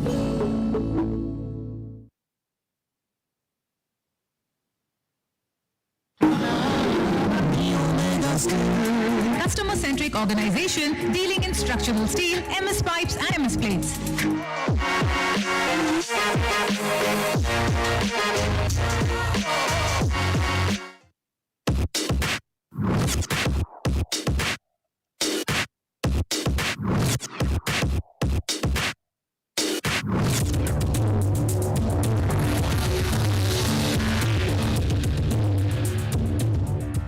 Hi, are you looking to improve the efficiency of your company in this modern hybrid and remote work setup where most do not carry laptops or where some staff do not have unique email IDs? Or is your email inbox exploding with unwanted and spam emails? It's time to move on to a workplace office dedicated chat app. With Easy Do Chat app, users can register with only a unique mobile number. No email ID required. Are you facing issues with non-English speaking clients or vendors? Easy Do Chat now supports 50 different languages with auto-translation features. See messages in your own language. Are you getting too busy with work life? Now you can save 2 hours daily using Easy Do Chat app. You can now assign tasks to family, colleagues or friends under 30 seconds. Tasks appear in their to-dos automatically. Are you busy chasing or reminding people about their day-to-day activities? With Easy Do Chat, you get auto status updates and reminders about daily itineraries. Tired of sharing meeting links and calling participants to join? Using Easy Do Chat app, schedule a virtual meeting and all participants get a video call back to join the meeting on time. Are your colleagues using social media chat apps during work hours? Easy Do Chat app is a dedicated internal office chat app which comes with your company branding along with other features built for MSME businesses. Easy Do Chat comes with a user-friendly design that requires no dedicated training. To download the app, go to Play Store and search Easy Do Chat and install the app. Easy Do Chat. Make life easy. Available on Android.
TVQ Coke Oven Consultants Private Limited. NRHR Stamped Coke Oven Design. WHR Power. Operations and Coal R&D. Stamp Charge Coke Oven at lowest capex. Highest recovery WHR Power. Lowest cost of Metalogic Coke. Trusted NRHR Coke Oven Design. Value added process. Quality products. Contact J. Roger Ramam, Director, 0997621015. Info@tvqcoke.com.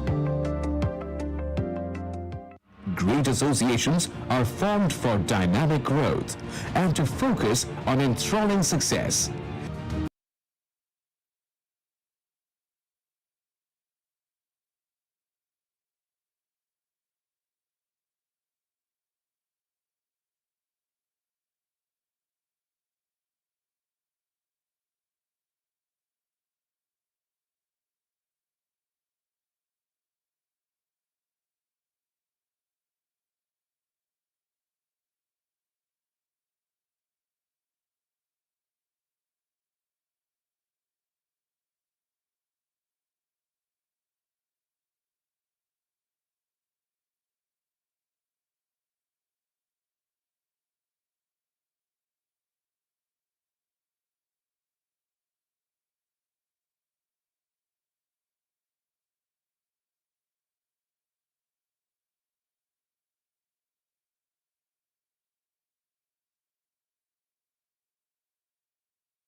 International Logistics Limited is one of the largest private sector rail operators in India.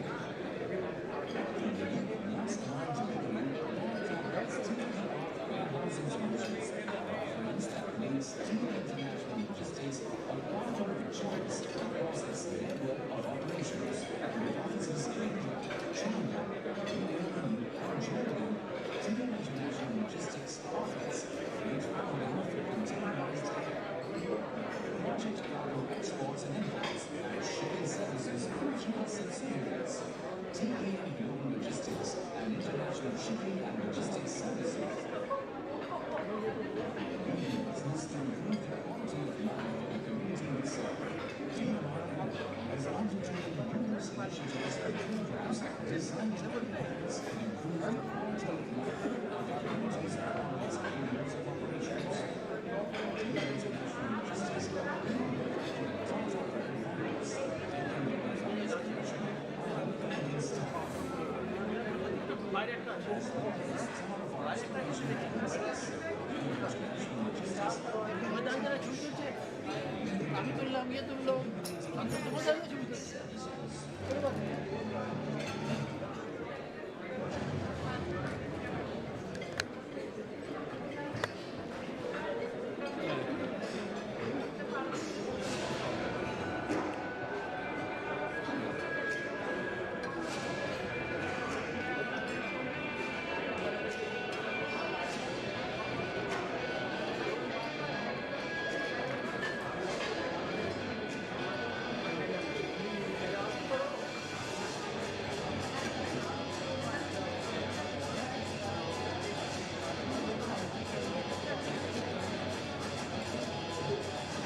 देख रही हूँ तो नहीं कि सुबह time पे बोल दो नवीन एक बार घर आके सामान चेक कर डुप्लीकेट है पर नवीन की साइड लेके पा रहे हैं नवीन रेडी करके रखते हैं वो ड्रॉप चलो है मेरे भाई तो आपको ये पूछो कितने रेडी करता हूँ तो जब डॉक्यूमेंट टाइम पे अगर 5 मिनट पहले पहुँच तो किट रेडी करनी चाहिए अपनी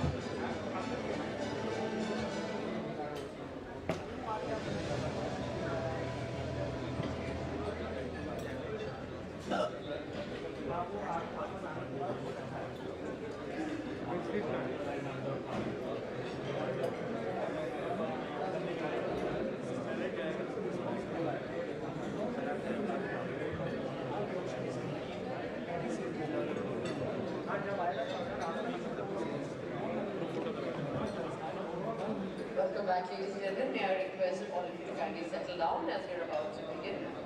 Thank you. Kindly take your seats as we're about to begin our post-lunch session. Please take your seats.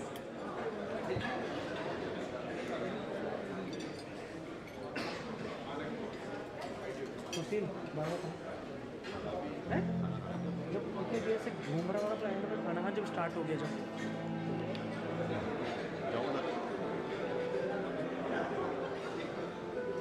ले ऊपर आ चढ़ अपना कैमरा संभाल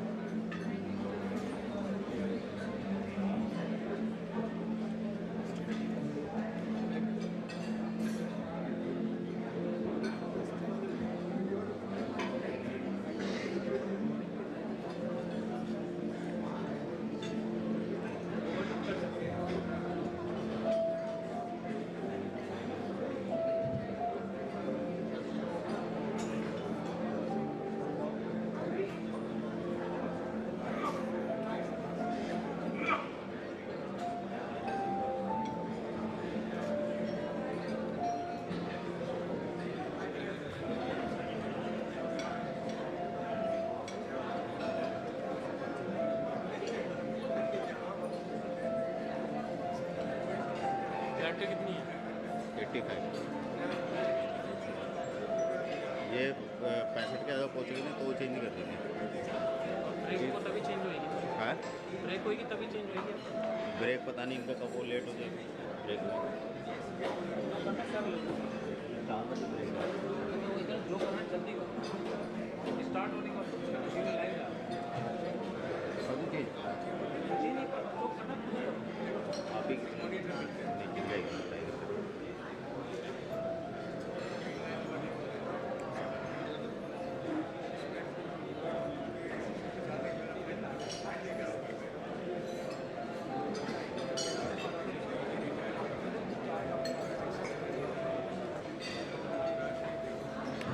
Ladies and gentlemen, may I once again request all of you to kindly take your seats as we're about to begin. Thank you. Trust you had a good lunch and you're still left with more appetite on steel, mining and logistics. We would begin our third session of the day. The theme of this session is financial assistance and role of commodity futures in easing trade. Ladies and gentlemen, as we all know, many a times it has been seen that financial institutions hesitate to lend credits to steel or mining sector. Due to their history of poor record payments, the financial liabilities of SMEs are a major worry as a large number of them are served notices for violation of environment norms and therefore need to close their operations. The role of insurance comes extremely important here as the trade, plant or mining operations need protection to be insured under the volatile environment, especially when man-made or natural calamity takes place. The theme of our next session once again is financial assistance and role of commodity futures in easing trade. Please join me in welcoming on the dais our session chair, Mr. Amit Mohan Govil, IRS, Director General, Central Economic Intelligence Bureau, Department of Revenue. The session will be co-chaired by Ms. Monica Bachchan.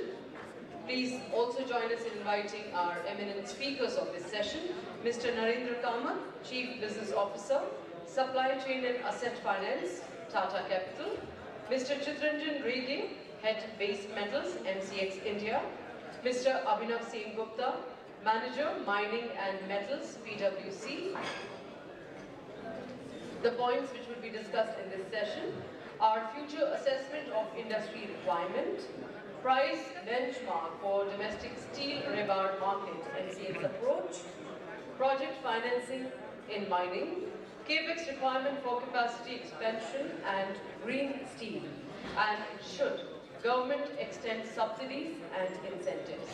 So for rest of the proceedings of this session, I hand it over to our session chair, Mr. Amit Mohan Govil, and our moderator of this session, Ms. Monica Bachchan. Thank you.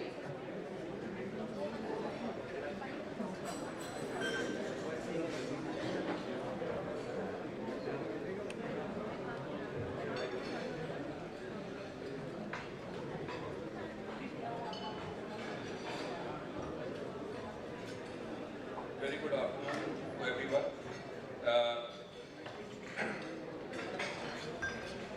Normally, post-lunch sessions are, in a sense, difficult to gather your, thoughts back into from an interesting sessions that we've had in the morning. I am Amit Bobil. I am Director General in Central Economic Intelligence Bureau. I take this opportunity to thank Monica for inviting me to this August gathering, an important session. So, my eminent panelists, distinguished industry leaders, ladies and gentlemen, again, wishing you a very good afternoon. You will wonder what a DG of CIP is doing in a conference like this. Well, the topic is finance and capital financing, so there are issues related to financing and taxation in the industry.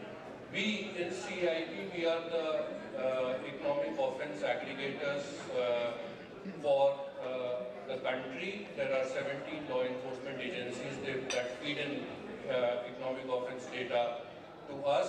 So what is our role in capital financing?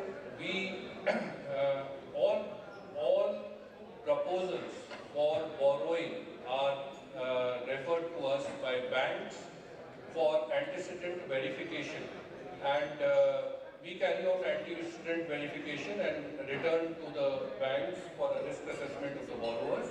And from the side of CIB, what we've done is we've made this process smooth, instantaneous, and now we are even thinking of turning around in a day or two, and we request, so we are easing the process of borrowing and finance to the industry.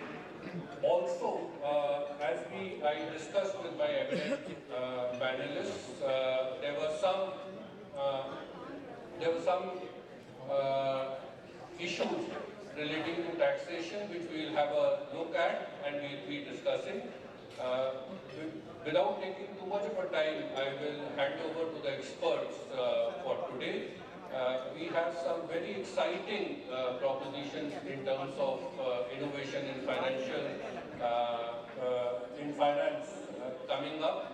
There is a launch by MCX of rebars and TMTs that we are doing today in our session.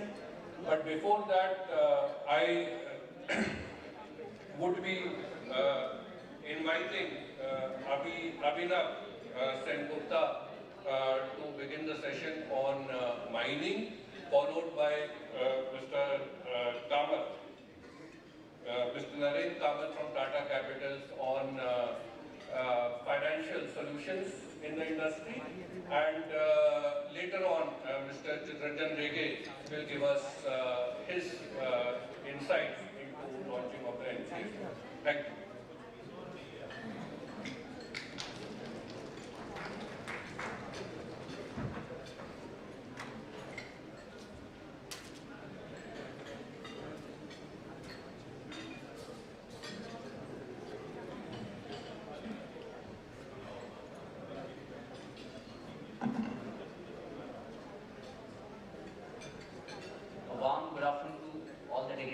On the dais, it's really been an overwhelming experience on my part to be a part of this August gathering.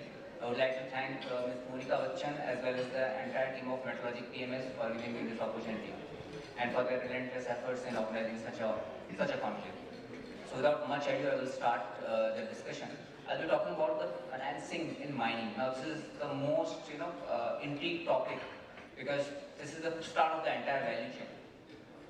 So what I'll be discussing about how the sector plays, what is the basic nature of the business. Second, what are the prevailing models or the contracts which are there in the sector. Then, what role the finance plays in that. And then there are certain concerns which investor has and what could be the possible way out. So let's get started. Okay, so on the basic nature of understanding that mining business, first of all, it's a very old archaic kind of a business. It's a cyclic in nature based on demand and supply. It has a long gestation period, very highly and heavily capital intensive, highly regulated, again pandered by politics because there is a votes are there because the mineral assets are with particular states or particular region, very geography specific, and has a function of time because supply and demand plays a very important role in this. So you can see on the screen that there are all the 5 value chains, like from exploration to the end user. This is the riskiness of the entire business. Now let us understand the maths from the finance perspective. Now, what are the factors which are affecting the revenue of this entire proposition? Number one is the sale, the unit sale of the mineral, and second is the quantum of the mineral which gets dispatched or you get mined. This is accounting to the revenue of the entire project for the investors. Now, on the contrary, there are certain costs. So, apart from the operating cost, the cost which plays an important role in here are taxes. Or what kind of taxes the governments are implying into this? Because mining also has some considerations like royalty apart from the normal taxes. Then there is the cost of capital, apart of course, equity and debt are there, interest rate, depreciation. Since I already mentioned it's a very highly capital intensive industry, depreciation, economic life of equipment, depreciation of buildings, they plays a very important role.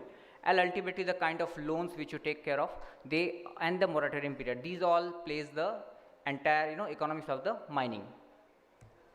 Now let's understand how this nature of business, which is very risky in nature, is acted upon with the various contractual models.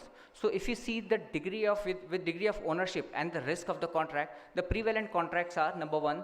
This you can see is more of a small contract period like 3 to 5 years, where a contractor comes and take away the mineral or the overburden. These are very small kind of contract. Small mining players come into the picture. Their mainly risk is asset mobilization. Now going forward, this model gets evolved, and you have even now you have to develop the mine also. So it becomes even more kind of a risk, where but you have a counterparty at place who will give you the assured returns in terms of the per ton quantum of fee of mining fee, but you have to develop the mine. So that becomes a PPP model where you have an MDO player comes in picture and develops the mine. Of late, in 2015 onwards, this was on the talk of the town, like merchant mining and commercial mining. Now this has come into the picture where the entire risk is with the owner. Now you have to sell the mineral also, so you have to make sure that the proper offtake is also there for the mineral. So now you understood that these are the 3 prevailing models which are applying in this sector, and investors are now putting money in each one of them. So from the finance perspective, if you see that what role finance plays in such kind of schemes. So there are 3 important pillars for finance. Number 1 is capital budgeting, number 2 is capital structure, and third is the working capital management. So in such kind of project where capital structure plays a role, first of all, it's a very highly, highly capital intensive, huge amount of capital gets locked at a very initial period. You don't see revenue until unless your mine, gets completely developed. Number 2, once the mines get developed, you also have some kind of recurring capex in terms of replacement capital. So it's highly capital intensive. So capital budgeting plays a very important role. Second part is the capital structure. Now you have, it's a very skewed capital structure. You have almost 70-30 kind of a debt equity ratio. You have couple of loans or couple of, debt are going, one for equipment, one for the other part of the capex. Then there are certain components like land, R&R, and some clearances that you need to pay off from your pocket. You don't get any loans for that. So this becomes a very skewed proposition. And third is the working capital. Now you would appreciate that these kind of industry or this sector, it's on a monthly basis. Like you excavate the mine, you produce the mineral, on a month on month you get paid. So there is a certain amount of working capital that's get blocked. Assuming around 60 to 90 days is the working capital period, you get a loan on working capital also. And also at the same time, 100% of working capital is also get financed. So this is the entirety, the riskiness of the entire business, and any investor who is putting money into this need to be aware of all this factor.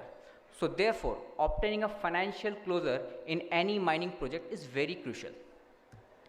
So these are the common things in which it gets financed. Like you have, it's known to all, like you have equity financing, you have debt financing, and now there are some alternate sources of financing. We'll discuss those in detail afterwards. Now you would appreciate for any layman, if you see this on my screen, that initial period your money get locked up until unless you achieve that commercial operation date, or the mine gets started producing. Till the time all your money get locked, and mostly these are being funded from the pockets, from the equity. And then there is an uncertainty that whether you will start the production or not. But once it gets started, your revenue comes up. And if all things are in place, then there is a constant flow of revenue until unless you achieve the peak production. So this is prima facie the overall mining life cycle. But now we'll understand from the investor point of view, where is the problem. So if you see, investors are particularly very skeptical about two things. Number one, uncertainty of any events which are happening, and number two is the time period. So let's say if you see on the graph, if I plot all the capital expenditure in the mining sector, like from land to equipment to machinery to contractual obligations to mine development costs, anything, if you plot them, then you would find that there are certain items on the screen you could see, like statutory payments, land and R&R. They are having, you know, uncertainty in terms of when they are going to complete and the time they're going to take. So this called, you know, this is the major problem where the investors are, you know, getting, you know, aware that whether they should put their money in this kind of capital intensive project or some other kind of project. While other things on the screen you can see, like mining infrastructure, HEMM, though they are higher in magnitude, but their surety is there. There is a certainty. So this uncertain proposition is very critical in mining sector. Now what needs to be, you know, solved? How we can solve this? So a sustainable finance, if you can see, a sustainable finance which will be there in the sector has to abide by not only the return on equity, but also with the change of law, change of, you know, any kind of statutory obligations, force majeure, supply chain risk, market risk, price risk and whatnot. So sustainable, constant sustainable finance has to balance all these things. So before investor is putting their money, they have to make sure that apart from return on equity, these all things should be in place. So three major risks which they find in the entire mining proposition. That is, number one is land acquisition, which they are very much uncertain of whether it will happen or not. It's a very long time taking kind of exercise, and they get frustrated in this. Second part, statutory clearances. You know, obtaining statutory clearances is such a, you know, still it is such a kind of a bottleneck where investors stuck their money in some kind of managing the political scenario or liaising with the local people, that, you know, they get aware that when this project will get started, when the mine will get started, and by the time mine gets started, your commodity price changes. So that's a risk they have to take upfront. And third is mine development.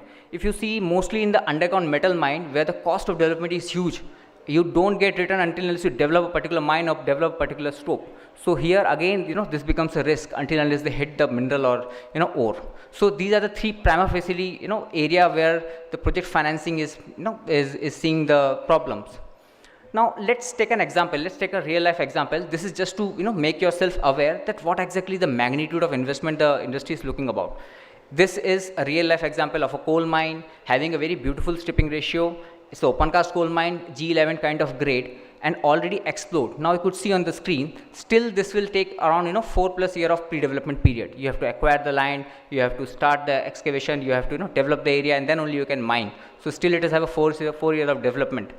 Tentative capex you can see in the range of throughout the life of the period is around 2000 to 2500 CR. That's a huge amount.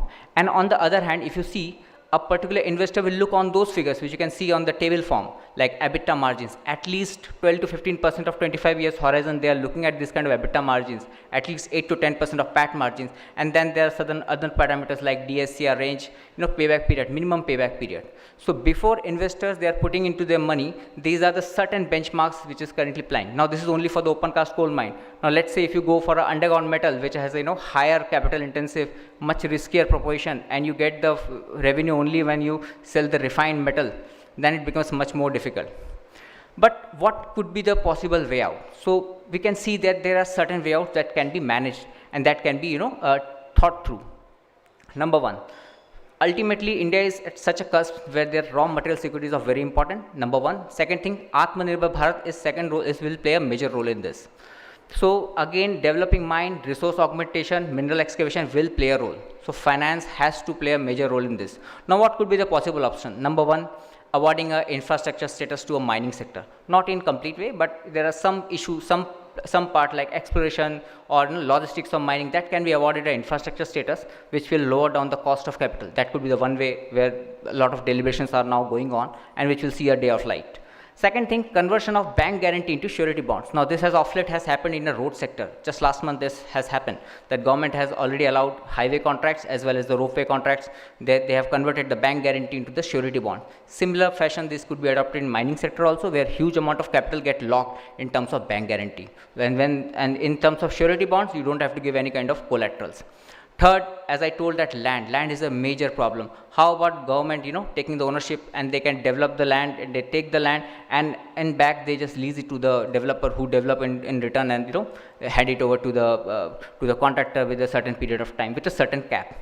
Lastly, then there is a kind of PLI schemes can also be applied in mining sector, some kind of viability gap funding, like if you do some kind of green mining, like running your fleets or the mining equipments with diesel, with biofuels, or with electric, or with some kind of LNG, which is decarbonizing things, gain some kind of advantage in terms of borrowing, or as well as some kind of leeway, so that they can reduce down their operating cost.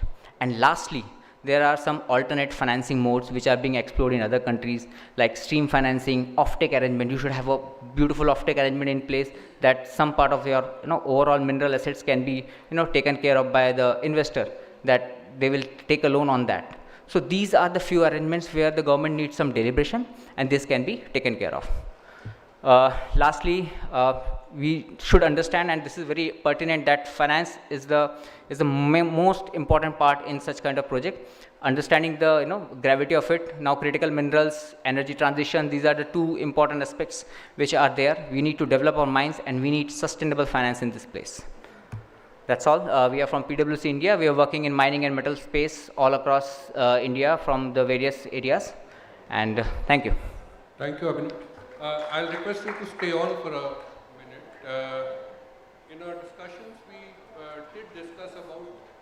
we did discuss about the way forward, going forward in terms of utilization of unused mines or exhausted mines. So you had made some interesting suggestions going forward. Can you elaborate on that? Okay, so as we are aware that mineral assets are, once they get relinquished or they get completed, because the mineral asset get exhausted, what needs to be done with that particular area, because land is still barren, and a land has an alternate usage. You can build a building, you can build a hospital, you can develop something. So now the repurposing of the old mines are now taking shape. Even in just recently in the month of February, government has floated this pump hydro storage, where they have mandated Ministry of Coal to study these mines, abandoned coal mines, what could be done in terms of repurposing and developing in terms of energy storage. There are other options like crude oil storage, natural gas storage, horticulture, pisciculture, even solar plant or nuclear waste. Anything can be done on those abandoned mines, which already reserves are exhausted. Even coal gasification is the one area which can be thought through. We would request you to sort of make a proposal on this, and from the government side we can have a look into these proposals. It's an interesting proposition. Thank you so much, Abhinav. Thank you. I would request Mr. Naren Kamath. He has some interesting solutions in terms of leasing. So over to you, Mr. Kamath. Thanks, Mr. Govil. Good afternoon, ladies and gentlemen. I represent Tata Capital, and as Mr. Govil rightly mentioned, we do have some interesting financing options. Our friend Abhinav also spoke a lot about the need to have financial discipline. As well, also there was some reference about how the sector has had its own difficult time, challenging times in the past, because of which there possibly could have been some apprehensions or reservations from the banking or the financing industry about how they perceive and look at this as a sector. But I must honestly admit here that things have definitely changed over a period of time, and that time is not very long back. The way the industry has turned around and has built up a kind of a resilience and a kind of an action plan in which it has been able to deal with some of the uncertainties that have been very peculiar and specific to this industry has been remarkable. And that kind of an adaptation is not something that we have seen only with the large players. It's something that we have seen it even with the small MSME players who are associated with this, or even players who are involved in various part of the ecosystem, maybe right from the coal mining to the iron ore mining, or maybe even the entire ecosystem of some of the large steel players. So while I do have a very elaborate presentation, I think in the interest of time, I'll just stick to something which is more relevant and pertinent to the point that we are discussing here. Just a brief on Tata Capital. We are a non-bank finance company. We are a 100% subsidiary of Tata Sons, and we are registered with the Reserve Bank of India, and we operate in various financial spaces. So Tata Capital Financial Services is one of the space that we operate in, wherein we are taking care of the wholesale funding, and there are quite a few other spaces that we are there in the retail space, but the more pertinent ones that which is more relevant to the discussions that we are having today is on the commercial and the SME and the clean tech capital. I believe there is a session that my colleague has from Clean Tech Capital, so there's not much that I'll touch upon that subject in the next 5 minutes or so. So commercial and SME finance, just an extension of what Binav also mentioned, which was more relevant to the mining side.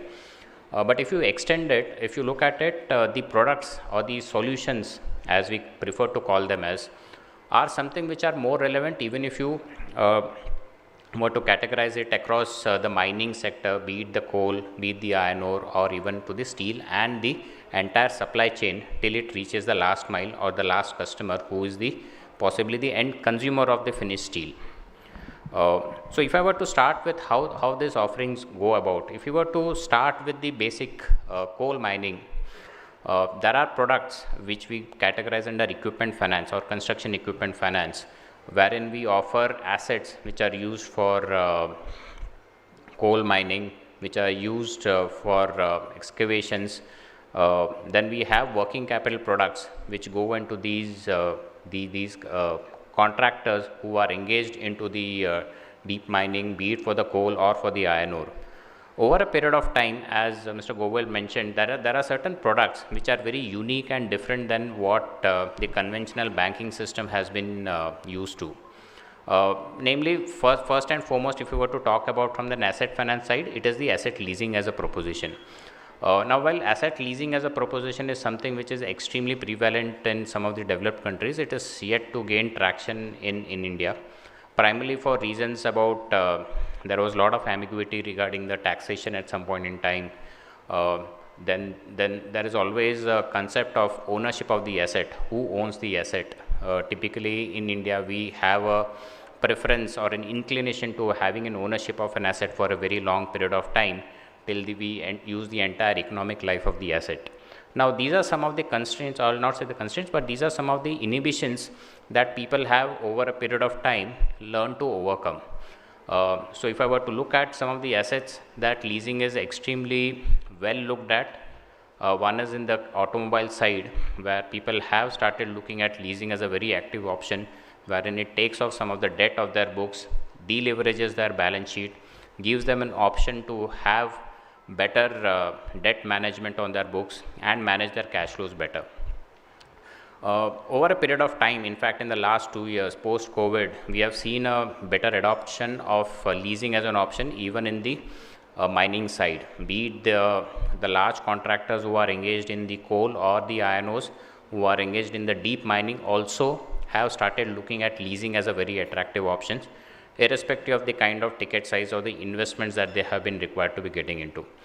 So this is one option which we feel that in the long run will help the large operators as well as the ecosystems who operate within that operating range to look at leasing as a very viable solution for the asset investments that they are required to do. While the assets such as maybe the excavators or the deep mining dumpers, these are some of the assets that have been consistently being leased in the last couple of years. The list is endless. I mean, anything which is a standalone asset which can be identified on a standalone basis is something which can be looked at as leasing as an option. This is one market which we feel in the long run will also help this industry grow and build subsequently without having to depend too much on debt as an option. The second is in terms of how do we manage our working capital, because as the market grows, either from the purchase side or from the sales side, there is a constant need to either take credit or pay in time to your vendors or extend credit to your customers. So there are innovative working capital solutions which are available, such as factoring, which is again a product which is possibly not as extensively penetrated in India as it is possible in some of the developed countries. But yes, as an option, this is also one of the substitutes for managing the working capital and ensuring that you have good cash flow options available.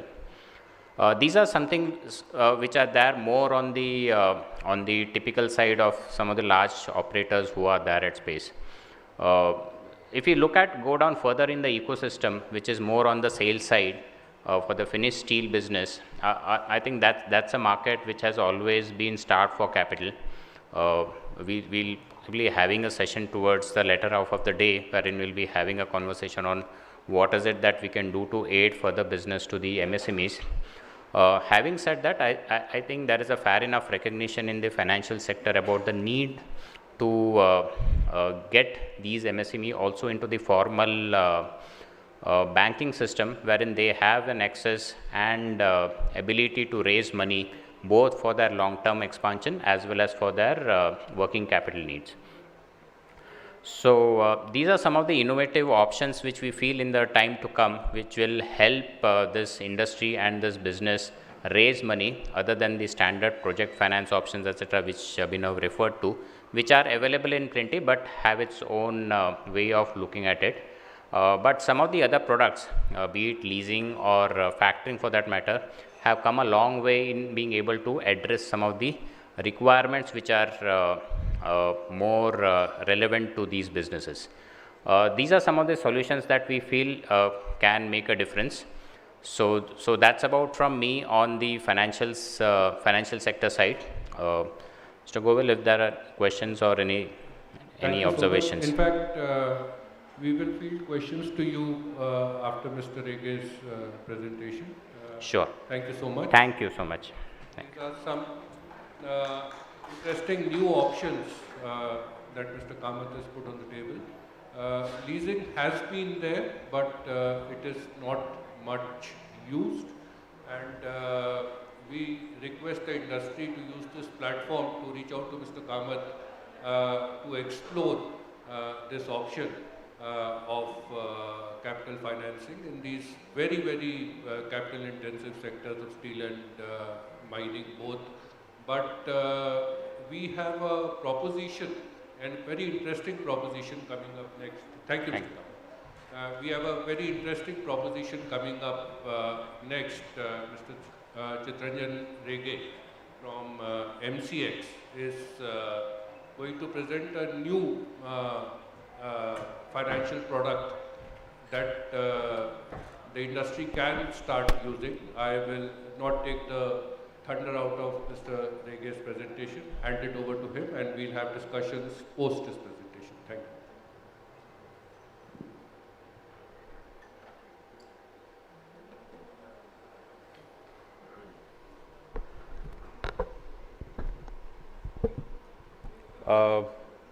Is there a copy of the PPT here?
Sorry to keep everybody waiting.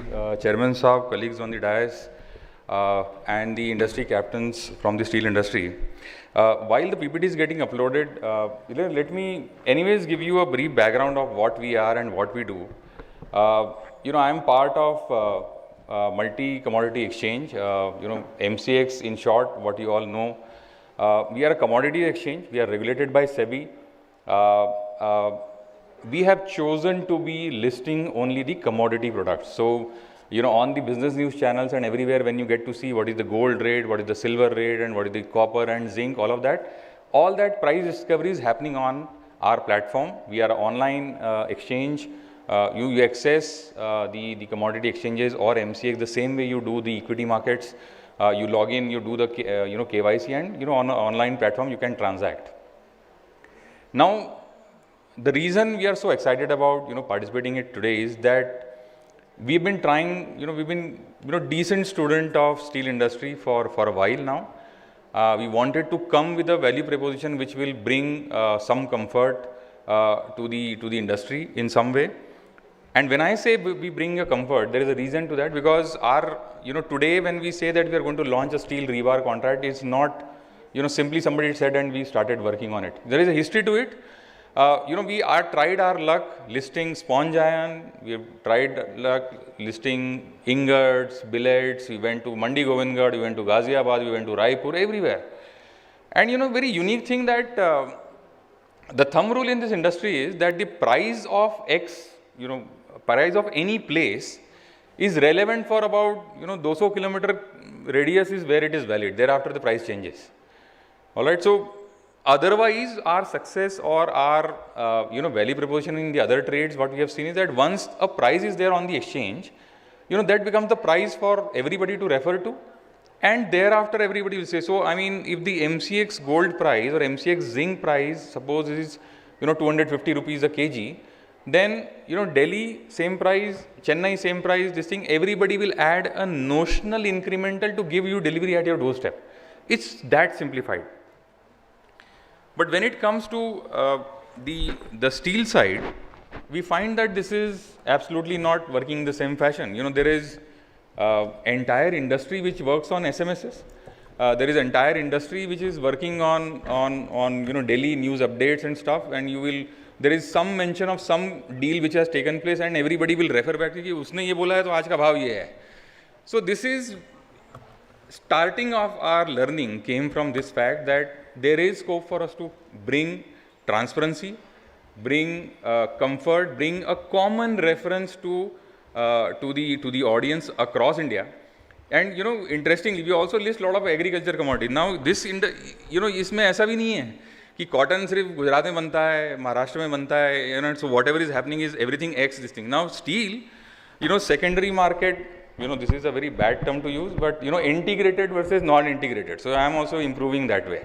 So the industry is present everywhere, and everybody said that if उसका भाव अगर ये है तो मेरा भाव ये है. मैंने बोला सर आपका भाव कैसा है, क्या कैसा करता है? So then there is no clear answer. So which is where we felt that there is scope for us to contribute. We can come out with a value proposition.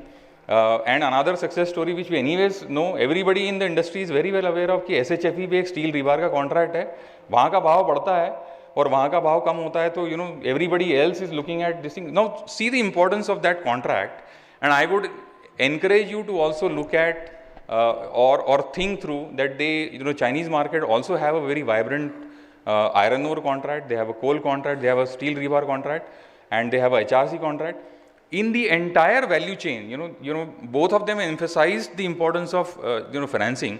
But fact of the matter is, how do you refer to? What do you refer to? So the Shanghai has got rebar, has got the another exchange has got iron ore. So at least they know that if the starting point is this and the end point is this, value addition का scope इसके बीच में कहीं तो है. In our setup right now, I think enough of SMSs. I think we have a scope to give you a value proposition for that, and we also come from the background that we have done few things right. So I have a quick 5-slide presentation for you to all understand what we are trying to bring in. This is the first, I would say publicly we are talking about, that the launch we are going to do. Definitely, I think we right now going through the warehousing and all of that. Moment those warehousing setups are ready, I think we are ready to fly. And give you a perspective of what it is all about. Now ये जो story मैंने आपको बताई sir, ये एक मैंने slide में कोशिश करी है इसको भरने की कि है क्या यहाँ पे, मतलब 4 प्रकार के लोग हैं sir. So producers, I am not trying to distinguish between integrated, not integrated. For me, it is everybody is producer. Then there are consumers, for whatever reason they will, value addition. So once you have taken it from the producer, whatever value add you do is your choice. You are all bucketed into one. There are traders. Now, incidentally, because of this financing collision or a lack of it, there are a lot of big players who are channel partners to them and essentially do a funding activity, which is fantastic. So I mean, there could be organized way of doing it, but there is an informal, well-established model already prevailing, and we love such setups already there because they understand the meaning of price discovery happening and how to connect with it.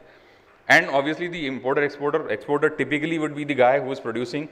Importer, obviously, they would look at the price disparity between two markets, when there is viability to import, when there is viability to export, all of that. But now the theme as to where we think we can fit in. Now these are the nuances of the current trade, sir. A, mostly bilateral.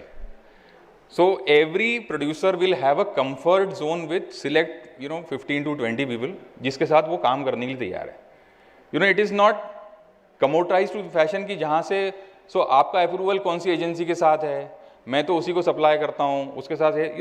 These are the comfort zones which are already there. Nothing wrong.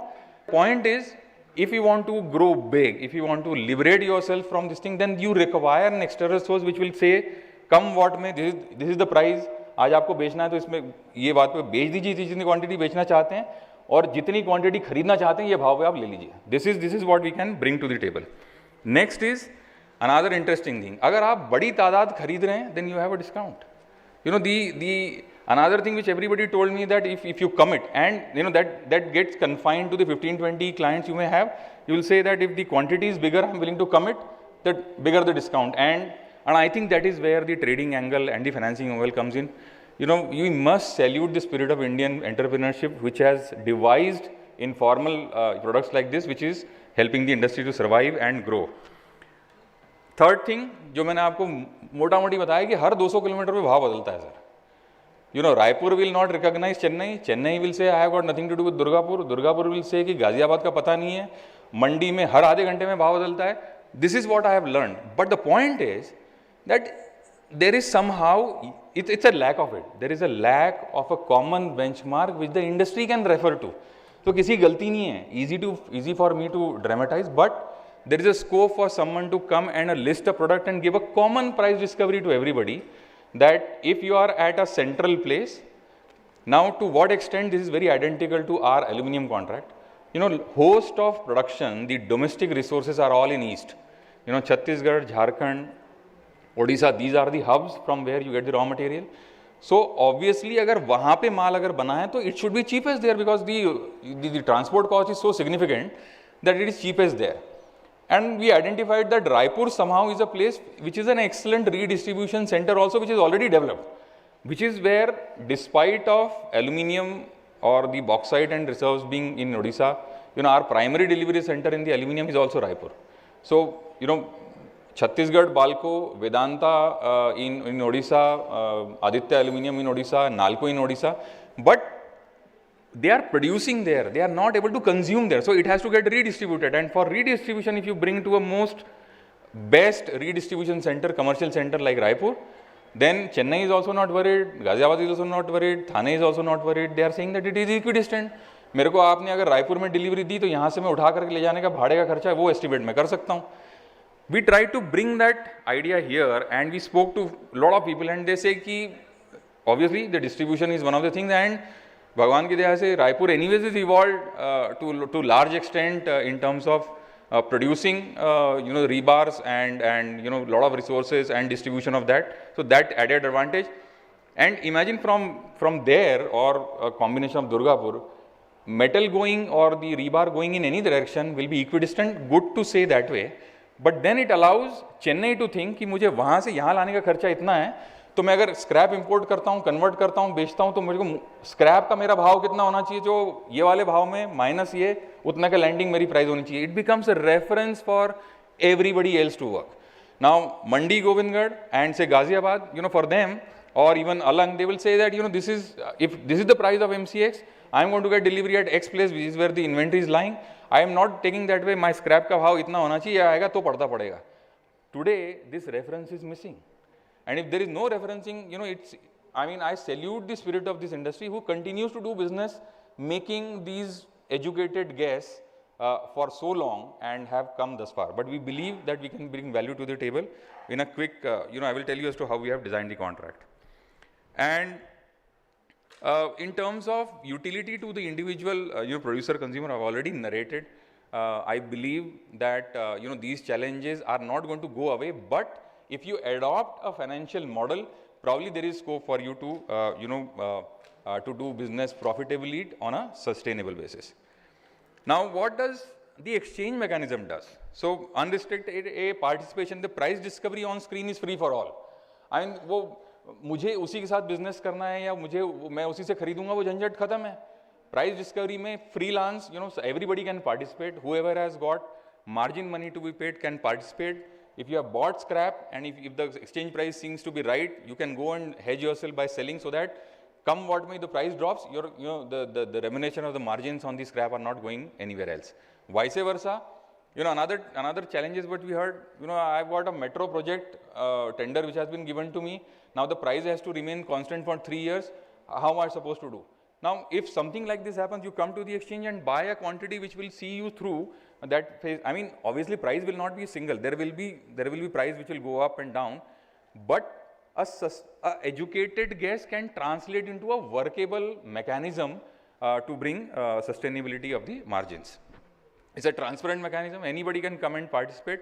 KYC, standard SEBI norms in which you can participate and transact. There is, we are an exchange of a futures exchange, which means not only that you have to pay margins to participate, but we collect the MTM, the mark to market indices. The prices have gone in your favor, you will get the money. If it has gone against you, you will recover the money on an ongoing basis. So the default risk, we manage our risk in that way. So the default risk is minimal. You can use this, alien mechanism to participate and continue doing bilateral businesses with your existing business partners. So that's another one. And it's secure. I mean, nobody would know who's bought, nobody would know who's sold. Eventually, when the deliveries happen, only for the GST purpose, the billing happens. Otherwise, it's safe. It is very, very akin to transacting equities on screen on any of the bourses. Very similar to that. We are, technically speaking, our designation in SEBI is stock exchange. We have chosen to be only in the commodity segment and not in any other segments. Otherwise, the norms are completely abiding to what SEBI prescriptions are, KYCs, the way we function, the way we debit credit, everything is as per the SEBI thing. And we have had, success stories when I say, let's go to the next slide. What is it that we have done to the other metal and other trades? So we have aluminium, copper, lead, nickel and zinc contracts already listed. And just to give you a glimpse of what quantities and the values we transact for these metals, these are the numbers.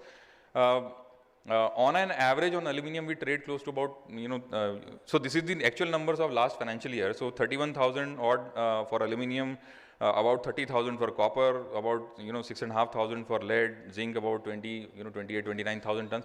This much quantity of high value product gets transacted each day and without any chaos. So my point is, this industry in terms of tonnage is humongous multiple to what the non-ferrous metal market is. And I believe, with our value proposition, we are here to let this market, flourish using the exchange mechanism. So this is a bit about us. So far close to about 3 lakh tons of metal has got cleared since 2019, since we converted the contracts to be delivery settled. And we believe we can do as much good to the steel rebar industry. Now, I am not a champion of this trade, but we simply go by statistics. This is the history of price volatility in the rebar market. Pre-pandemic, 2016 onwards, 15%, 11%, 11% leased in 1920, which was nearly 10%. And the numbers have been going up thereafter. So volatility numbers is simply, what is the previous close over today's, the difference annualized on for the year. My point is, do you have margins to that extent of the volatility you are dealing in? I mean, if you have, God bless you all, but I mean, if you don't have, you need to have a mechanism which will help you to hedge and deliver as a last resort. So my point is, I simply went by the statistics. This is steel rebar price, FE 500, 12 mm, ex Raipur for 12 meter rod on a daily basis calculated for the annualized volatility. These are the numbers, and I believe it is a sufficient volatility for a thin margin business to feel excited for something what MCX is coming up with.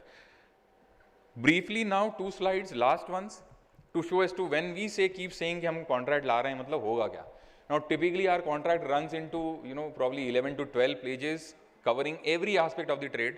But this contract is already up there on our circulars for you to refer to. But what matters, I've briefly listed here. We will have monthly contracts. Monthly contracts, we called it by the same name: August, September, October, November contract. Last 5 working days will be the delivery months, which means from 1st to 25th, practically you can participate on the exchange only for price discovery, hedging, price benchmarking. If you take your position into the last 5 days, then if you are a buyer, you will have to take the metals. If you are a seller, you are obligated to deliver into the goods into MCX warehouses. And there is a set process in which the deliveries happen. The lot size is going to be 5 tons. So minimum quantity you buy and sell on MCX for rebar will be 5 tons. And the delivery lot is going to be identical. The minimum price change which can happen is 10 rupees per ton. And so on and so forth. So these terms may look little weird and alien, but that is the extent to which we will standardize. We have already standardized. So when the screen gets traded and screen says that it is 52,000 ka bhav hai aaj ka, which means FE 500, 12 mm, ex Raipur, 12 meter, I don't know, I keep saying, but because I'm new to the trade. So 12 meter ka length is priced at 52,000 rupees per ton right now. So I mean, if you think it's a good price to sell, you can go and sell. If you think you are a good price to buy, you can buy. So every other subjectivity is ironed out. I mean, you can't say that कि मैंने तो जब खरीदा था तो मेरे को FE 550 चाहिए था. That's not given. What is given is FE 500, and once you have that, rest of the other things will fall in. Obviously, there is people will say that the price for 550 has to be different, 550D has to be different. Ranjan, sorry to be interrupting your thought process and flow of your presentation, but we'll take some questions also, so you can answer some of these things in the questions. Sure. Yeah, carry on, please. I will just close it with last slide because this summarizes the every other possibility. The delivery centers, base location is Raipur, another is Thane, Palwal, Chennai, Durgapur. We will not provide any premium discount to any location. Whoever has got surplus, undisposed, this thing can deliver into exchange and get remunerated for that. Alternate grades are FE 500D, 550, 550D, and the other sizes 8, 10, 16, 20 and 25 mm also can be delivered. So it is as simple as this. We believe that we can do great good to this industry. We are happy to take questions, and I am here entire day. We'll be happy to connect and guide you more as to how this can be of great use to you. The aim is that within 1.5 months we should be done with our legwork on warehousing, establishment and everything, and we will go live, and I am sure we'll connect via Metalogic also when we go live. Thank you very much for your time. I think that we require a larger applause for Ranjan for a very good presentation and a very new product that he is bringing onto the table. The value proposition is absolutely outstanding in terms of price discovery, in terms of backward supply chain price discovery, in terms of going forward price discovery. There is the non-perishable nature of the commodity that this industry deals with, which is again a huge value proposition as opposed to what Ranjan said, that he trades mainly on agri-commodities which are perishable in nature, which have a fixed lifetime. Then he also offers a proposition on warehousing, on standardization of contracts, on so many new things that he brings onto the table. So it's an interesting proposition that one should look at. What Abhinav began by saying that there is difficulty in finding capital financing. There is two solutions on the table itself in this presentation by one, Mr. Kamath. He brings in the leasing proposition and then the commodity exchange proposition by Mr. Rege. So we have finished our time, but thank you for your patient listening. Do we have time for questions? Or we can take in questions, I think, in the informal session in the tea break. We have what we have. We have given you a presentation. I wanted to add a couple of things from my side is that I'm also a tax policy person, and I've looked at issues that the industry is facing in terms of higher taxation, very high royalty rates, inverted duty structure, and I've requested Abhinav to give me a write-up, which he has, in fact. We can reach out to the policy part of the government to address some of the issues that the industry is facing. Thank you very much for your patient listening. Thank you very much for my eminent panelists. Have a very good afternoon. Thank you. Thank you, Honorable Session Chair, for concluding this session and also for the closing remarks. Ladies and gentlemen, we are extremely grateful for our eminent panel for this session, and as a token of our gratitude, we would like to present them with our memento. I would request Ms. Monica Bachchan to kindly present us Mr. Amit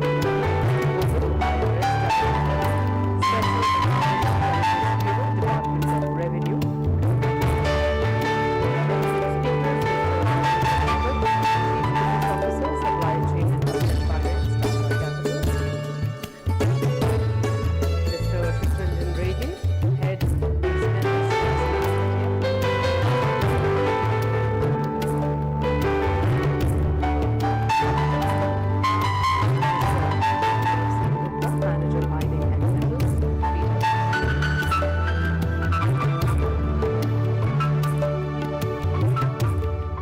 Thank you, Ms. Monica Bachchan, and I request all of you to kindly come forward for a group photo.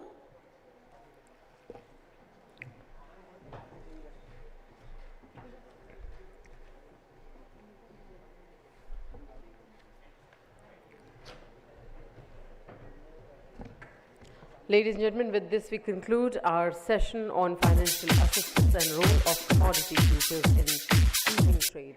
We will move on to our next session. The theme of this session is government schemes inviting investments. And to chair this session, we have the honorable presence of our Additional Secretary, Ministry of Steel, Government of India, as our session chair as well, Madam Ruchika Govil, IRS. May I please request Madam Govil to kindly grace the dais. This session will once again be co-moderated by Ms. Monica Bachchan. I invite our eminent speakers for this session, Mr. Sridhar Krishnamurthy, MD Arjus Steel, Mr. Raghavan, Head Business Strategy, AMNS India, and Mr. Vinod Kumar Singhal, Chief General Manager Marketing, SAIL.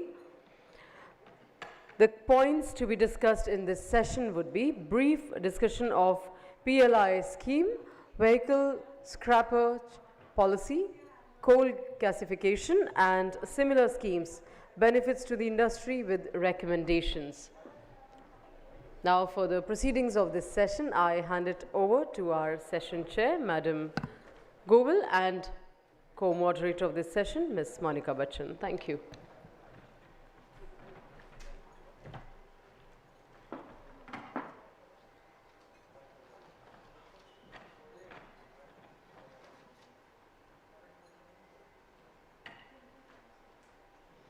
So now we are having a session 4, which is on government schemes inviting investments, and we have our session chair, Srimati Ruchika Govil, Additional Secretary, Ministry of Steel, to chair the session. And we have 3 panelists in the session. Mr. Sridhar Krishnamurthy is the Managing Director at Arjun Steel. Mr. Raghavan, Head of Business Strategy at MNS India. And Mr. Vinod Kumar Singhal, Chief GM Marketing Sales. So I'll hand it over to Madam to please open the session. Thank you. Thank you so much. Very happy to be here, a part of this technical session. For all of you who are here in the morning, we did set the tone and tenor by discussing where the steel industry is going. It's most important now that when we talk about increasing our per capita consumption and the way our infrastructure is growing, the economy is growing, the GDP is growing, steel has to play the most important role. And for steel to grow, we need investments. Today, the sector, I had joined and become a part of the steel family in 2017, where our capacity was 105, and now we are at 160 crude steel capacity. This journey has been good, but I think we need a more robust growth from today till 2030, and from 2030 to 2050. We talk about reaching 300 million tons, and thereafter to probably 500 million tons. For this, therefore, we require investment. We require investment in the steel sector. We require investment in all the additional, the auxiliaries, the capital goods, the support industry, the mining, etc. And in steel also, we need to now differentiate and have all kinds of steel products that need to be produced within the country. We had discussed this in the morning as well. We have with us today from Archer Steel, Mr. Krishnamurthy, who has participated with us in the PLI 1. And when we'll be talking about PLI 2, there will be scope for further kinds and grades of steel. In fact, maybe a larger scope will come out in PLI 2 the way we are debating it currently. We would like to hear from him regarding the specialty steel. We also have with us on our panel SAIL, who is talking about, I'll just set the whole thing and then I'll hand it over to each person if you please. And we have with us also Mr. Singhal from SAIL, the largest PSU, which is all set to grow to, I think you've set yourselves a target of 50 million tons. When you have to be talking about how you see your journey from today and what all you see as impediments and enablers in your growth and in your investments towards 50 million tons. And then we have with AMNS, the largest, the new entrant, the new kids on the block who seem to be growing the fastest and who've made large announcements about their growth plans. So we have with us somebody who is going to be talking specialty steel, and the two other sectors who are going to be talking the ISP routes and the larger sort of expansions. So today we have with us on the panel only the steel producers and investments in that regard. If there are in the audience other people who want to talk about other investments related to the inputs into steel, we'll be welcoming those thoughts later. Handing over to you, Mr. Krishnamurthy. Good afternoon. Thank you very much for having me here. So just to give you a sense of what we do, Archer Steel has two plants, one in the south in Andhra Pradesh and one in Punjab in Mandi Gobindgarh. And both the plants produce what we call a special bar quality, so alloy steels and microalloy steels, which are mainly going into the automotive segment and also increasingly into wind energy and railways lately. So the nature of the business is we are very well, we are closely connected with what the automotive industry or end customer wants. And as you know, in between us and the OEM, there are many other players. We have forgers, we have processors who take our steel and machine it down into different parts. Then there are sub-assemblies, people like GK and XTO who make transmission and other assemblies, and ultimately the OEM. So one of the challenges we have is to understand the needs of the OEM, and increasingly that's improving. There's more dialogue with ACMA, the automotive component manufacturers, and there's also platforms where we can engage with the larger OEMs. But in order to know what are the future needs, in which areas our development should go, this takes a lot of effort. The second thing is, when we develop steel, we have to be approved by the OEM, and that approval process can take anywhere from 6 months to 2 years, especially the Japanese OEMs will take 2 years, 3 years. So when the PLI 1 scheme came, which was very with tight deadlines and certain thresholds and ramp up productions, we found it difficult to participate in that. But in the second PLI scheme, we are making efforts to get into certain new grades of steel which we see India will need. Overall, our business deals in smaller quantities but high value, and therefore investment has to be carefully thought out so that we can address a wide range of grades. Typically in a month we produce more than 80-90 different grades of steel, and our average order size can be as low as 5-10 tons to maximum maybe 600-800 tons. So it's a lot of service involved, a lot of inventory holding, a lot of service to the OEM in terms of just-in-time delivery, etc. So with the government Ministry of Steel, we have had a lot of interaction into what is the steel that's imported, what are the things that can be localized, and increasingly I am seeing a trend where OEMs are coming back to us with new grades to be supplied. So as part of our regular production, we also have what we call as development. So we develop new grades, give trial orders, validate it, and then eventually it becomes a commercialized product.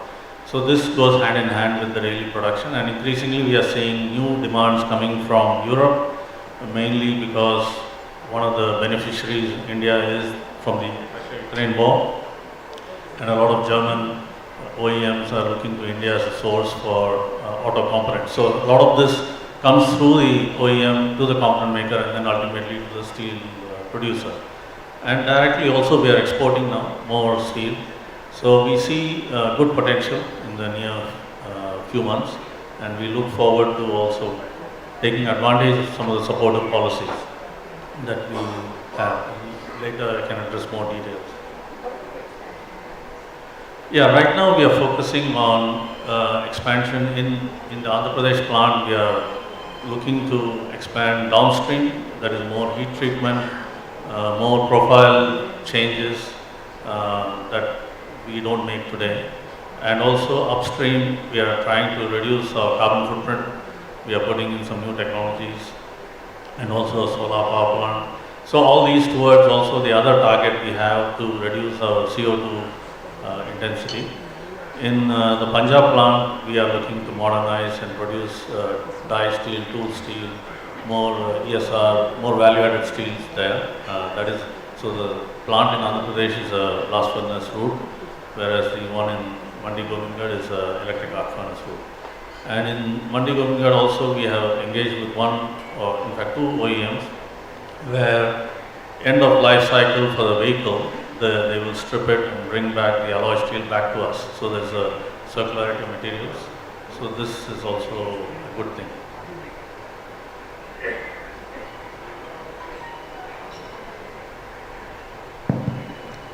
Good afternoon, everybody. Thank you for having me here, Monica ma'am and Ruchika ma'am. Really delighted to be in presence of the eminent panelists and also the gathering here. So I'm Raghavan. I head business strategy in ArcelorMittal Nippon Steel. So just a brief about ArcelorMittal Nippon Steel and also on the expansion strategies. So right now we are a 8 million ton player based in the West Coast. We've got 2 major projects running as we speak. The first one is expansion in downstream, where we are setting up 2 million tons of high value added downstream capacities in our plant in Hazira. The project is set to get commissioned by June 2024. The other big expansion is the upstream capacity expansion from 8 to 15 million tons in Hazira, which is also underway. The project is on track and set to get commissioned by end of 2025 or early 2026. These are the 2 major expansions that are currently ongoing, and our ambition is to get to 30 million tons doubling from 15 to 30 million tons in the next decade. That's what we are gunning for. We've been an active participant of the PLI 1.0 scheme. We've had multiple discussions, and the level of engagement that we've had with the steel industry has been very good. They've taken a lot of our feedback, and we've been an active participant. We are participating in 4 categories in the PLI scheme 1.0. It was a very broad-based scheme, and we're participating in 4 categories. And we are actually looking at making the scheme to include more categories and to participate in more categories in PLI 2.0, which we will talk about subsequently. Yes, ma'am. The expansion from 15 to 30 also includes the expansion in Odisha. We are looking at expanding in 2 geographies in Odisha, Paradeep and Ketrapada, where we are working very hard. We have actually filed an environmental EC application for Paradeep, and very soon we'll be filing the next application also. Now that's all about steel. What about pellets, etc.? We also hear that you are going to be involved in pellet manufacturing, if I'm not mistaken. Yes, ma'am. So it's one of the key substrates to the steel manufacturing. So, I mean, when you're expanding in upstream, then there is also a need to expand in all the other backward integration units. So we are actively looking at expanding in pellet making, and which also means we'll have to expand our iron ore capacities, so which we are also open to. So it involves the entire chain, the backward integration into all the other facilities which are required for steel making. That also will expand in alignment, in consonance with the steel making facilities. Just a question for ArcelorMittal. The impression that I carry is that ArcelorMittal is more blast furnace oriented. How do you see your future expansions, especially with so much, and considering you're so Europe-based ArcelorMittal, and there's so much talk of decarbonization and large steel production capacities normally come through blast furnace route. In your expansion from your current 5-6 million tons to 30 million tons, will you see your journey more towards the blast furnace route or through the DRI and electric arc furnace route? Yeah, very good question, ma'am. And nobody knows the answer as yet. The industry is definitely at the crossroads. There is a need for tying up both we need to grow economically. The steelmaking needs to be sustainable both economically and environmentally. So the first phase of expansion that we are growing is in the blast furnace route. The subsequent expansions, they're all in the drawing board still, ma'am. We are still evaluating the cost economics, the material availability. For example, if you're moving away from a blast furnace technology to other technologies, then you also need to have better substrates, better pellets. You need to have a better grade iron ore. So the entire supply chain needs to develop if you move away from an existing and a very well established technology like blast furnace. So we are evaluating all of that. It's still in the drawing board, but I wouldn't definitely rule out any other technologies. You know, we also look forward to ArcelorMittal with their global presence to actually invest in R&D in the steel sector. Steel sector technologies, from what my metallurgist friends tell me, is pretty much similar to what they had studied when they were doing metallurgy. So there have not been much scope of disruptive technologies in steel. But talking about decarbonization today, we have to be looking at things which were earlier in textbooks, but now have to find their way from the textbooks to a commercial operations. So that scope of R&D and scaling up, and we are very conscious that in India, the R&D expenditure, whether it is from the government or whether it is from the corporate entities, is rather limited. So it is pretty much business as usual, but the time for business as usual may be getting limited. So from corporates as large as yours, multinationals as large as yours, which have that international exposure, would we be looking at more R&D towards the new styles of steel making? Absolutely, ma'am. As I was saying, the industry is definitely at the crossroads. So there are multiple levels of new technologies development. Number one is in the primary steel making. You have various routes there. I mean, there's a DRI route, then there are hydrogen-based steel making. There are multiple routes of technology developments happening in the primary upstream side. Apart from that, there are newer types of steel required for different end-use segments. For example, the requirements from the auto industry is continuously changing. There are different requirements for electrical steels to be developed, etc. So apart from primary steel making, there is also R&Ds and new technologies to be developed in the downstreams also, which we are actively, I was just talking about our downstream expansion plans. This is going to significantly bring in a lot of know-how which doesn't exist in India right now, but using our parents, ArcelorMittal and Nippon Steel, there's going to be a lot of technology transfer and know-how that's getting transferred into India. So that's the other route of technology development. But going back, even in the technologies of making pellets, for example, as you were saying, if you're moving away from the blast furnace route to another technology, you need different types of pellets. The pellet physical properties and the chemical properties need to be different. Again, there's a lot of technology and R&D that is required to develop those kinds of pellets in beneficiation, in pellet making. So all these technologies are required, and we are seeking help wherever it is required for developing all these technologies. Thank you. I'd like now to shift to Mr. Singhal from SAIL and what is their investment strategies that they are looking for. Sure. We have a presentation from Mr. Singhal. While he sets that up, I'd just like to discuss with Mr. Krishnamurthy, when you talk about that you work with ACMA and you have OEM issues. So we see that now with the electric vehicles coming up, you will have a case for lesser and lesser components, and you will have a case for more of lightweighting of steel. Do you see your production processes will actually will have to undergo, your product mix will have to undergo a major change in the near future and the future, the longer future? Yes, we see that by 2030, I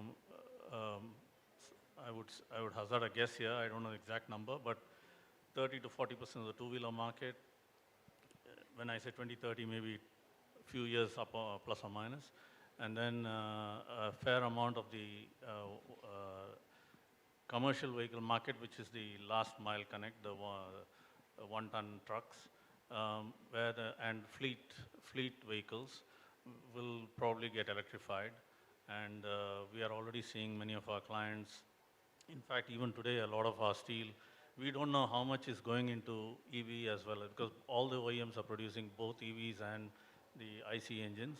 And we are now starting to track how much we are selling into each, but a lot of the transmission and other components are common between the two vehicles. So, but we are seeing increasing demands, and we are projecting also that in the short run, the demand for our kind of steel, SBQ steel, will increase because there is production of both types of vehicles, and also hybrids will consume more steel.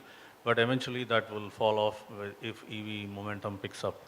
So for that, how we are preparing is getting into other sectors like wind energy, railways, and hopefully one day in defense as well, and exports. Thank you.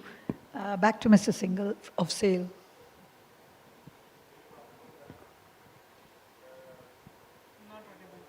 You're not audible, Mr. Singhal.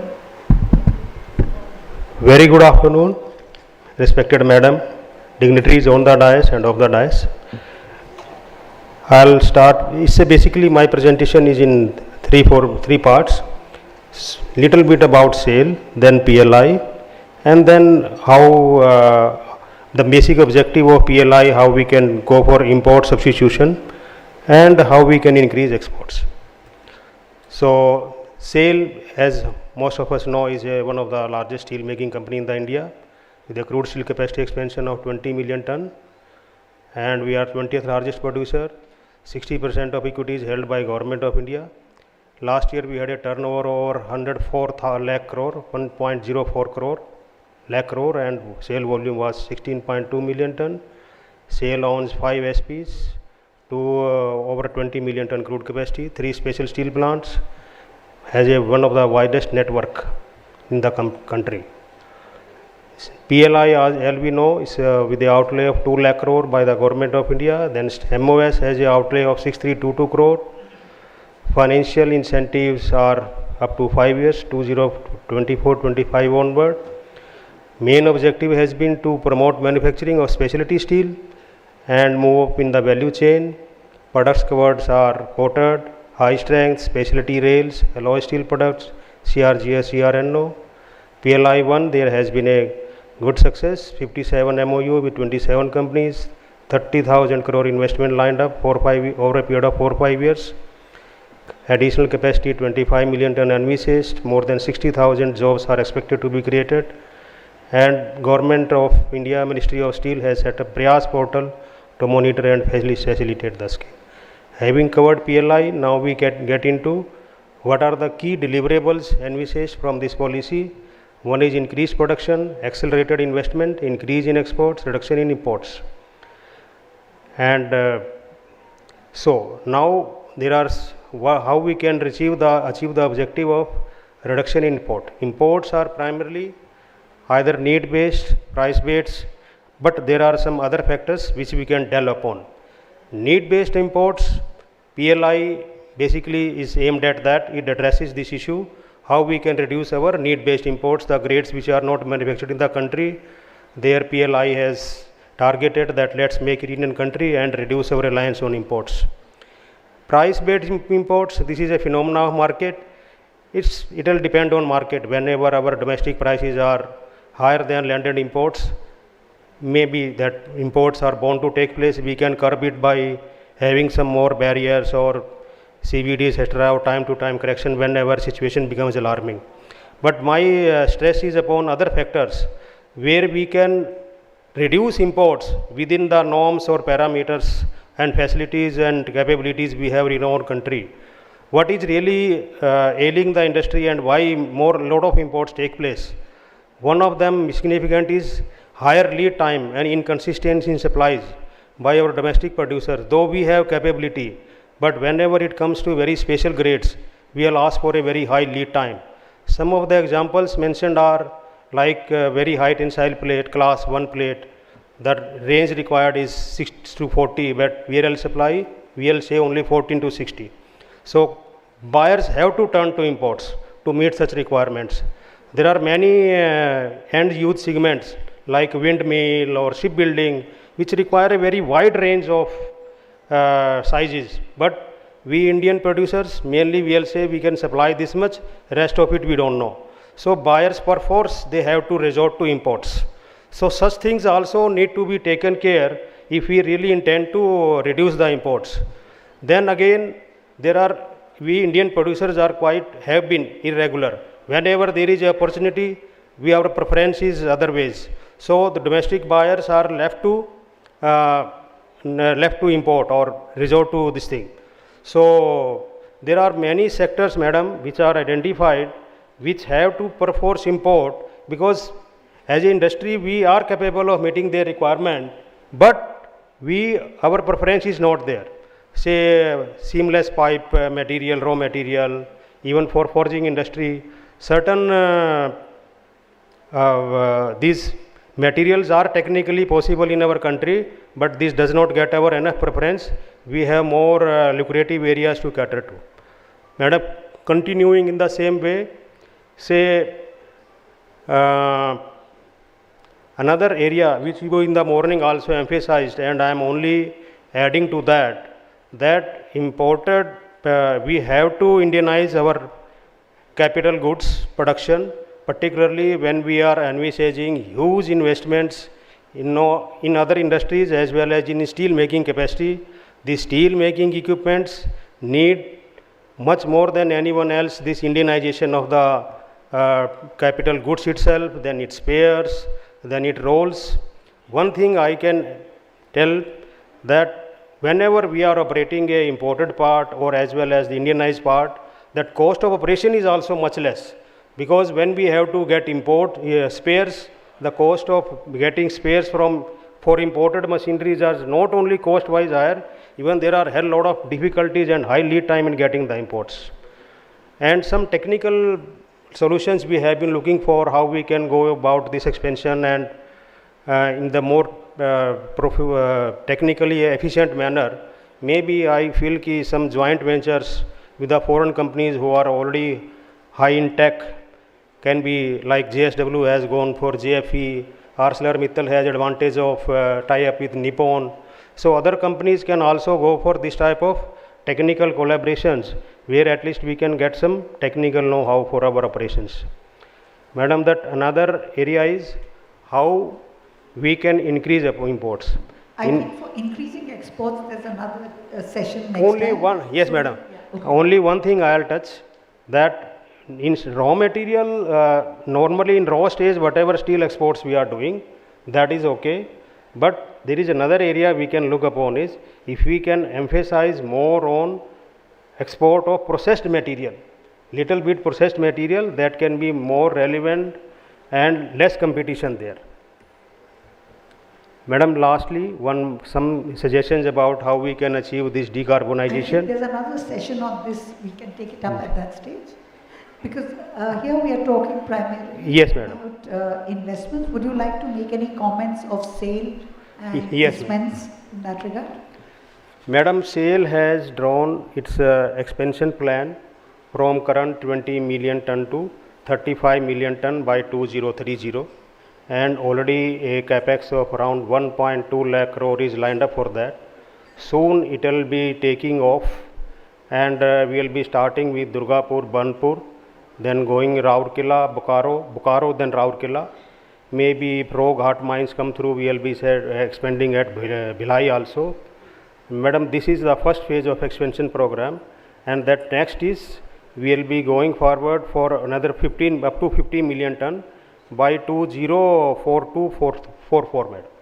That is the mainly it will be financed by internal accruals, keeping the debt equity ratio less than 1. That is what is our corporate plan, madam. Thank you.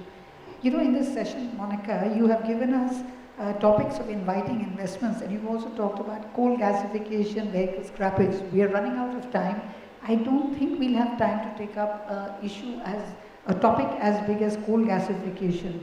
If there's anybody who wants to talk about the vehicle scrappage policy, I would be happy to engage on that point with anybody. You've already had, because you've mentioned it as a point here, so that's fine, that's comfortable. Yes, thank you so much. Yeah. Anybody would like to take up questions with the panelists or any other point? I'm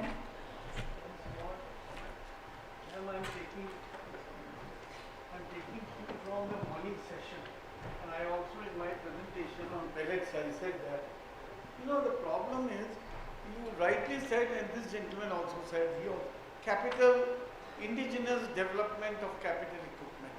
You'll be surprised. Pellet industry is in India for the last 15 years. People like ArcelorMittal, they are here.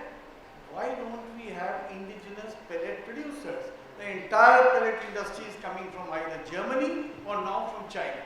So this is my one question. Can the government of India help in that? My friend from ArcelorMittal, I would like to ask him, when he's going in for pellet expansion in the next 10 years will be 100 million tons. Where do we get? We'll all import, very sad. Number two, beneficiation technologies. Everybody keeps talking. Not a single beneficiation technology Indian जो आपने बिल्कुल कहा, जो मैंने रुड़की में पढ़ा था 50 साल पहले, जिगिंग, वो भी वही चल रहा है, spiral washing, HGMS, no reduction roasting. क्यों नहीं है? Very expensive. 2,500 रुपये पर टन लगता है 1 टन बनाने में, ये 600 रुपये. तो why can't we have a PLI scheme for beneficiation? Why not develop technologies in India? I think what you're trying to say is not a PLI scheme, but before that an R&D scheme. Something, because you see, a PLI scheme cannot be bridging over the kind of costs that you're talking about, from 600 to 2,500.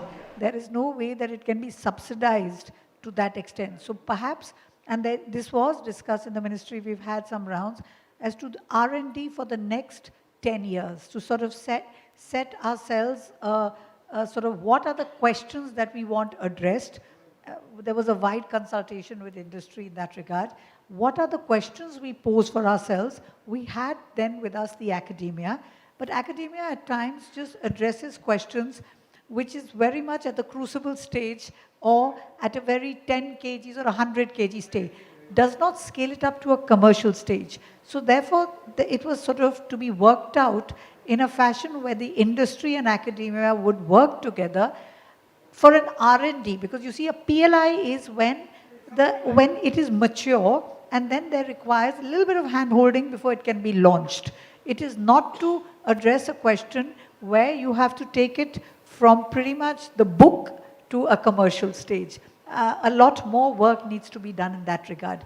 Yes, we are aware. Beneficiation is a need of the hour. I thought I would address it in the morning, but I sort of limited it ourselves. It is very much on the radar, and I am aware that the private sector, the larger corporate houses, are doing a lot of detailed study because a lot of them have also gone into mining. So every last bit of ROM is to be used in some fashion or the other. So nothing is to be a waste, everything is to be a wealth. In that regard, some private initiative, this thing has been already undertaken, but it is one of the points flagged. That is for beneficiation. But for capital goods for that beneficiation, now that's a different ballgame. If you have your, the technology developed, thereafter the capital good manufacturers do step in.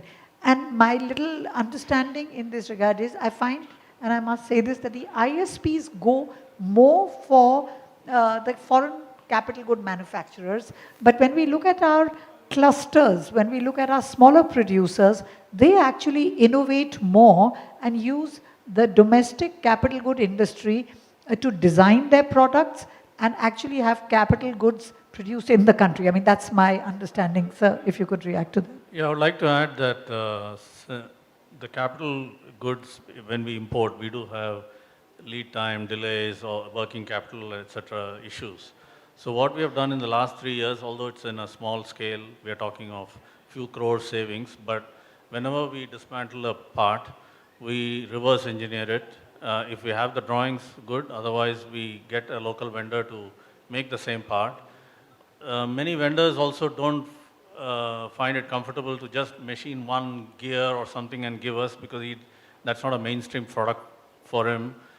So where the products can have multiple clients, like if he did a gear for us, tomorrow he can go to AMNS or JSW. Such vendors are willing to, and there are significant savings, and also have better control of quality and all that. So it's a long process. Yeah. Yeah, thank you. The next question, please. Ma'am, R.R. Satpathy from Lloyd Metals.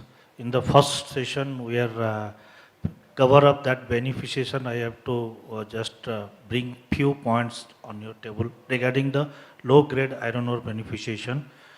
We are having our mines at Surjagat, Gadchiroli district of Maharashtra. We are also coming with 8 million ton pellet plant. The first module will complete by end of this financial year in the Gadchiroli district, one of the backward and LW affected district.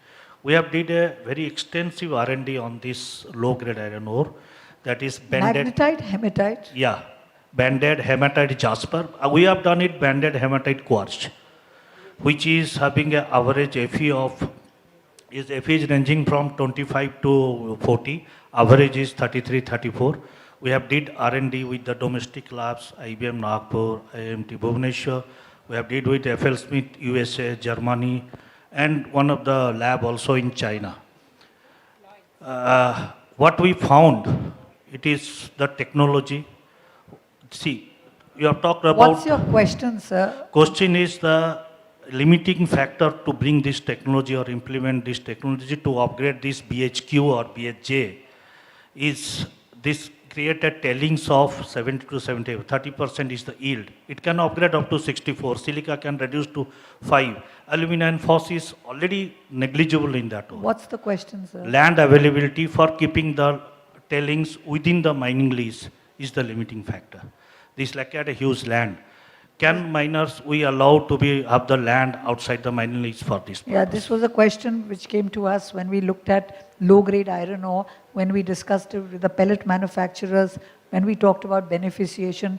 In fact, we found that the pellet, I mean, this was a learning curve for us, when we found that all pellet manufacturing was actually happening with high-grade iron ore.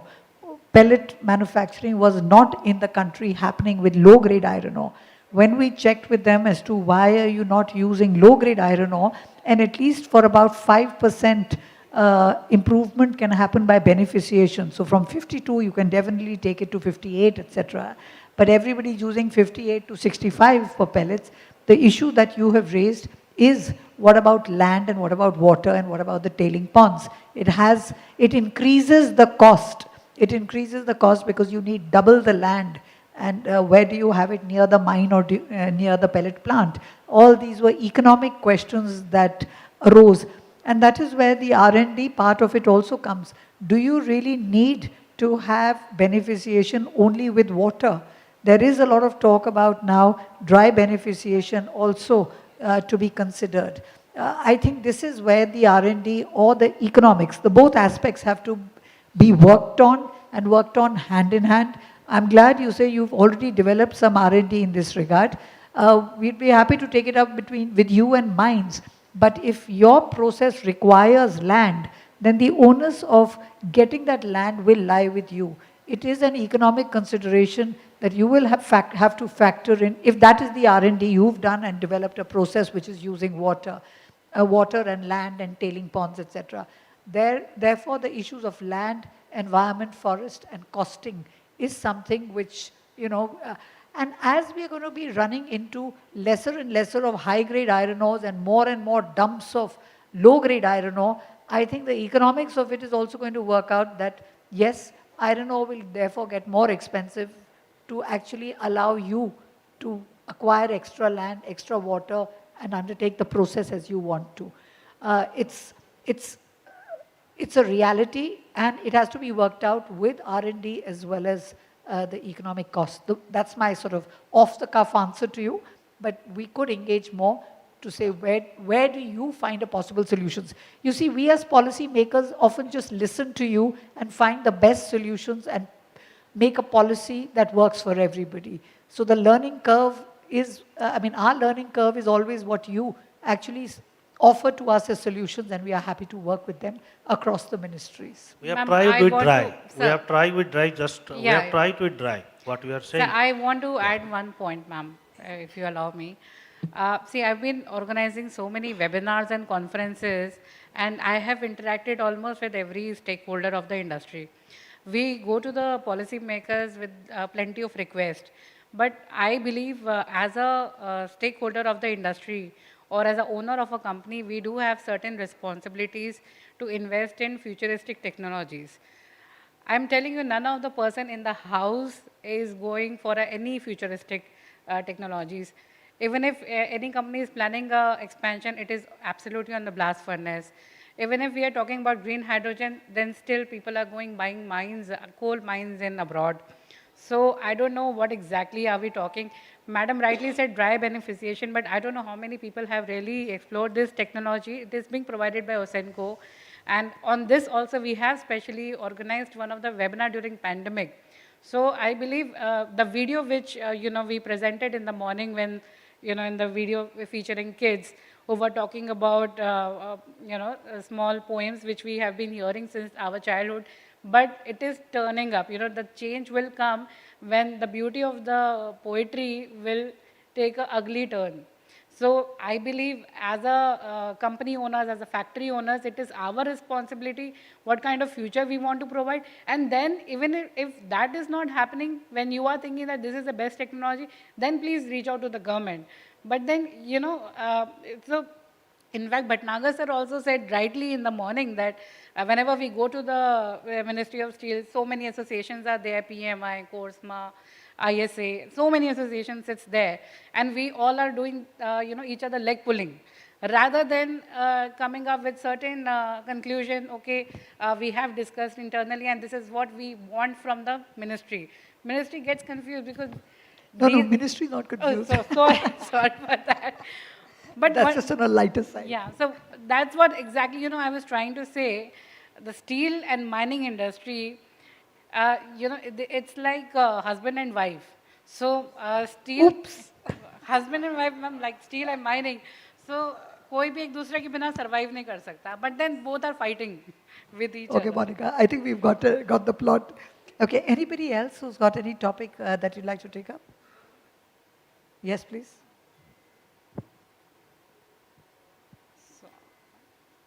Rajendra Wagh from Pune, Maharashtra. We see a lot of steel mills coming with the expansion in the capacities, but we have not seen their plans for the reducing the logistic cost. Because if we see today, steel transportation through railway is much lesser compared to the road transport. No, I think your concerns are being met on multiple levels. Firstly, Gati Shakti project, we have plotted all the clusters, all the growth centers, and where we feel that there's going to be a need for a movement. We are very aware that for every 1 ton of steel, we have to transport 4 tons. So that has been very much already incorporated in the Gati Shakti. Secondly, the national infrastructure pipelines, that also is factoring in where the growth is. And currently, as I mentioned in the morning, one of the strong areas which we are pursuing very strongly with Ministry of Railways are slurry pipelines. So slurry pipelines is also a focus area where a lot needs to be done. We still have to bring on board all the ministries that are involved. Because you see, once we facilitate one, it sometimes steps on the toes of the others. When we've talked to railways about slurry pipelines, their coal and iron is, if I say their kamau poot, that is where they earn a lot of money. So we have to therefore make out a business model that they don't get hurt. But these are all areas, let me assure you that for movement of goods, raw materials and final goods, it's pretty much in the reckoning, and if your cluster is a large cluster, it shall get covered. But if you're a smaller cluster, there may be concerns at present, but will get addressed. Thank you. Thank you. But these things, you see, take a little bit of time. They are not a very fast and easy solution to bring out. These have to be mapped, growth paths have to be put in, but already work in this direction is already ongoing in all seriousness.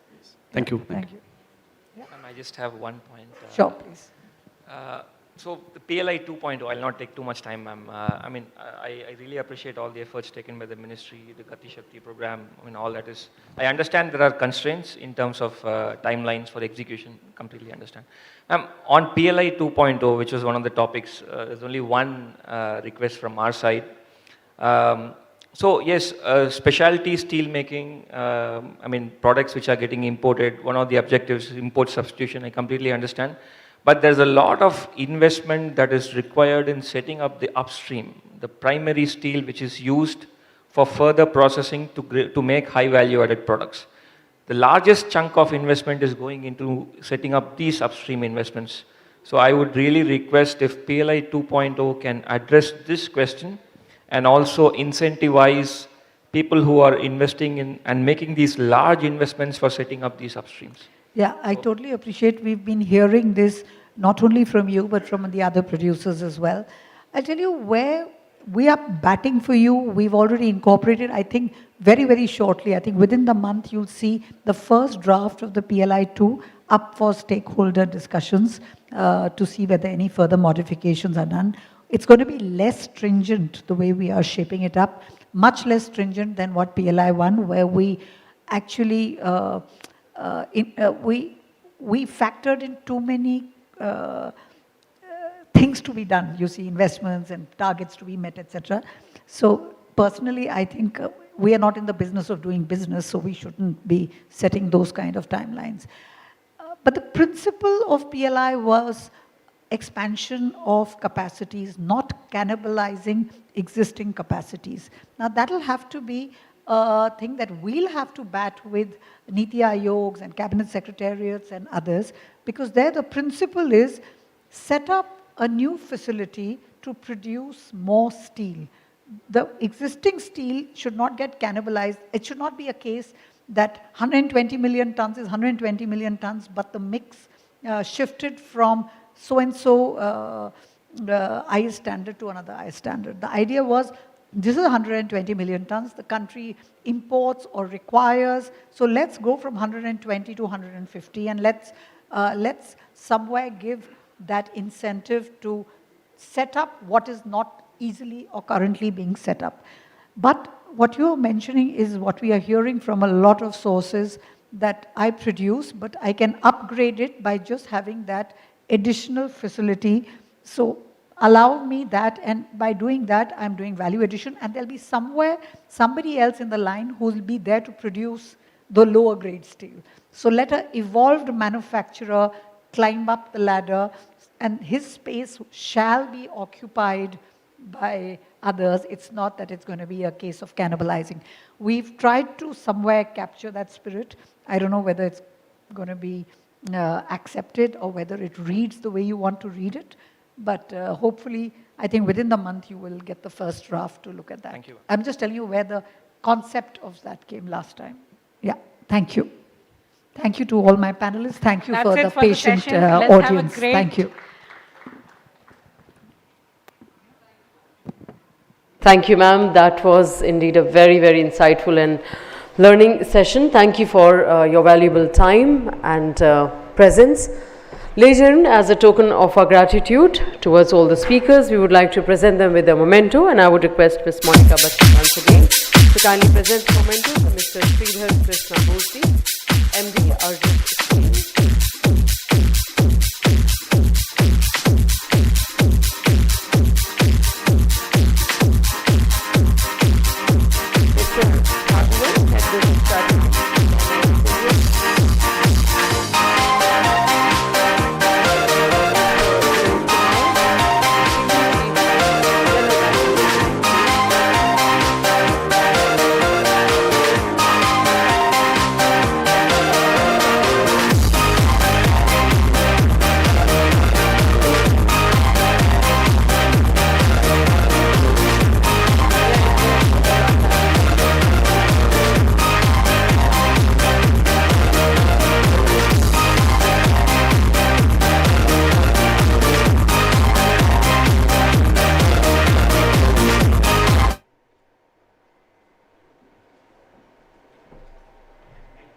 Thank you once again, and thank you all of you for making it a very engaging session.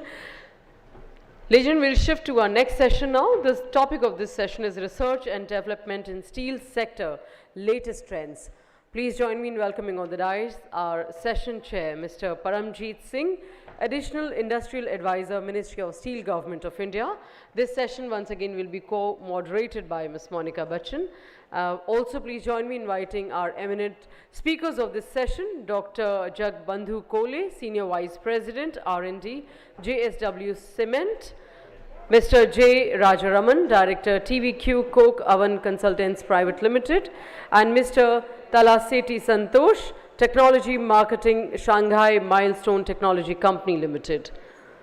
The points to be discussed during this session are energy efficient metallurgical coke making, technologies being tested and planned for reducing carbon footprints in steel sector, waste utilization, EAF, slag and tailings, and special presentation, a new processing of hard to beneficiate iron ore.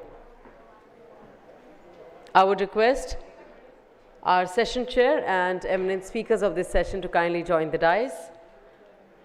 The theme of this session, once again, ladies and gentlemen, is Research and Development in Steel Sector, Latest Trend.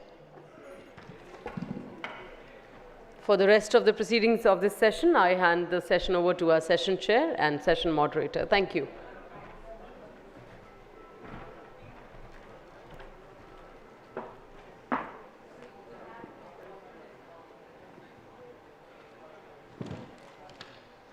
So now we are at a session 5, which is on research and development in steel sector, latest trends. And we have our session chair with us, Mr. Paramjeet Singh. He's an additional industrial advisor at Ministry of Steel.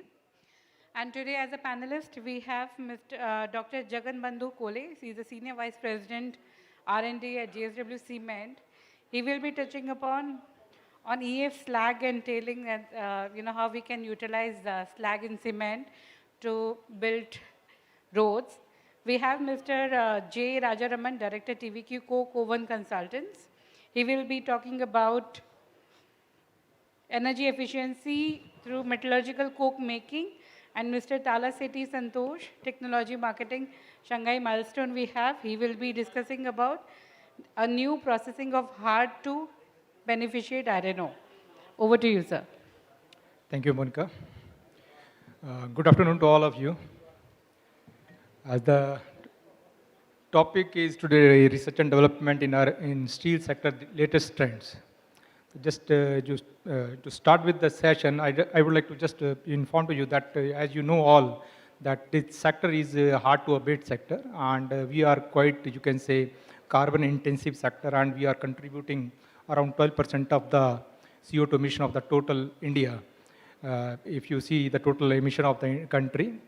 And as it has been, you can say, already informed by our additional secretary that we are envisaging that we are going to have a more production by around 300 million ton production capacity by 2030. The sector is, you can say, quite facing a lot of challenges. As you know that your CBAM is coming and we have the pressure to reduce the, you can say, emission level.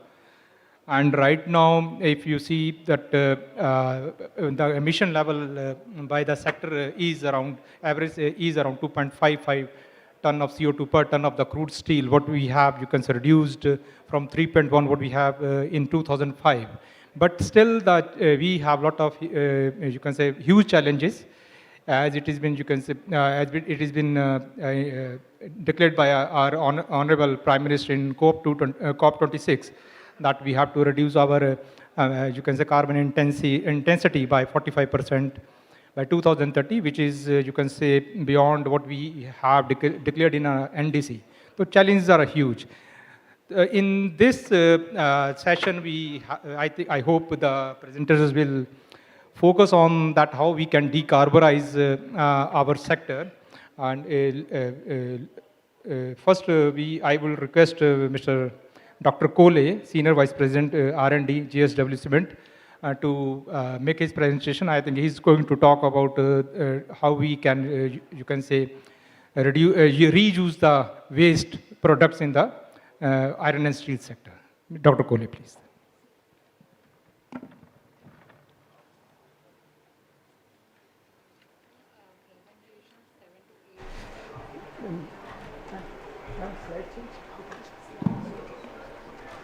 Dr. Kole? Yeah. Dr. Kole, kindly restrict to 7 to 8 minutes.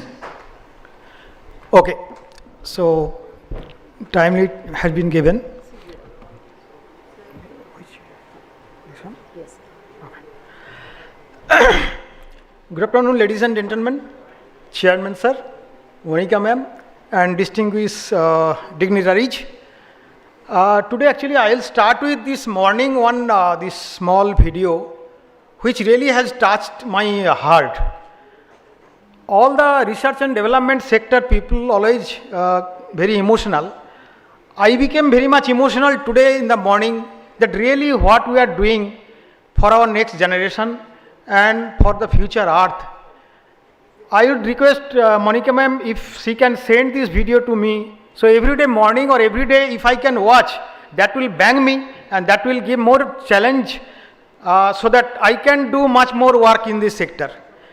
After my PhD and from my PhD period, actually I am very much interested to work in waste material, and till today also I am working with many types of waste material like any scavenger. Now today we have gathered in platform where we are talking about the steel industry's growth and sustainability. Really, if we have to sustain, if we want to grow like your 300 million tons to 500 million tons like steel, then we have to think about this waste material. Many types of steel material, your waste materials are generating, like different kinds of slags, like your all other waste. So what would be the future of this waste and how can we use this all material so that circular economy we can think. Now to start with my presentation, let me introduce my company. I am Dr. Kola, I am working in JSW Cement, but look at this your JSW organization. They are working in 8 verticals. One is this your largest vertical is the steel vertical, and that steel vertical is producing now 20.2 million ton per annum. Now targeting is by 2030 is your 50 million ton per annum. So look at one company that JSW is thinking to grow like that way, and today morning and last session also we have discussed that 300 million tons will be reaching, then after that 500 million tons will be reaching. Now we know that actually in steel plant or in iron making plant, what are the input and output? I'll look at this slide only that part.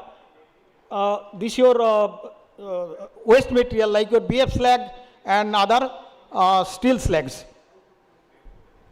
Now this your JSW, this slag scenario is like that. We are producing blast furnace slag every day, 12,500 tons, and steel making slag we are producing 7,000 tons per day. Out of 12,500 tons, the granulations is being done 11,500 tons per day, and air cooled is 1,000 tons per day. And that granulated part we are using as a fine aggregates in construction, maybe approximately 2,500 tons per day, and blended cement we are blending this year granulated blast furnace slag for cement manufacturing about 9,000 tons per day. Then about this year 7,000 tons steel making slag, we are doing 2 processes. One is air cooled process, other one is the PS ball means your processed slag, steel slag. That is we are manufacturing about 1,300 tons per day. Out of this your air cooled this steel slag, we are using this your LD and EAF slag for fine aggregates, and we are using some LF slag for clinker making, cement clinker making. As you know that 1 ton if we manufacture clinker, cement clinker, we will produce 1 ton of carbon dioxide. So it's a huge amount of carbon dioxide we are liberating, and we are the responsible for this today, whatever this video we have seen for that. So we have to take our own responsibility, we have to take the challenges, how to minimize that. And so we have to work the steel industry and cement industry side by side or together.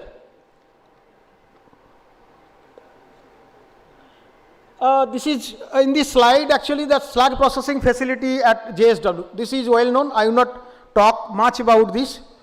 I will go to the next slide. Slag sand production process at JSW Steel. What we are doing actually that whatever this blast furnace slag or steel slag we are getting less than 10 mm, we are going for this year processing, that is screening, and then after that we are going for through a VSI this process where we are making this shape and sizes of these granules. After that we are going through a screening and then air classifier. After air classification we are eliminating this your steel and clay, then we are getting minus 4.75 mm this down about 150 micron or so or less than that. Zone 2 this your sand, this IS 383, they are talking about various zones sand like zone 1, zone 2, zone 3, and zone 2 sand we are currently producing, and we are using for concrete production as a sand or fine aggregates. Now the moment in India we know that for concrete production, mortar production, or wherever the construction is going to build, lot of river sand is being used, and this your natural this resources is getting very much reduced. So most of the state government is banning to dredge the river sand. So now in that scenario we have come out with this kind of sand, that steel slag sand and BF slag sand. Now what are these hazards for your river sand dredging? It may be some physical environmental hazards, it may be chemical environmental hazards, it may be anthropological hazards, it may be biological environmental hazards. So the few these hazardous, these processes you can look at. Chemically maybe increased turbidity and total suspended solid increased concentrations of heavy metals, pollution, air pollution, and in physical environment is reduced sand replacement and riverbed coarsening, riverbed banks, slope instability, etc. In biological environment, noise pollution, smoother microorganism, reduced respiration and photosynthesis, etc. So these are you can look at these your governmental these declarations that I have mentioned here. The slag sand and alternative green construction material, how it is beneficial as a sand, it does not contain any organic and soluble compound that can affect cement setting time and hydration, and it doesn't contain any clay or silt particles, and it improves the properties of compressive strength and durability, etc. It is much cheaper and it is an environmental friendly, completely green material and does not contribute to atmospheric carbon emissions. This is your governmental law, this BIS code that permits iron slag for plain concrete 50%, for steel slag aggregate it is 25%. And for reinforced concrete, 25% only blast furnace slag and steel slag nil. But for lean concrete, dry lean concrete, for both the cases it is 100%. Fine slag aggregate, physical and chemical characteristics. Here we will, if you go through this river sand and processed granulated blast furnace slag and your processed steel slag, we will see this water absorption percentage is more in case of steel slag, and this your granulated blast furnace slag is little bit more. Since this your water absorption content more, so it will require more water for concrete making, means water demand will be more, and density for both these cases are high with respect to the river sand. Sir, I will have to request you to conclude in 2 minutes. Sorry? So I will have to request you to please conclude in 2 minutes. Okay. So this is your fine aggregates. Using fine aggregates, actually we have done lot of work like your compressive strength, workability, etc. We have checked, and our finding is that it is very good as that of this your river sand, and somewhere it is giving like your processed steel slag sand, it is giving more strength.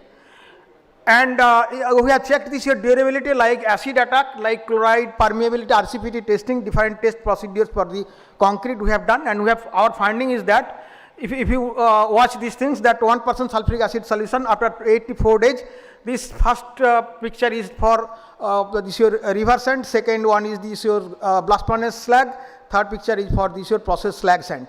And we find that acid attack, this in case of granulated blast furnace slag, that strength is increased, and whereas steel slag and river sand strength is reduced. Similarly, mass loss, in case of PSS it is loss, and in case of river sand it is reduced, but in case of granulated blast furnace slag it is increased. And for permeability or chloride permeability, etc., we have done testing also. So this is also showing very good result. And shrinkage also, it is permitting IS 456 for both the cases, steel slag and this your blast furnace slag cement. Now if we compare this your blast furnace slag and your steel slag, only two things will get your some differences, otherwise all are mostly permitting this your river sand and both are comparable. Specific gravity is little bit higher in case of slag, steel slag sand than that your blast furnace slag. And this your workability, means your water binder ratio for PSS it is a little bit more, so water demand will be more. And with this fine aggregate we have done lot of this pilot work in our own plant, in steel plant and in cement plant. We have done lot of road projects. We have laid down the concrete. This is a few pictures. This is also laying of GSB and laying down of dry lean concrete. Out of that, actually, this different blast furnace slag and blast furnace granulated slag and this your steel slag, we have made lot of building products like your construction chemicals, dry mix product like your tile adhesive and block jointing mortar, ready mix plaster. We are having planned mostly 20-30 number of products to manufacture out of this slag and slag sand. So this is the new era. Like today morning, whatever we find that we should not do best practices, we should go for the next practices. So our next practices for the cement industry and the building industry, we must have to find out the way. That is the research where we need to do at this moment. That is the need of the hours. The fine, with the fine slag aggregate, we have used for our pavement block making. We are manufacturing in Salem plant. Now, out of this your granulated blast furnace slag, we made one kind of cement where we are using approximately your 85% slag.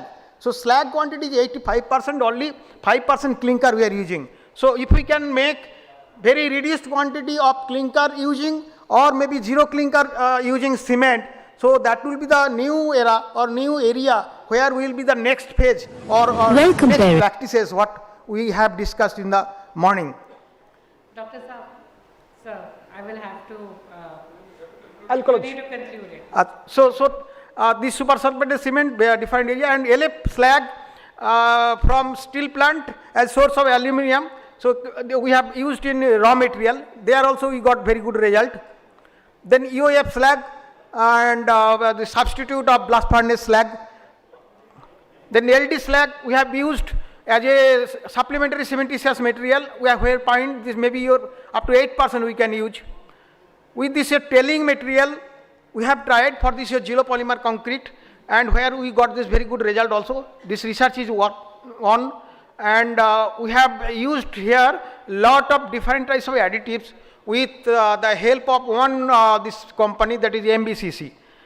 So and this work is very attractive and maybe your future call. Thank you. That's all.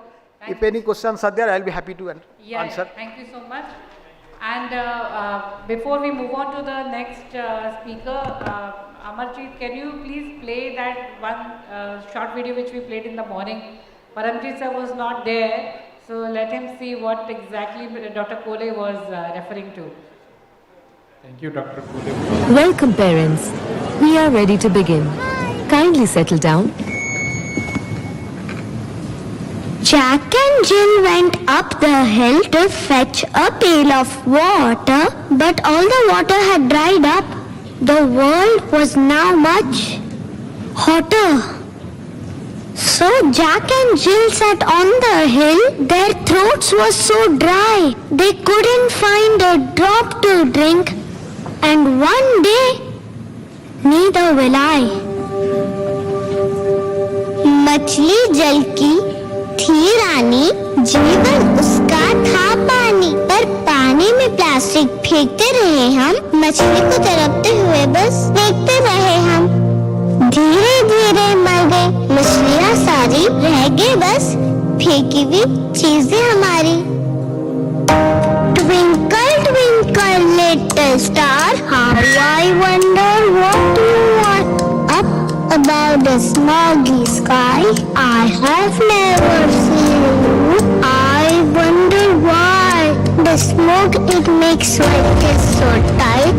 For every breath, I must fight. Mummies and daddies, आपके बचपन की favourite points बदल जाएंगी, क्योंकि हमारा बचपन climate change की वजह से बदल रहा है। Wonderful.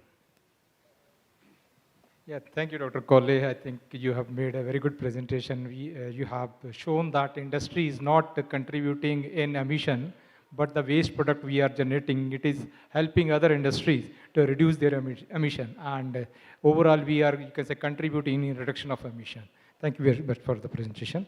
By looking into the scarcity of the time, I'll request Dr. Rajaraman, Director TVQ, Coke and TVQ Coke Oven Consultants, His presentation will be focused on the technologies being used for the coke making, like the dry recovery type and non-recovery type. And I'll request Mr. Mr. Rajaraman, please, to focus on what would be the definitions of emission in both the technologies, because that will help the industry to select the technologies for the future expansions. Thank you.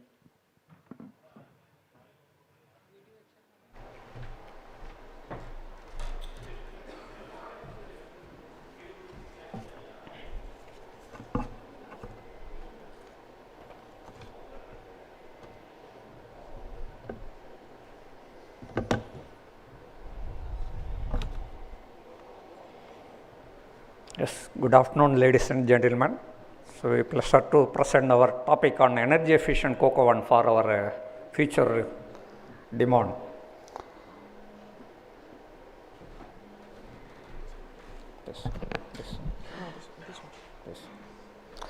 So, this is a general process flow chart. So, coking coal being carbonized at a high temperature.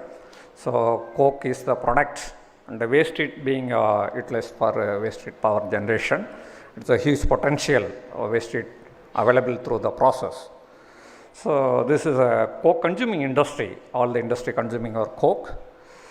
So, this is a macro picture.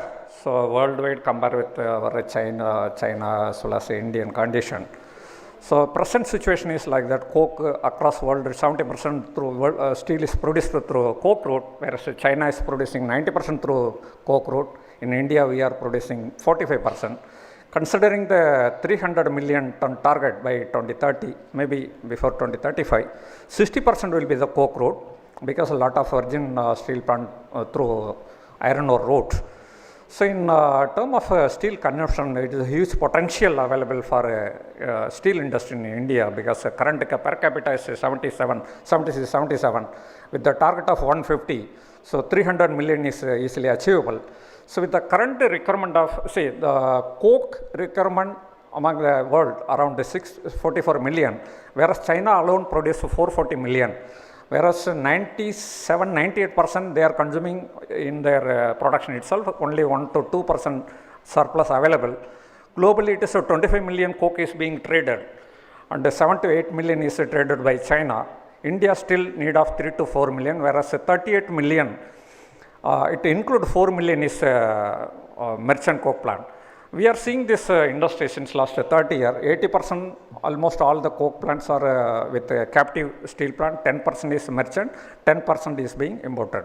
With this target of 300, we need around 50 to 55 million additional coke capacity by 2030. So, this is a very biggest challenge. And one more very interesting technology part. There are two type of technology available. One is a recovery part, and next one is the heat recovery part. In recovery part, it's a chemical and gases required, where the investment also 2 times. It is a polluted process compared with the heat recovery. Whereas in the heat recovery process, only 1 to 1.5 times, whereas the waste heat around 600 to 700 units of waste heat recovery potential available every 1 ton of coke being produced. Whereas in the contribution factor also, total contribution, if you see, compare with the investment as well as the contribution among the coke as well as the waste heat recovery. So, waste heat recovery plays very upper hand in term of technology as well as the recovery side. And this is again one more very interesting fact.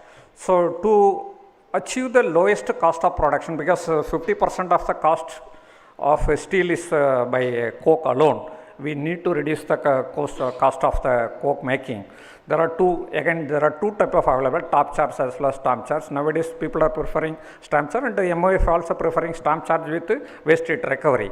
Whereas the huge difference is coming from the blending cost. So, primary hard coking coal will be very lesser in the stamp charge coke, whereas in the top charge it will be very, very high. In another hand, the charge duration of the coke process, it is almost 1/10 of top charge. Very minimum time the top charge is being happened, and the quality of the coke in the stamp charge, high CSR, micro index, lower breeze generation, which is again very upper hand in the stamp charge. These are all the NRHR coke oven we handle in the recent part. This is the lower bottom side. This is one more interesting project we handle. Among with waste heat recovery, we suggested the project proponent to utilize the waste heat recovery for the alloy making, which is a power intensive. Because there is one more industry to consider for the power intensive project, that is a ferroalloy, which consume a very high power. So one of the product is being imported, 90% of the product imported from other countries, which consume almost 60%, 65% cost is for the power. So we linked that interlinked project, ferroalloy project. So it is a bulk ferroalloy, which is also one of the factor for the utilizing the waste heat recovery. So this is our macro presentation on this one. In addition to that, we would like to highlight one more thing.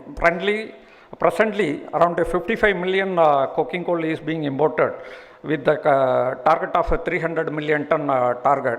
So under 90 to 95 million of coke making, we need almost 150 to 160 million of coking coal. And that too, imported majority of the coal is being imported from Australia. In recent, but with our expert, we did coal blending R&D also, utilized all type of coal. So nowadays a lot of coal coming from Russia and US, Canadian and Indonesia also, Mozambique also. So slowly that is semi-soft coking coal is being used for the coke making, which reduce almost 5 to 10% of the coke making cost, which is a phenomenal improvement in the coke cost as well as coke cost contribution in the steel making. And above all, we like to highlight one more point here. This coke industry, additional coke industry capacity around 50 to 55 million. It invite around 50,000 crore investment in the next 8 to 10 years. In the 50,000 crore also, around 50% cost is only limited to refractory, which is also very important point to be noted, because all the refractory people also suffering, and this refractory can be procured locally. Around 40 lakh ton refractory is required for this coke oven alone. This is also one of the factor, and already 40 lakh ton applied in the existing coke oven, and the future also required lot of replacement of refractory also, this one. So my conclusion in the whole presentation, approach towards the steel making, demand of coke will be there, even despite of all the green energy and the renewable energy we are talking. So hydrogen injection, yes, little bit possible. One of the plant is using an injector already 5 to 8 kilo in Indian condition, and they are targeting for 10 to 20 kg. And all the coke cannot be replaced because some of the chemical reaction. Because the hydrogen injection is an endothermic reaction process. Yes, the reduction is possible with the iron ore, but it is an endothermic process. Permeability, because the coke will be act as a fuel as well as a reducing agent as well as a permeability factor. So with the 100% replacement hydrogen is not possible present condition, because whole H2 is not yet concluded now. Maybe some part of the hydrogen may be injected, maybe. So till then, what should we do? So controlled capex of the coke oven plant, blending, R&D is required for the blending process. Even with our expertise, we reduced almost 30 to 40% of coking coal with some of the lean coking property with thermal coal and steam coal and some PCI large past. We limited our prime hard coking coal below 35-40% only, which is a huge cost saving for the coke industry. And the value added process is waste heat recovery. Recovering the waste heat recovery and selling it to the trading or to the third party is not viable. And the captive is the prime solution. And the captive with the value addition process like a ferroalloy and some other process like a fused alumina project. There are many projects available to utilize that waste heat power, which can give maximum recovery of the cost. So this is and waste minimization in the import coke also, because in the name of imports, many people are preferring import coke. But if you look at the numbers, it may look like very attractive. But at the end of the day, the waste generated from the imported coke is very, very huge. So let us focus our coke making in India is insulated our future steel making capacity as well as the cost control factor. But this will be the final solution. These are all our approaches. We are designing coke oven plant, and as well as we are designing stamping machine, all the machinery also. We are operating team also. We are operation advisors, and we are R&D people also. So above all, whatever the project we are doing, so we completed almost 2.9 million. We are in the merchant category, not in captive plants. Maybe many steel plant people may not know about our, personally we did, but mostly 100% we did in merchant coke plant only. So we are handling all the approaches. Thank you.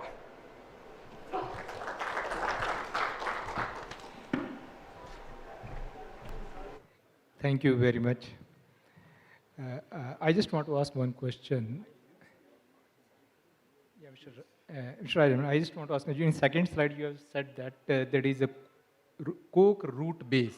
Do you mean that blast furnace means that iron making route where coke is used? That is what you are talking about, 45%? No. So I'm talking about the coking coal, prime hard coking coal limited to 40 to 45% instead of 60 to 70%. Okay. Where the price difference, many steel people may aware, around $30 to $60 difference is there. Because 50% cost of a steel making is by coke alone. Yes. So we have to concentrate more on the coke cost also. So one is a controlled capex, next one is a blending cost, and the third one is waste heat recovery. As per my industrial experience in the last 30 years, the recovery from the coke making will be very minimal. Recovery from the waste heat recovery will be almost 1.5 times more than the coke contribution. Thank you so much. Thank you so much. So our next presentation is the special presentation. It is a new processing of hard to beneficiate iron ore, and this will be made by Mr. Santosh, and he will talking about the reduction roasting followed by the magnetic separation. This refers to the dry beneficiation of the iron ore. Good afternoon, everyone. Mr. Santosh, please limit to your 7 minutes. Okay, sir. Okay. Complete the slide. You can all the slides in 7 minutes. Okay, sir. Good afternoon, everyone. I am Dr. T. Santosh. Recently, I have joined in Milestone Technology Corporation Limited, China. Today, I am going to speak about a new processing of R2 beneficiate iron ore. R2 beneficiate means hematite and magnetite ores. In general, day by day, the high-grade ores are depleting in quality, and mineral industry is facing lot of problems with low-grade utilization. Due to this, due to increasing complexity and mineralogy and fineness of the ore, many beneficiation techniques have been developed to recover iron values, but these are facing some problems. These techniques are required at different stages of beneficiation. Based on that, we have developed hydrogen mineral phase transformation technology, that is reduction roasting followed by magnetic separation. These are the contents of the presentation. This is about our milestone technology. This is specializes in iron ore separation research and equipment, especially for magnetite, BHQ, BMQ and BSJ ore. The first industrial project was finished in 2018, that is JISCO project, China. We have different pilot plants and R&D team and experimental lab, manufacturing lab, and in different locations. This is about HMPT. Actually, iron ore minerals are heated and reduced in a suspended state under the action of flowing gas. During this process, the weakly magnetic iron minerals are like hematite, siderite and limonite are chemically transferred into magnetite, which are suitable for low intensity magnetic separation. This is the R2 beneficiate iron ores like hematite, limonite and siderite. This is reduction roasting. We can get pure magnetite by doing low intensity magnetic separation. These are the short furnace and rotary kiln.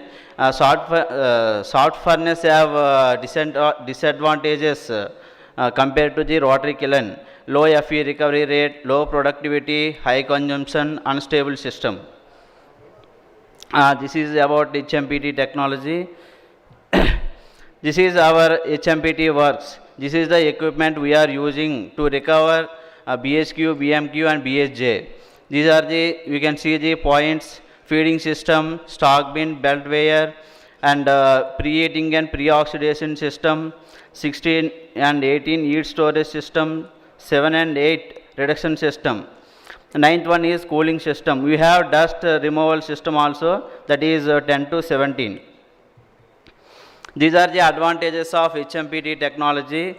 HMPT can reprocess the tailings and refractory iron ores and low capital cost, and using natural gas or coal gas could minimize the environmental effect. These are the upgrade of HMPT test equipment. Normally we will do the laboratory, it requires 5 to 30 grams of sample. In generation 1.0, 100 to 500 grams. In generation 2.0, 100 to 300 kg per hour. Coming to the 3.0, 300 to 500 kg per hour. These are the, we have completed the experiments. We have industrialized also. This Jambi iron bearing manganese ore, and we have compared previous technology and HMPT technology. These are the results we can see. We have treated different China coastal areas and Australia also.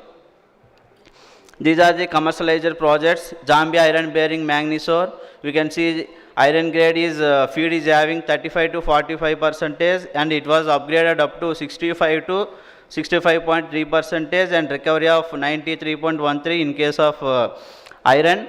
In case of manganese, it is raw ore having 12 to 19%. It was upgraded up to 50.91 with a recovery of 80.22. This project of iron bearing manganese ore processing with a capacity of 0.6 million tons per year has been completed and commissioning finished in December 2020.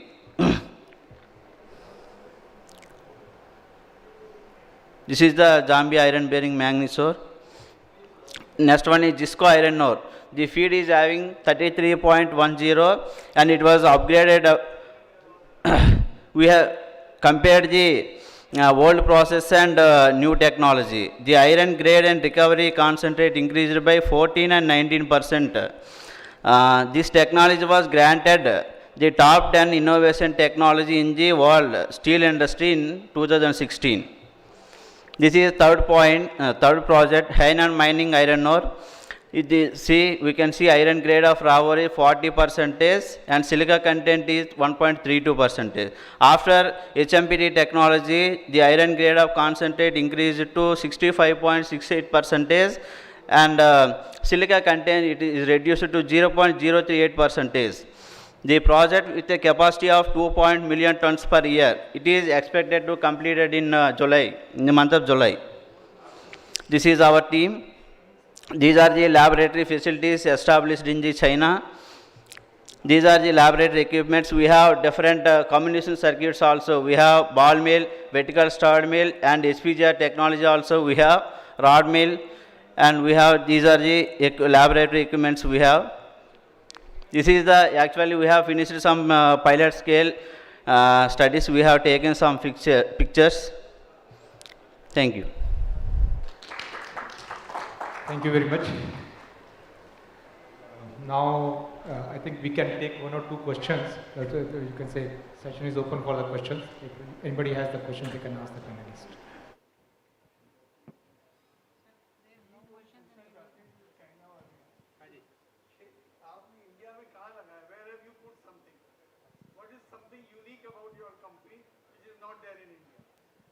I have seen all the labs of India. What is there in your company which is not there in India? Have you done some work in India? Actually, that's all. This process is not there in India. We are doing marketing. No, they are same company. They are same company. Yes, sir. Sir, actually this process is not there in India. Many people have tried. CSR, IMRB, Bhubaneswar, Dr. S.K. Biswal has tried this reduction roasting followed by mantis separation. but they have not industrialized. We have industrialized some China coastal areas and Australia projects also. Now we are doing this business in India. We are going to establish. Sir, I'll add something, if you permit. Bhatnagar sir, see in India, I think only one plant has been done. That is by Jindal Saw, 0.15. They have used this dolochar and sodium chloride as a medium. But this, what we are suggesting from this HMPT, that is with a gas. And because of using the gas, first this pollution is less, number two, recovery is high. So it pays back at the end. That's what we are telling. There is an innovative technology, and it takes care, dolochar takes care only red orchards. It is only 45%, but this technology takes care of even below 40. So that is the advantage, sir. Thank you, sir. I have a question regarding this reduction roasting. What is the requirement for going for reduction in this hard to access iron ore? We have to just eliminate the H2O need to be eliminated. Why do we need reduction and again for magnetic separation? Why can't we just simply go for a temperature higher than 150 degrees Celsius where this H2O can be eliminated? Is it not possible? Sir, actually, during reduction process, we have to remove the oxides by maintaining the some temperature. That is around 900 degrees centigrade. We can do the conventional reduction either in blast furnace or DRI, direct reduction iron ore. But why do we need this reduction roasting for hard to access iron ore? Where I think mostly the problem is with the combination of H2O. If it can be eliminated by going for a higher temperature, we may able to even eliminate the requirement for magnetic separation. Santosh, in this may I take the question? Yeah, actually, I think this hard to beneficiate is slightly misunderstood. What is told that if it is a, see, if it is a magnetite, it is easy to separate using a limbs. When it is hematite, people use that HGMS and WHGMS. So what we are suggesting that you by doing this roasting, you convert this hematite to magnetite or more magnetic, magnetite or magnetite. So what happens? You need not do this HGMS, you can just use limbs and get with a separation. That is that way it is. So you have to heat it up to at least 800, 850, even to 900. Not to eliminate the water. Eliminating water is not that issue. Sir, magnetic separation is possible for hematite also. We need not go for HGMS. There are many magnetic separation techniques and equipment are available for beneficiating the hematite ore. No need to be it is a magnetite ore. Even hematite ore can be magnetic separation can be done. Yeah. So the requirement for reduction roasting is bit less. No, what I'm telling, for this hematite ore, you have to use very high intensity magnetism. I mean more than 1 Tesla. And for this, your limbs, it is only 800 to 1000 Gauss. So that is the difference. So that 1 Tesla or 1.2 Tesla is very, very costly. We have used this law and all. I have done this experiment myself. And sir can tell. Santosh, you said 93% recovery. What does that mean? One of the slides, recovery, you showed 93%. What does that mean? Iron recovery, sir. Enrichment of Fe from feed to tail. So 93% of Fe content, it can be recovered from the feed material. And second thing, for magnetic separation, hematite, there is a lot of magnetic separation equipments are available in the industries and process is there. But whenever you come to low grade, like less than 45, 35 hours, LOI, AL203, all other will facts. If you roast it in 100 to 150 degree, okay, water content will remove. But Fe2O3, it will not convert it into magnetite. So only thing is in IMMT, Bhubaneswar, SKP, all those things, what they did, they roasted it up to 750 to 900 degree. So that Fe2O3, Fe3O4, it will convert into magnetite. So your enrichment will very easy. Very easily it will enrich up to what is the requirement, and recovery also very high. In India, excuse me. I think you can have these discussions in the tea session. We are, you can say, having shortage of time. Just before concluding the session, I would like to request all the members over here, because many of them, they are from industry. As Ministry of Steel is already, you can say, running a scheme of R&D. And as Additional Secretary informed that a few days back, we have a meeting with the stakeholders to formulate the comprehensive 10 years plan for R&D in the iron and steel sector for 2020-30. We have uploaded the minutes of meeting on our website, and we have, you can see, listed out some areas where we need to work further as per the discussion with the stakeholders. So I request all of you to kindly visit our website and go through the areas what we have received from the stakeholders. And if you want, you can put up the proposal to the Ministry of Steel jointly with the any of the, you can say, CSIR labs or any institutions. That will be, you can say, recommended by the Ministry of Steel then. Thank you very much. Thank you. I thank all the panelists for a wonderful presentation. And over to Monica.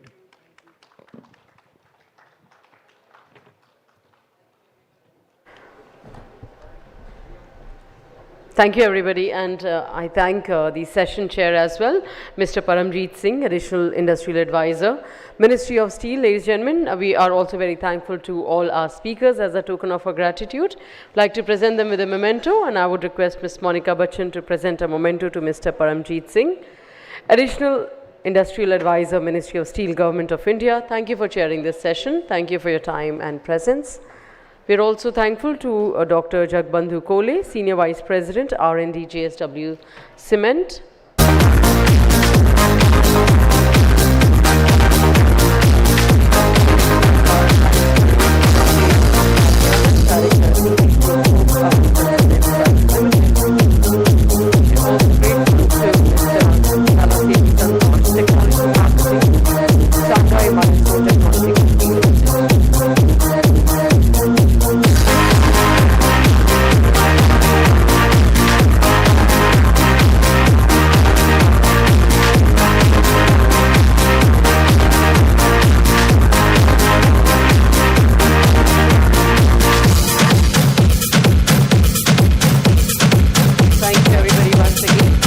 Ladies and gentlemen, we'll move on to our next session, that is session number 6. The theme is Enhancing Domestic Consumption, Steel Through Distribution. Let's join us or to welcome on the dais the chair of the session, Mr. Praveen Srivastav, Chief of Marketing and Sales, Branded Products and Retail, Tata Steel. This session will once again be co-moderated by Ms. Monica Bachchan. Our speakers for this session, Mr. Deepak Phale, President, Laghu Udyog Bharati Pimpri Chinchwad, Mr. Vedant Goyal, Managing Director, Neo Mega Steel, Mr. Ashirwad Agrawal, Managing Director, Triveni Steel, Mr. Narendra Kamath, Chief Business Officer, Supply Chain and Asset Finance, Tata Capital.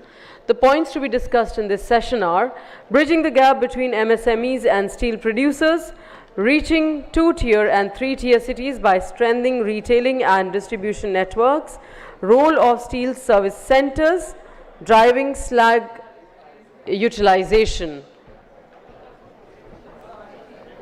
For the rest of the proceedings of this session, I hand it over to our session chair and session moderator, Mr. Praveen Srivastav and Ms. Monica Bachchan. Thank you.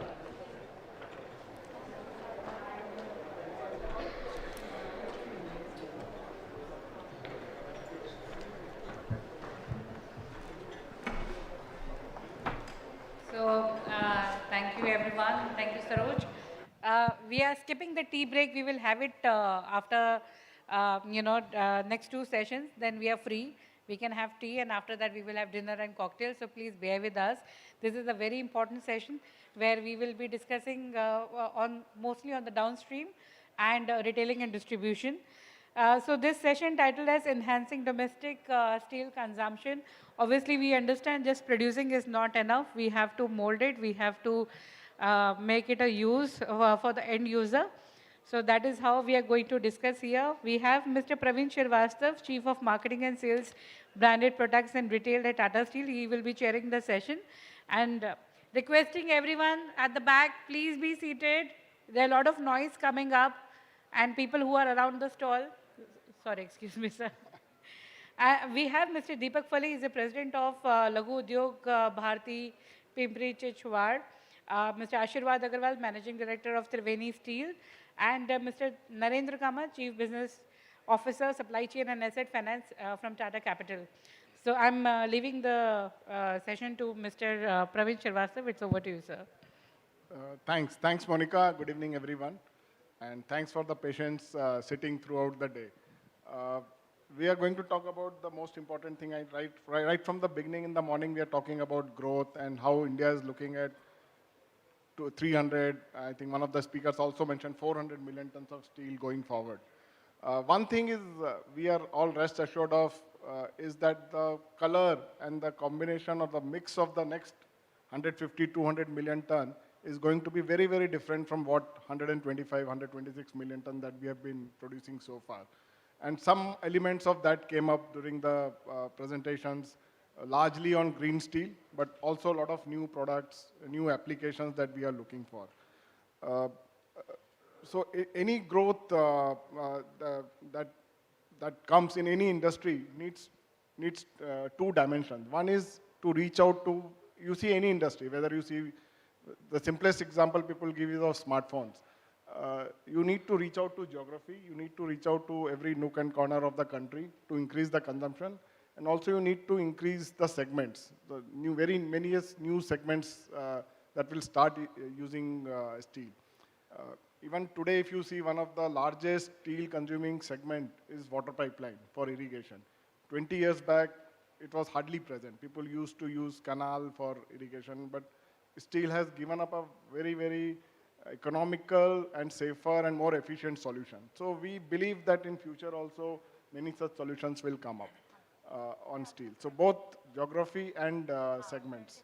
The second part of growth is obviously there will be large segments like infrastructure, construction, automobile, which will grow in this country. But even today, more than 50% of India's manufacturing GDP comes from MSMEs. And we in this panel are largely going to talk about that because we believe that going forward also more than 50% of the growth will continue to come from MSME. In the panel we have here Mr. Deepak, who represents in a manner representative of the customer, which is the MSME. We have Ashirwad, who represents service center, which is a key link between the steel companies and the customer because we need to take it to the customer. We also need to have the working capital support of these customers. We very well known, very well recorded that MSMEs need that support. So we have Narayan from Tata Capital who is working on that, very actively working on that, and they have huge plans going for huge potential as well. And I represent Tata Steel. So basically we are looking at aggregation of demand. So in this panel we have the steel producer, the steel consumer, the service center provider, the solution provider, and the working capital support. And last but not the least, all of us are linked to organizations like Metalogic. So Monica, you are also part of this. So let me start with Deepak ji. So how do you see MSME? Yeah, please, as you wish. You can meanwhile put forward your question. Yeah, so I'm just asking, how does we see MSME going forward? How do we see aggregation of demand coming from MSMEs going forward? Good evening, good afternoon, जो भी है थोड़ा अभी क्या है, थोड़ा लीन period चालू है थोड़ा, तो इसमें थोड़ी आवाज़ भी ज़्यादा चाहिए, इसलिए मैं बोला उधर से इधर आ जाओ। देखो अभी G20 का अपना ये चालू है, we are hosting the G20 और G20 में हमारा टैगलाइन है वासुदैव कुटुंबकम। And what does it mean? One earth, one family, one future. If you see today, यहाँ पर माइनिंग भी है, स्टील मैन्युफैक्चरर भी है, लॉजिस्टिक भी है और मेरे जैसे एंड यूजर है. सो ट्रूली मैडम आपने one steel, one family, one future किया आज इधर आके. So let us have a clap for this कि उन्होंने इतना अच्छा होस्ट किया है. देखो, मैं दीपक फल्ले, मैं लघु उद्योग भारती पिंपरी चिंचवड का प्रेसिडेंट हूं. मेरी खुद की कंपनियां है दीपेश प्रेसिंग, जहां से हम लेजर कटिंग, बेंडिंग ओईएम्स को सप्लाई करते हैं. और मेरा एक महाराष्ट्र में ब्रांड है टिपर बनाने का, Arya, which is prominent brand in Maharashtra itself. और Arya, so I am the end user, we can say here sitting. I would request कि यहाँ पर जो भी मैं बातें करूंगा वो छोटी छोटी बातें करूंगा. बहुत बड़े आंकड़े भी सुने हैं और बहुत बड़ी बातें भी सुनी है. But I am a end user. We use 100 tons of say steel. इसमें कुछ चीजें हैं कि जो अपने को ध्यान में रखनी पड़ेगी. एक है पहला कि ओईएम्स को गवर्नमेंट ने कंपल्शन किया है, कुछ material percentage you have to take from the small scale और एमएसएमई. गवर्नमेंट ने उसी प्रकार से स्टील मैन्युफैक्चरर को बोलना चाहिए कुछ मटेरियल आपको किसी भी हालत में एमएसएमई को देना ही चाहिए, क्योंकि अगर वो नहीं दिया तो अभी जो एग्जिट चाइना का चालू है या many people want alternative to China, we India they are looking forward as a hub for manufacturing. और उस वक्त steel presently also is costlier than China. और इसमें कैसे कर सकते हैं हम, इसके लिए भी गवर्नमेंट के पास एमएसएमई का सर्टिफिकेशन है, उद्योग आधार कार्ड है, जहां पर इनवॉइसिंग होता है. अगर उद्योग आधार से लिंक किया MSME, I think so that can be done और कुछ परसेंटेज एमएसएमई को डायरेक्टली आ जाए, we will save on the cost. दूसरा है फाइनेंशियल सपोर्ट. देखो, फाइनेंशियल सपोर्ट में हम हमेशा बोलते हैं अभी चैनल फाइनेंसिंग बहुत कंपनियों का, ओईएम्स का खुद का है, जैसा ArcelorMittal ने एक्सिस से किया है, टाटा कैपिटल से किया है. लेकिन मेरे ख्याल से वो लोग पैसे से पैसे बनाते हैं. लेकिन गवर्नमेंट ने क्या करना चाहिए कि खुद जैसा सीसी हमको देते हैं, वर्किंग कैपिटल देते हो या हमको टर्म लोन देते हैं, वैसे ही प्रकार से channel financing should be now mandatory in their financing. जैसा फिर बैंकिंग कोई भी रहने दो, let it be government bank, private bank, cooperative, schedule, anything, channel financing should be one of the mandatory thing to support the MSME. क्या होता है, जब स्टील का प्राइसिंग बढ़ने चालू होता है या जब गवर्नमेंट स्टील मैन्युफैक्चर के बहुत स्टील का डिमांड आता है, तब स्टील प्राइजर या traders take the advantage, sorry for the trader, लेकिन फिर वो हमको बड़े भाव से मिलना चालू होता and that time we lose the competitive edge. इसीलिए हमको फाइनेंशियल सपोर्ट चाहिए. दूसरा है कि देखो, गवर्नमेंट का एक हमेशा ये रहता है कि पोर्टल जो है ना, अभी आप देखो UPI, we are a big success. Nearly all over the world people are appreciating Miss UPI. मैं अभी भी इजिप्ट में था, दुबई में था, वहाँ अभी भी card user and we are very good in. Actually we are under develop विदेश से, but we are develop. Let us be proud that we are develop country. और यहाँ पर फिर जो ओईएम्स के पोर्टल है क्यों नहीं चल रहे? देखो, आप बोलेंगे आर्सेलर बोलेगा, जेएसडब्ल्यू, टाटा बोलेंगे नहीं हमारा रिटेल का पोर्टल बहुत अच्छा है. सॉरी, मैं एंड यूजर हूं, मेरे को पूछो, ये portal is not that successful as the UPI has gone to the vegetable vendor also. इसमें क्यों हुआ ये? इसमें कुछ दिक्कतें हैं. फर्स्ट दिक्कत क्या रहती है, हमेशा आउट ऑफ स्टॉक रहता है उसके ऊपर. कभी भी जाओ उसके पोर्टल के ऊपर मटेरियल मिलता ही नहीं है. अभी ये क्यों नहीं मिलता? और वही मटेरियल मैं उनके ही ऑथराइज ट्रेडर के पास गए तो 100 टन मिलेगा. इसका मतलब क्या है? इसका मतलब है maybe there is a कि ट्रेडर्स उनको वो अपलोड करने नहीं देंगे, मालूम नहीं ये अंदर की जो भी बातें रहेंगी. दूसरा है may be the portal is the last priority for the steel also manufacturer. So I think so if UPI is a successful and post Covid internet से इतना रेवोल्यूशन किया, आई think so portal is one of the thing. जैसा हर परमार्ट है, ये portal से retail देना चाहिए. अभी पोर्टल से फायदा क्या होगा? पोर्टल का सर्विस भी आप उद्योग आधार से जोड़ दो, उसी को ऑथराइज दे दो, फिर उससे क्या हो जाएगा, तुमको परसेंटेज जो आता है. और जो सब्सिडी देने की थी, बीच में 2000-2500 की सब्सिडी का स्कीम लॉन्च किया, हमारे तक आया ही नहीं हो. वो क्यों नहीं आया? क्योंकि हम मतदान नहीं करते. हम मतदान क्यों नहीं? गैस का सब्सिडी कैसे डायरेक्टली उनके अकाउंट में गया? क्योंकि गया वो मतदार है. हम है क्या नहीं? We are the biggest generation of the employment. तो हमारे को जितना स्टील हमने लिया, स्टील कोई तो मैन्युफैक्चरिंग करता है ना इंडिया, तो हमने स्टील किया तो उतना परसेंटेज का हमको डायरेक्टली हमारे अकाउंट में वो सब्सिडी आनी चाहिए, ऐसी हमारी विनती है उसमें, तभी तो हमको एज मिलेगा ना, बेनिफिट उसमें। ये मेरी रिक्वेस्ट है, इट इज नॉट ये, but I would definitely have my words on this table.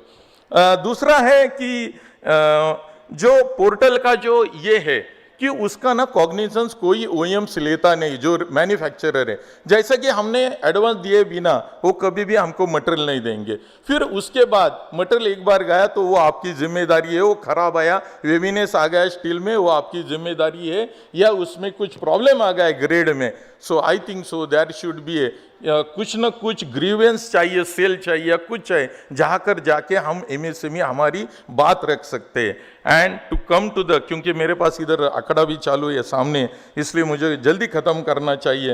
And the other thing is कि डिस्काउंट स्कीम जैसे मैंने बोला डायरेक्ट हमारे अकाउंट में, और लास्ट है there is a huge manufacture potential in alloy steel, या से वी से स्ट्रेनेक्स, हार्डॉक्स, आर्मॉक्स या क्यूएल 690, इसमें बहुत बड़ी डिमांड है। हमारे जापानीज सप्लायर है या यूरोपियन, उनका बाकायदा चेन्नई में जाओ, मुंबई में जाओ, उनके गोडाउन से एक दिन पैसा ट्रांसफ़र करो, 2 दिन में हार्डॉक्स आपके सामने है।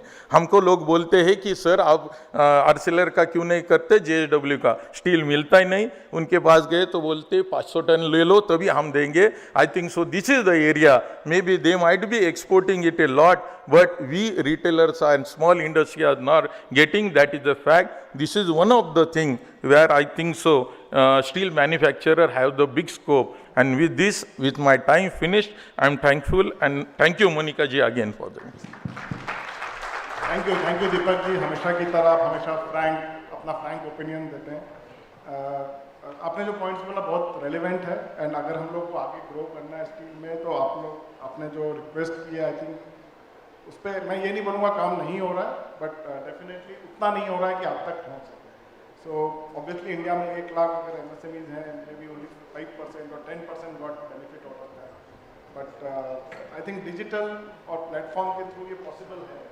तो आपने जितना भी पॉइंट्स बोला, चाहे एप्लीकेशन बोला, चाहे अवेलेबिलिटी ऑफ मटेरियल बोला, चाहे फाइनेंशियल सपोर्ट बोला, चाहे इवन कंप्लेंट ड्रॉप करने का अगर प्रोविजन आपने बोला, ये सब स्टील कंपनीज पे काम कर रही हैं, and it will take time, but इसको एक यूपीआई की, आपने बहुत अच्छा एग्जांपल दिया, यूपीआई की तरह will make it successful. Thanks for your input. I will come to Aashirwad. We were talking about reaching out to the end customer. Deepak ji जैसे पुणे से आए, we have steel usage in every corner, every villages in this country. So how do we increase that? Because steel companies के लिए possible नहीं है to reach out to the lowest district or the farthest district in the country.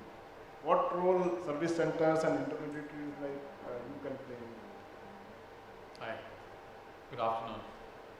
I always say that steel cannot be sold in the way it is rolled or produced.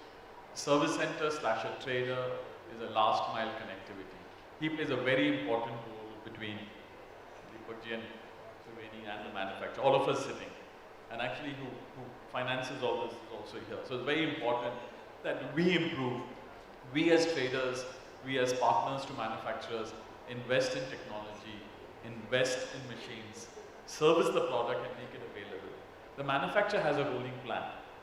So manufacturers cannot roll grade when the SME or the user wants it. It is our responsibility to store it, warehouse it, process it at the time and give it. Just to give you an example, I have Triveni Steel has 8,000 customers. We process close to 2,000 tons per day, which is equal to any rolling mill around here, if somebody can understand that. So out of one gate, we ship out close to 25 to 30,000 tons a month. If you can imagine, each one of us sitting in this room, if it's a trader sitting and processes that kind of steel, the ease of operation will not happen. On a truck, I would sometimes load 20-25 SKUs. It makes it convenience. So if you look at my website, it says Steel Super Store, you name it, we have it. The reason why we aggregate material, we make material available at low cost, service product, is to bring down the cost of MSME. If this model can be replicated across India with the help of manufacturers, with help of SMEs, and finance, we wouldn't have problems, we wouldn't have complaints regarding on pricing, website, all those technology can work it out.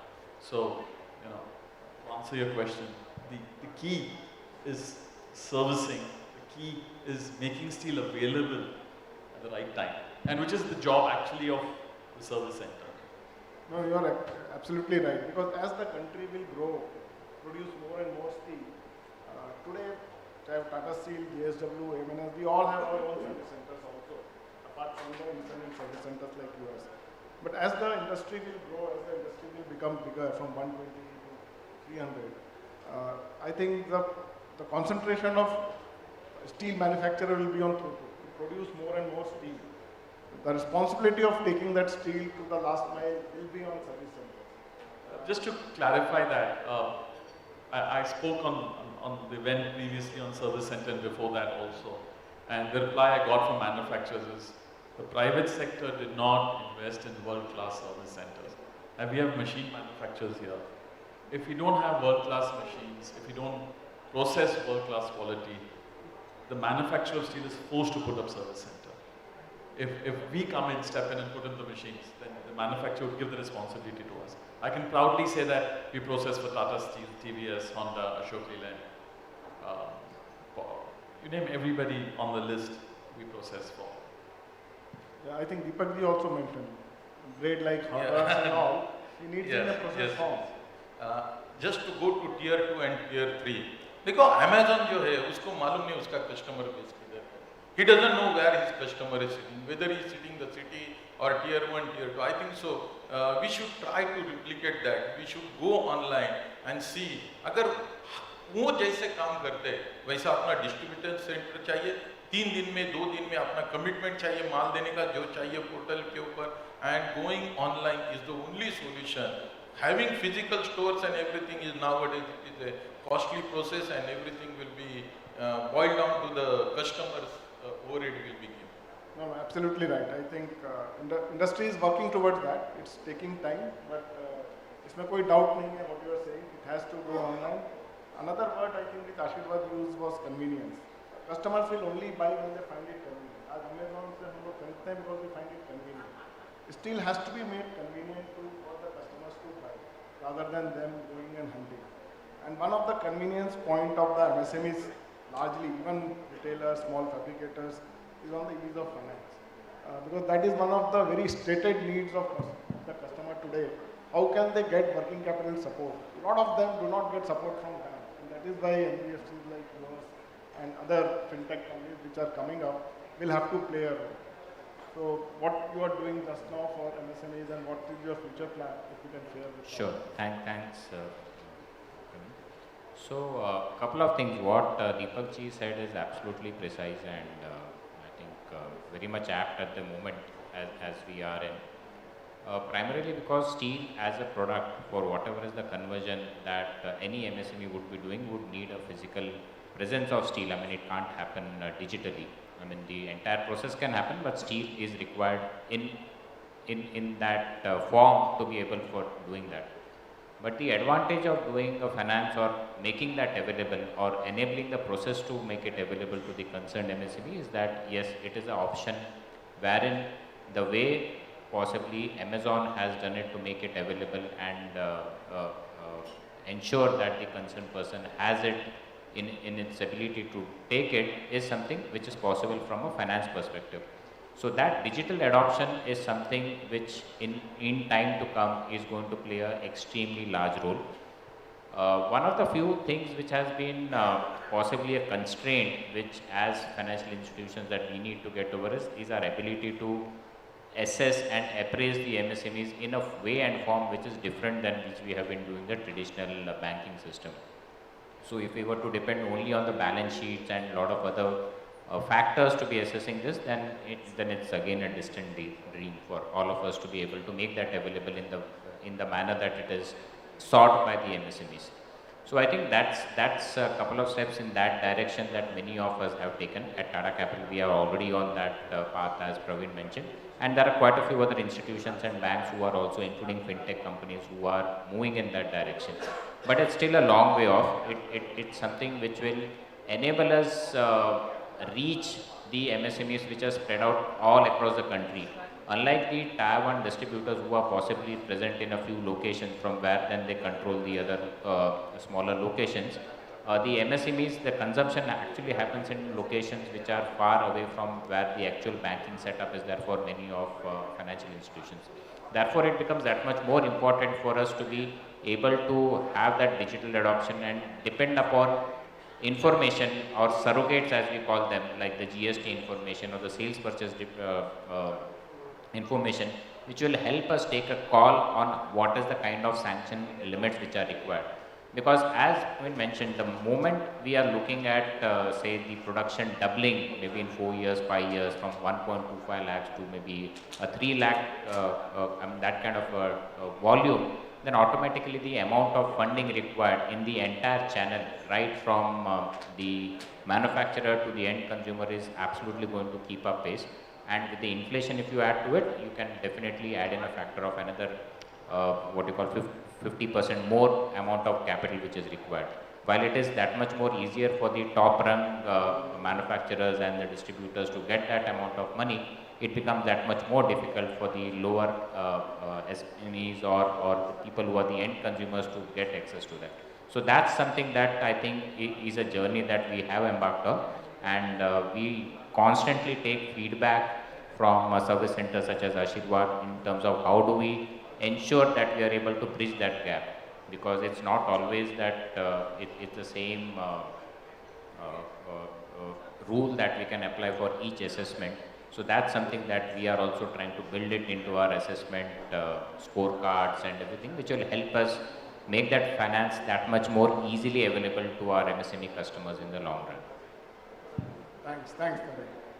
So as we see growth, we have to do aggregation of demand.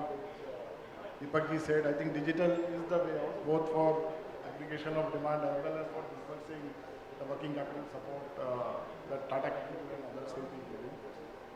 Service centers, I think Ashirwad spoke about, and I think there will be needed. I think India is an entrepreneurial country, and there is a need for a lot more people to come forward and put up service centers, solution centers, so that the steel can be conveniently made available to the end user. One more element which, since I belong to the steel company, I'll take it up, is on, and right from morning we are talking about it, is on sustainability, green, circularity. I think there is a lot of role which has to be played by us. When I say us, it means all of us. How to bring back, and someone spoke about how India is going to face the shortage of scrap now. The scrap is the gold now, for steel companies at least. And in the ecosystem of steel companies, service centers, you generate scrap at your end. How to bring it back to the steel companies so that it can be recycled into steel again is something which some companies have started. We saw one presentation on automobile, how automobile recycling is happening, but within the steel ecosystem, I think there is scope for bringing it back so that that scrap can be utilized in a much better way than it is. That's a need that I think I just touch upon. I can give an example. I mean, at Triveni, every gram of steel is accounted for. So all your covering sheets, your bale putty are actually baled, compressed, and sent to a recycling furnace. And all the plates, all the coils we cut, the plates are sent to a rolling mill to make squares, angles, smaller sections. So if you make steel a science, it's 100% recyclable product. And at some time, I mean, last time also I told you guys are most welcome to visit our facilities. It's one of the best, I would say, in the world, who uses 100% of its steel. Yes, Monica's seen it, and for being here. Sure. So, thanks, Monica. I think, yeah, most welcome. Any questions from any of the panel? We are opening the house for the Q&A, and you have MSME and retailers sitting in front of you. So if you have any question, please shoot the question.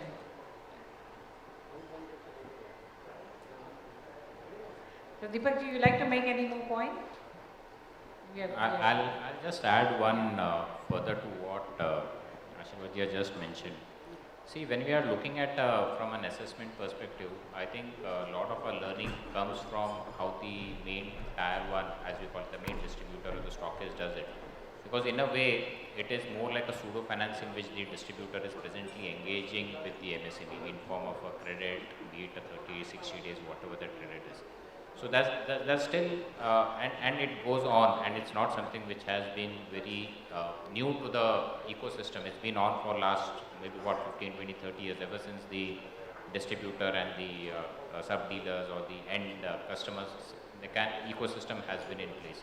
So I guess that's upon us to see how we can leverage upon those learnings from these tier one distributors or the main stockists, which can go a long way in us helping us take a decision on what kind of quantum of limits or sanction amounts or working capital limits that can be given within the ecosystem.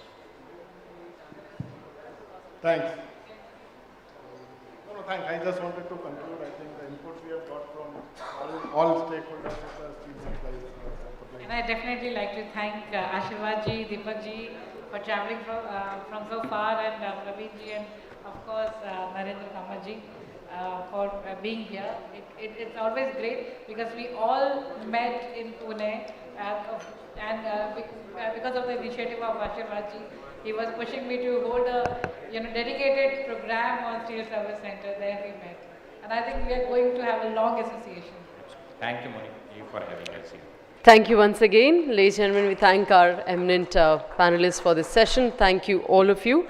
As a token of our gratitude, I would request Ms. Monica Bachchan to kindly present our memento to our session chair, Mr. Praveen Srivastav, Chief of Marketing and Sales, Branded Products and Metal.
Next session, that is session 7th of the day, and the theme of this session is Threat to Indian Exports, Steel and Raw Materials. Please join me in welcoming on the dais our session chair, Mr. Gopalakrishnan Ganeshan, Deputy Secretary, Ministry of Steel, Government of India. Once again, co-moderating this session would be Ms. Monica Bachchan, and our eminent speakers, Mr. M.C. Agarwal, Executive Director, ITD SAIL, Mr. Shiv Kumar, Executive Vice President and Head Export, JSPL, Mr. Atul Sharma, Co-Founder and Advocate, Sarvada Legal, and Mr. Robin Kurian, DGM Exports, AMNS India. The points to be discussed in this session are threat to exports from CBAM and geopolitical tensions, India's strategy to enhance exports through FTAs, substituting rising imports made in India, China slowdown, shrinking raw materials export, and Russia advantage to India. For the next proceedings of this session, I hand over the session to our session chair, Mr. Gopalakrishnan Ganeshan, and Ms. Monica Bachchan. Thank you.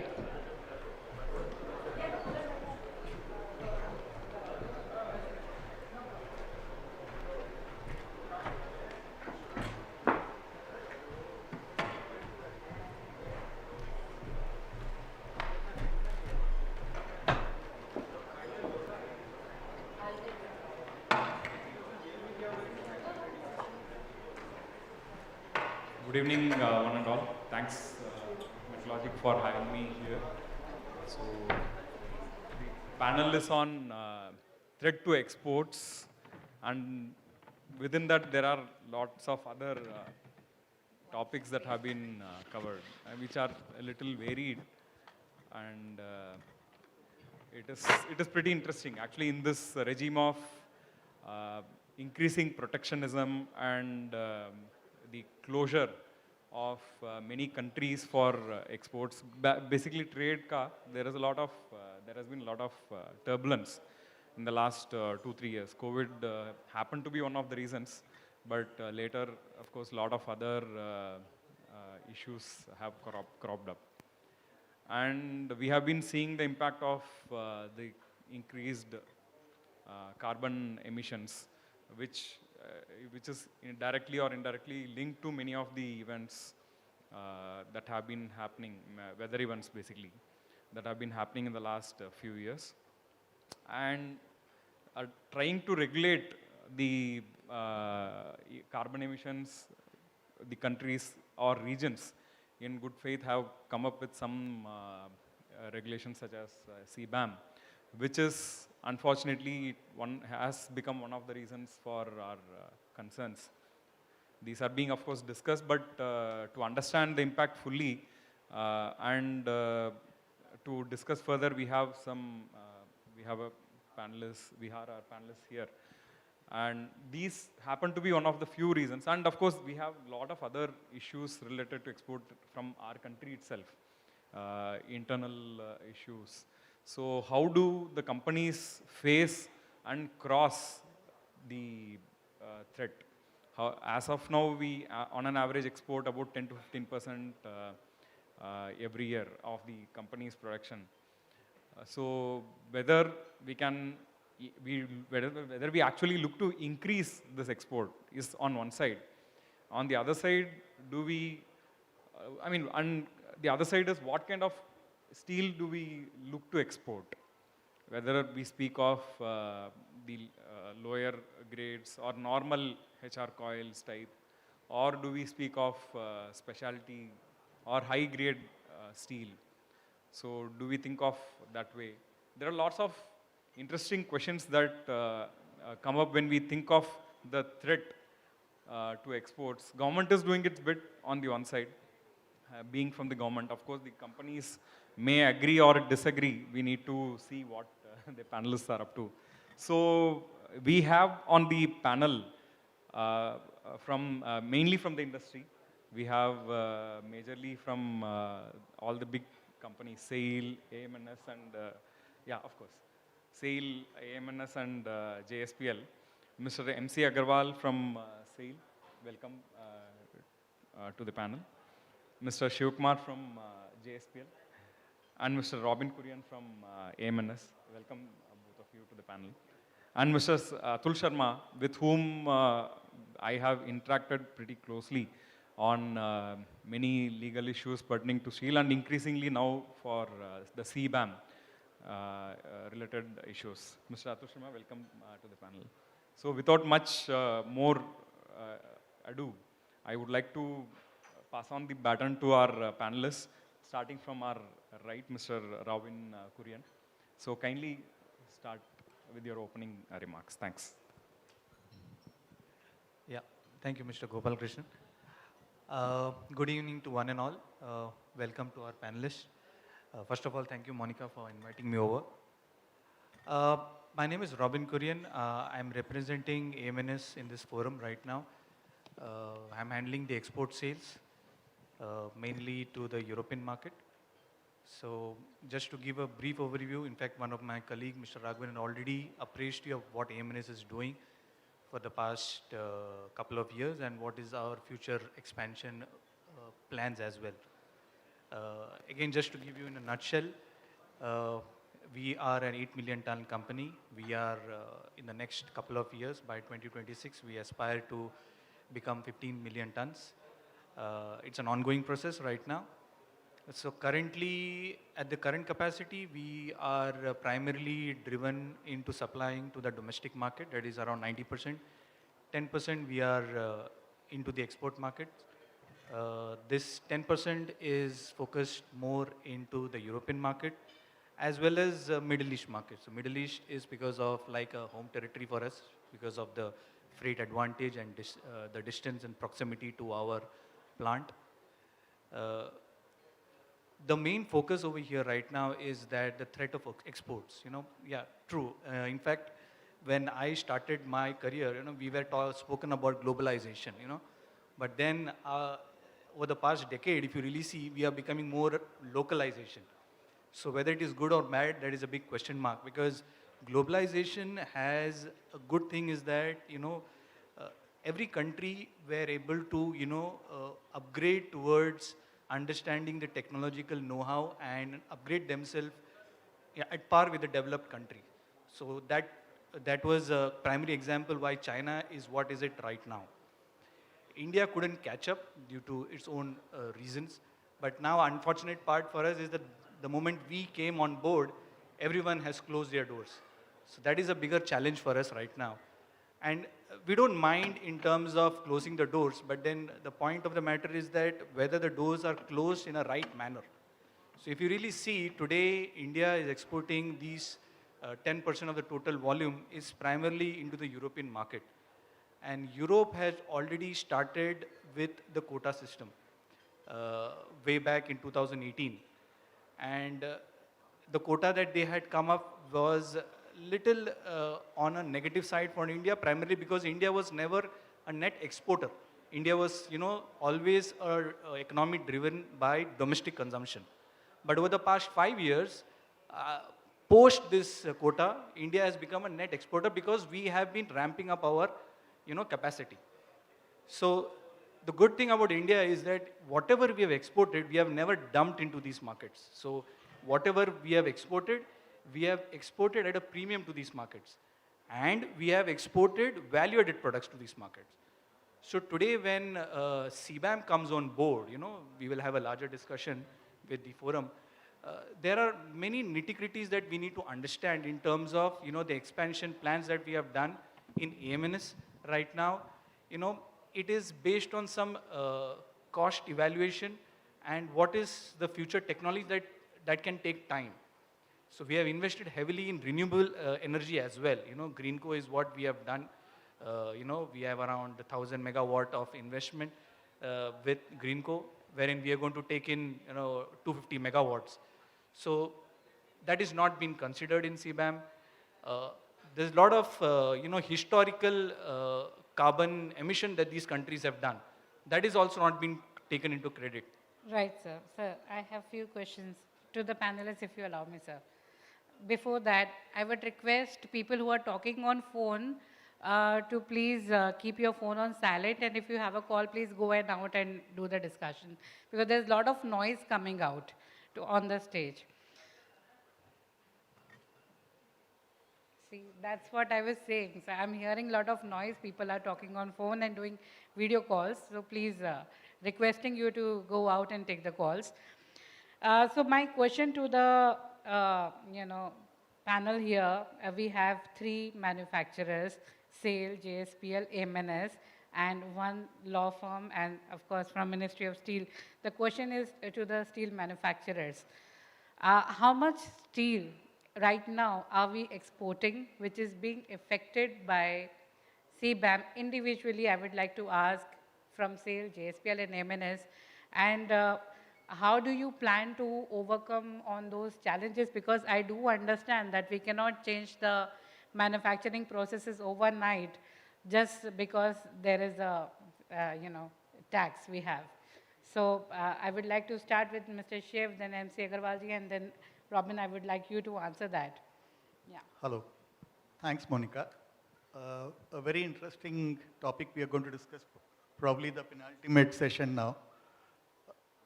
We all consider CBAM as a threat to us. But there's one point which we in JSPA have discussed on this and unanimously agreed that we are not going to take CBAM as a threat anymore. We Indians have got a habit of following the Europeans or the Western countries, and always this has happened. Again, European has taken a first-hand this thing and put CBAM on us, and then they are trying to impose certain things, and we should not get bogged down on that. This is something which we will have to consider nature as a home. The world is going to be as we saw some time back, a video which was shown. So this thought process has to come in us. We have to inculcate how to save the environment, and then steel is going to be one of the most important things that is going to impact the environment. So we have decided, if you see, JSP was the first to put in the coal gasification. You know, that was much, much before anyone could think about it. So same way we are thinking, we are going to put in, we have taken an internal target that by 2030, we will be in line with the world emission norms. So slowly we're going to change ourselves, and you could see a great change in JSP, and that's what I'm looking forward to. Thank you. MC Agarwal ji. Thank you, Monica ji, for giving me this opportunity. I'm MC Agarwal from SAIL, looking after the export as well as domestic sales. CBAM is not only threat to export. We were already struggling with two more threats, that was logistic cost in our country itself. I think Gopal Krishnan sir well aware, we have discussed number of times that. Then second was the tariff barriers. Lot of non-tariff, tariff barriers from lot of countries. Even US today, you can't even export today steel, even whatever.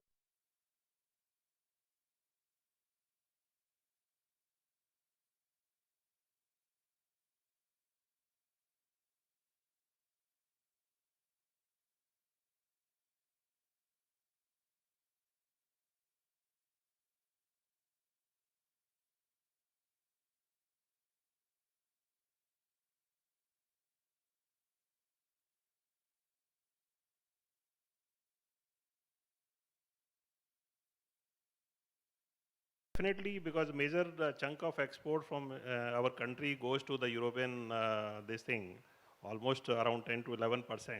So definitely that they are going to impose that penalty with not only Indian but other countries who are developing. Definitely their cost will be higher. But this can be taken as one opportunity to improve our process, cost effectiveness. But at the same time, we should look other factors also where we are really struggling. That is the barriers as well as our cost, which is internal. I think if we can take out those costs, so even with the CBAM, your cost may go up by a few dollars. I think that can be compensated immediately.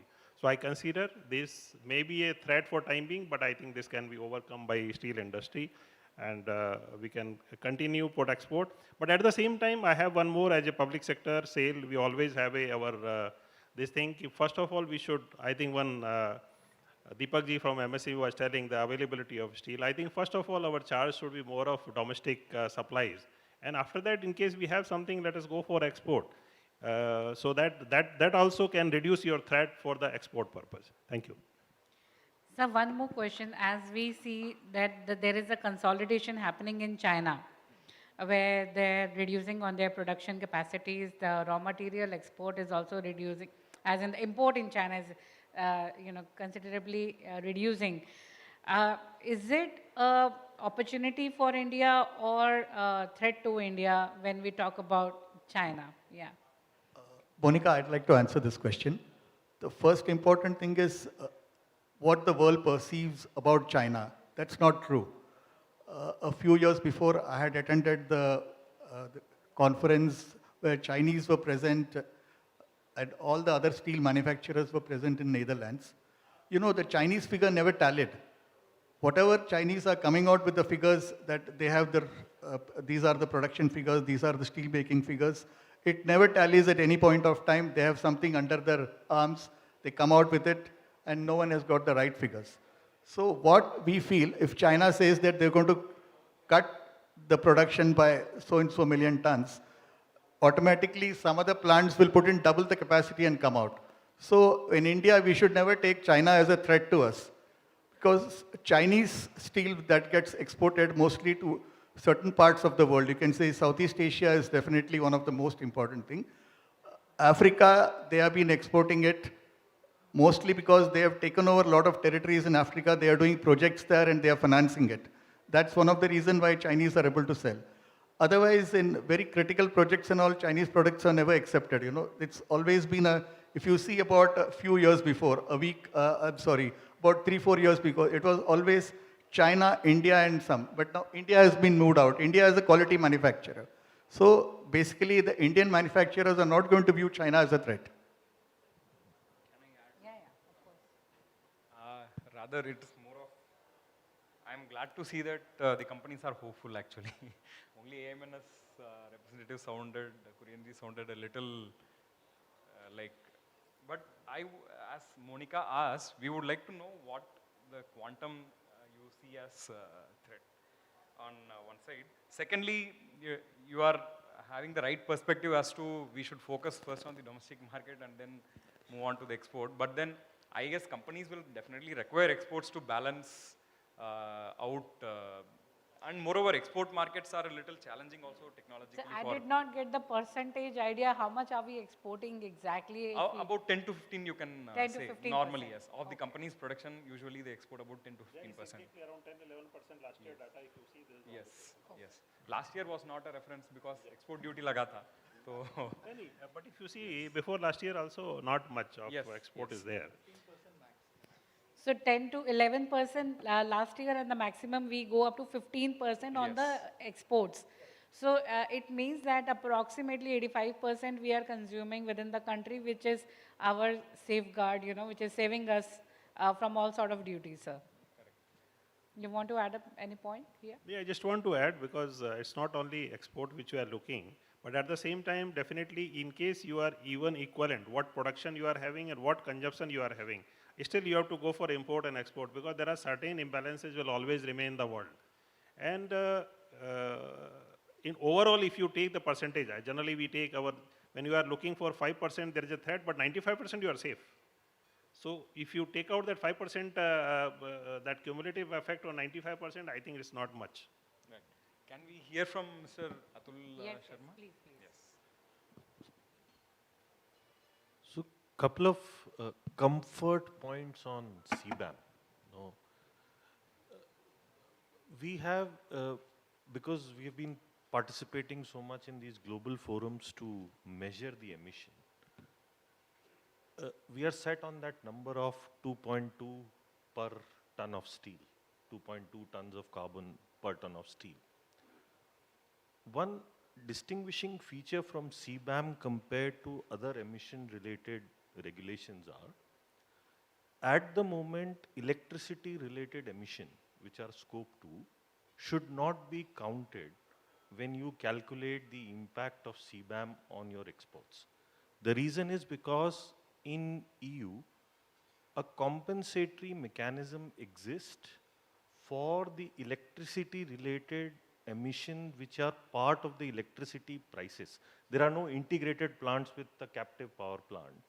So the electricity producer, when he produces the electricity, he buys his certificates and inbuilds into the price.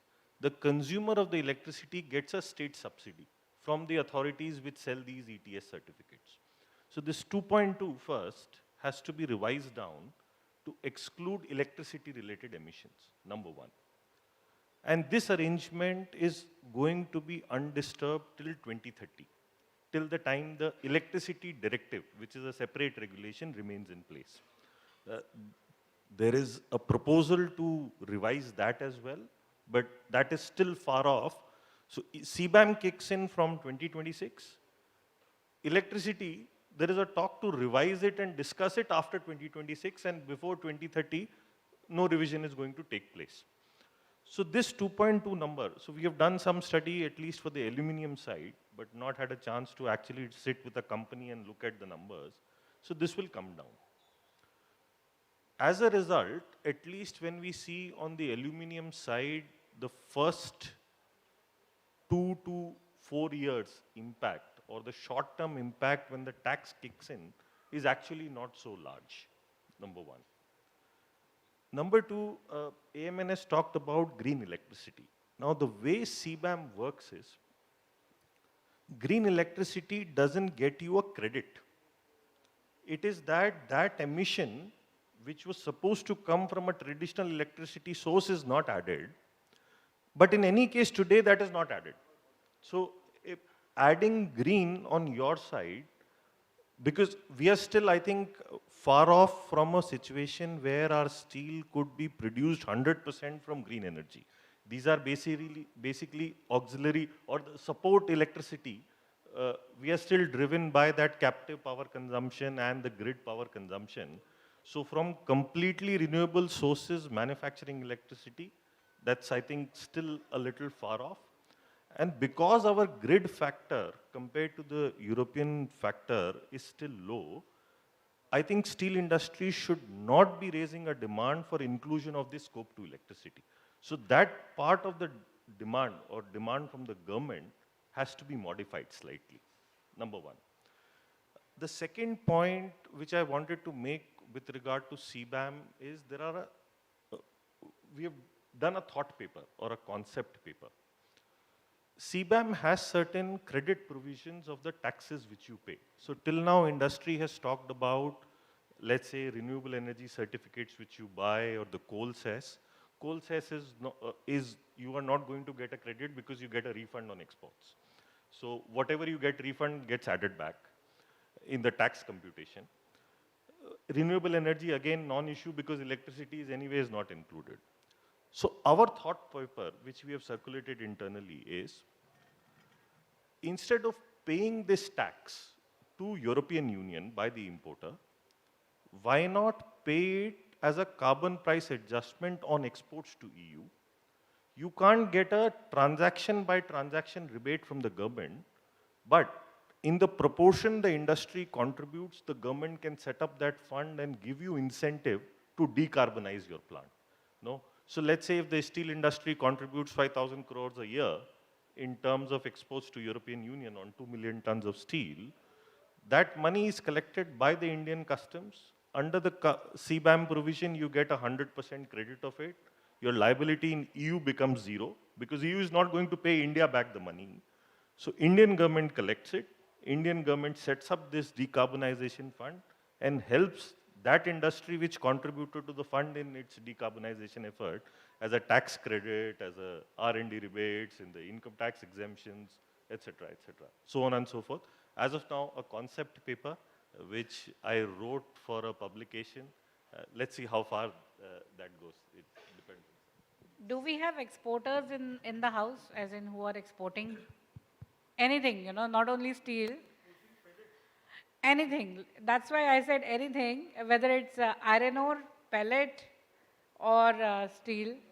Okay, we have. So what are you exporting exactly? Iron ore. And who else is exporting? Iron ore pellets, Mr. Prasad. I get it. And of course, you are representing Pellet Manufacturers Association. All your members are doing that. And who else? You can raise hand. Okay. So we have few exporters in the house. That clearly shows 10 to 11% of exports. Right. Yeah, I need to add something.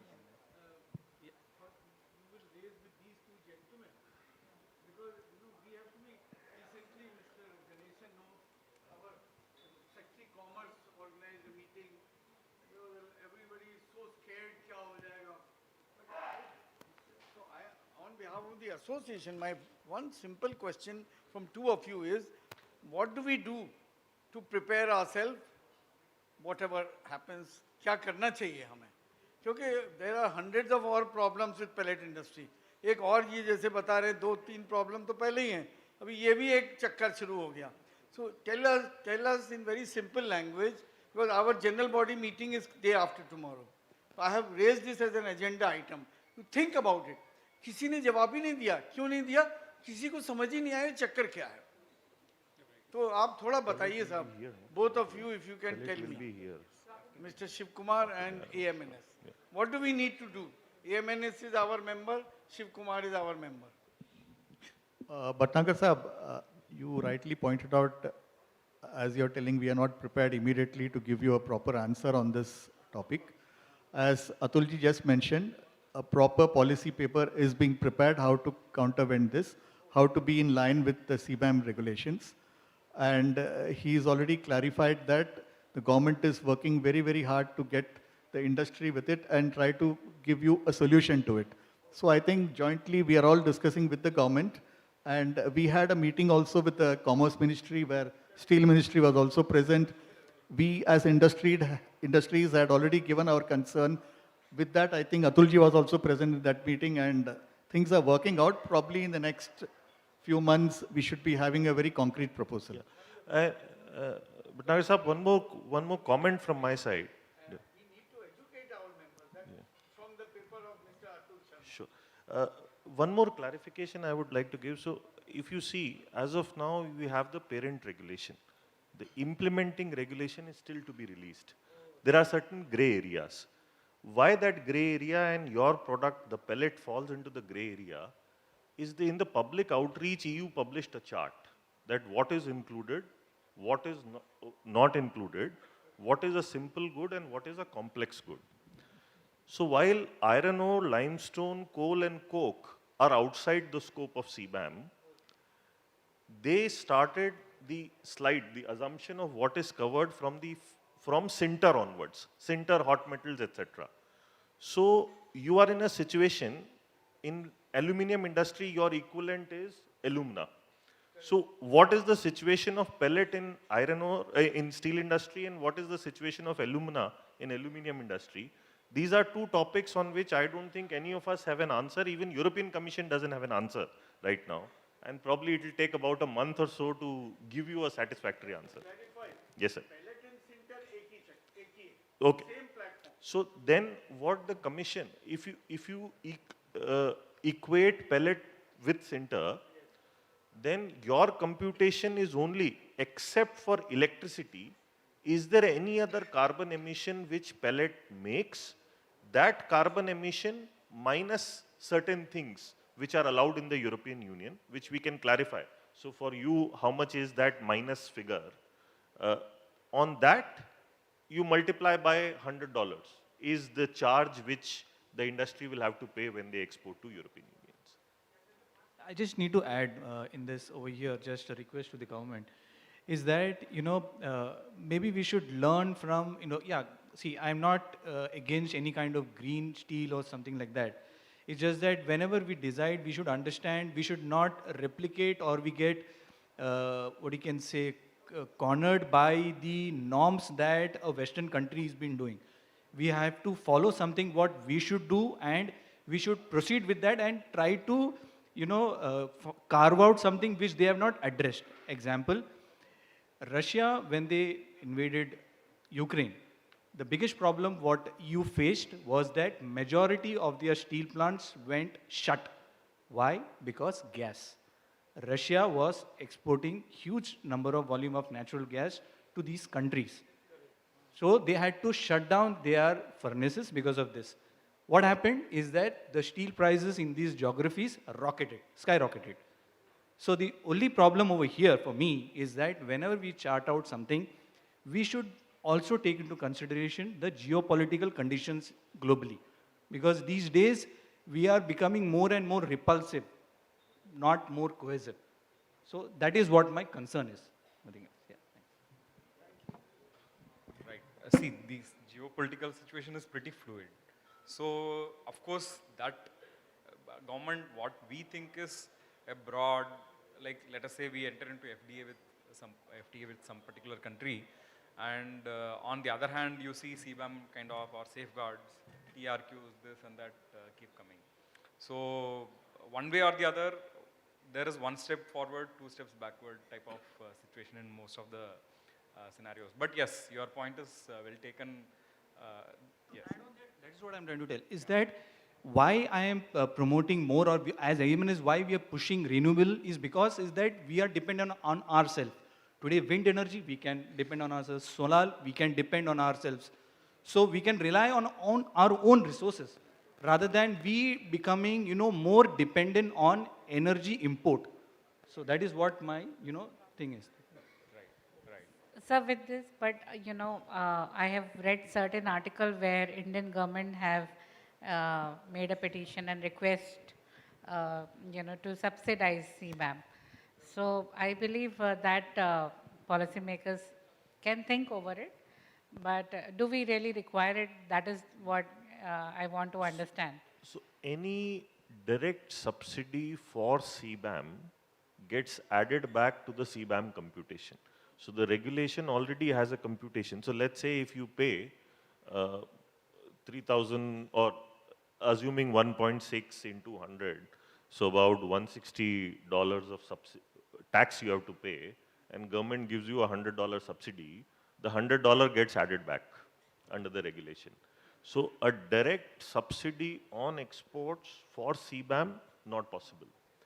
The only way it is possible, it's a horizontal contribution by the government, not linked to your actual CBAM contribution.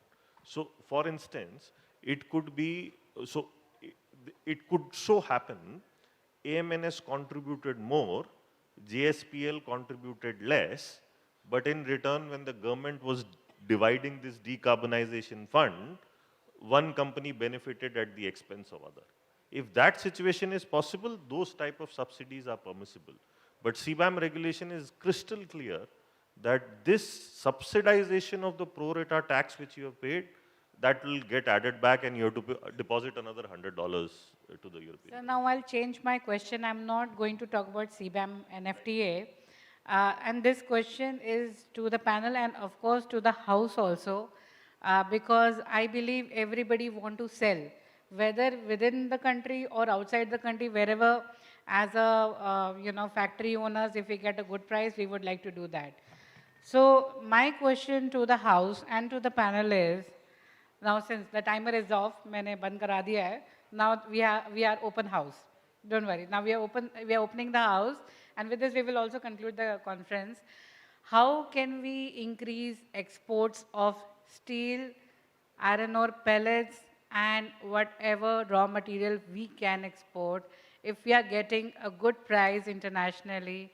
And should we take export in a negative way or positive way for any commodity? Before the industry takes it, maybe I also give you one hypothesis. As of now, it's a hypothesis. It's a thought. So these regulations, whether it's CBAM or non-tariff measures on steel, what they are doing is, for a particular sector, they are artificially raising the price in the market. So take example of EU. CBAM kicks in, fully kicks in, steel becomes expensive. Once steel becomes expensive, there is no CBAM on downstream, auto components, etc. So we come back to that old age scenario of an inverted duty structure, where, so should we really be concerned by these regulatory developments? Like in the sense, if we have our target of 300 million, should we be concerned with these hiccups? Because it may, so if somebody is willing to jump into the bottom, should we actually stop him?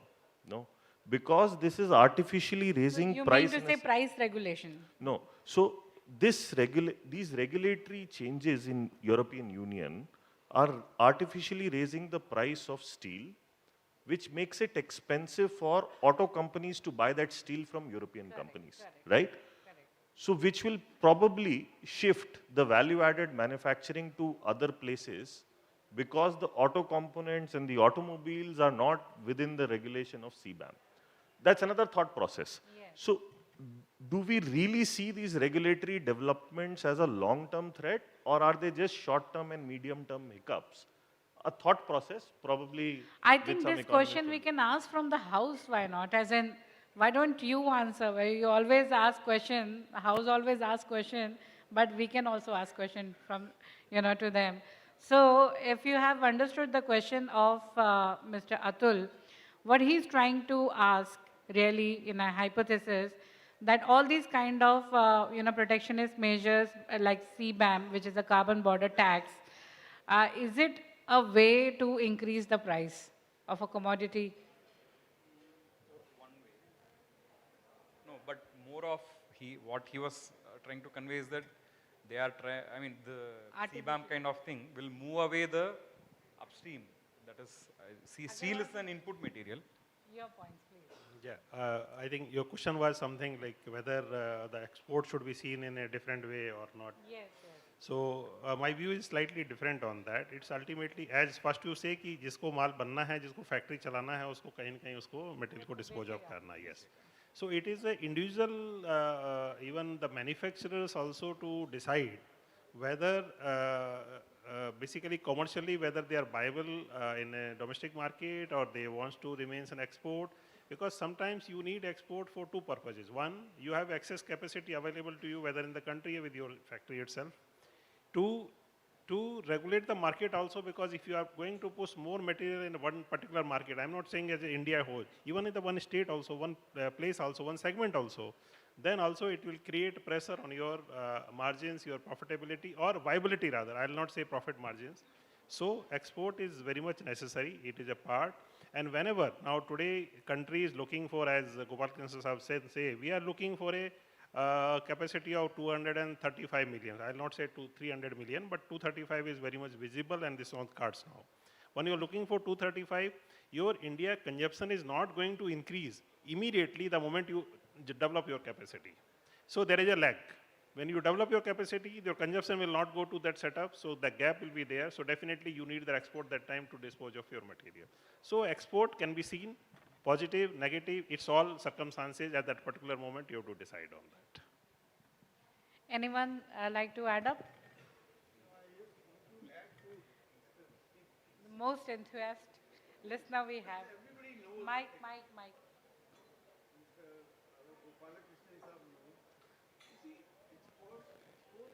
There is nothing negative about. I don't know how you say negative behavior.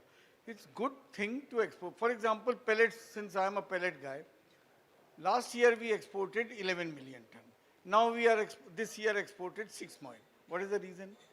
China price from $180, this gentlemen, both these people know, from 180 now it is 110. So we are really very concerned. Volatility of export market in pellet is very high. Number one. Number two, so what I was just thinking, it's another, जैसे Mr. Atul Sharma ने एक बात बताई ना, loud thinking.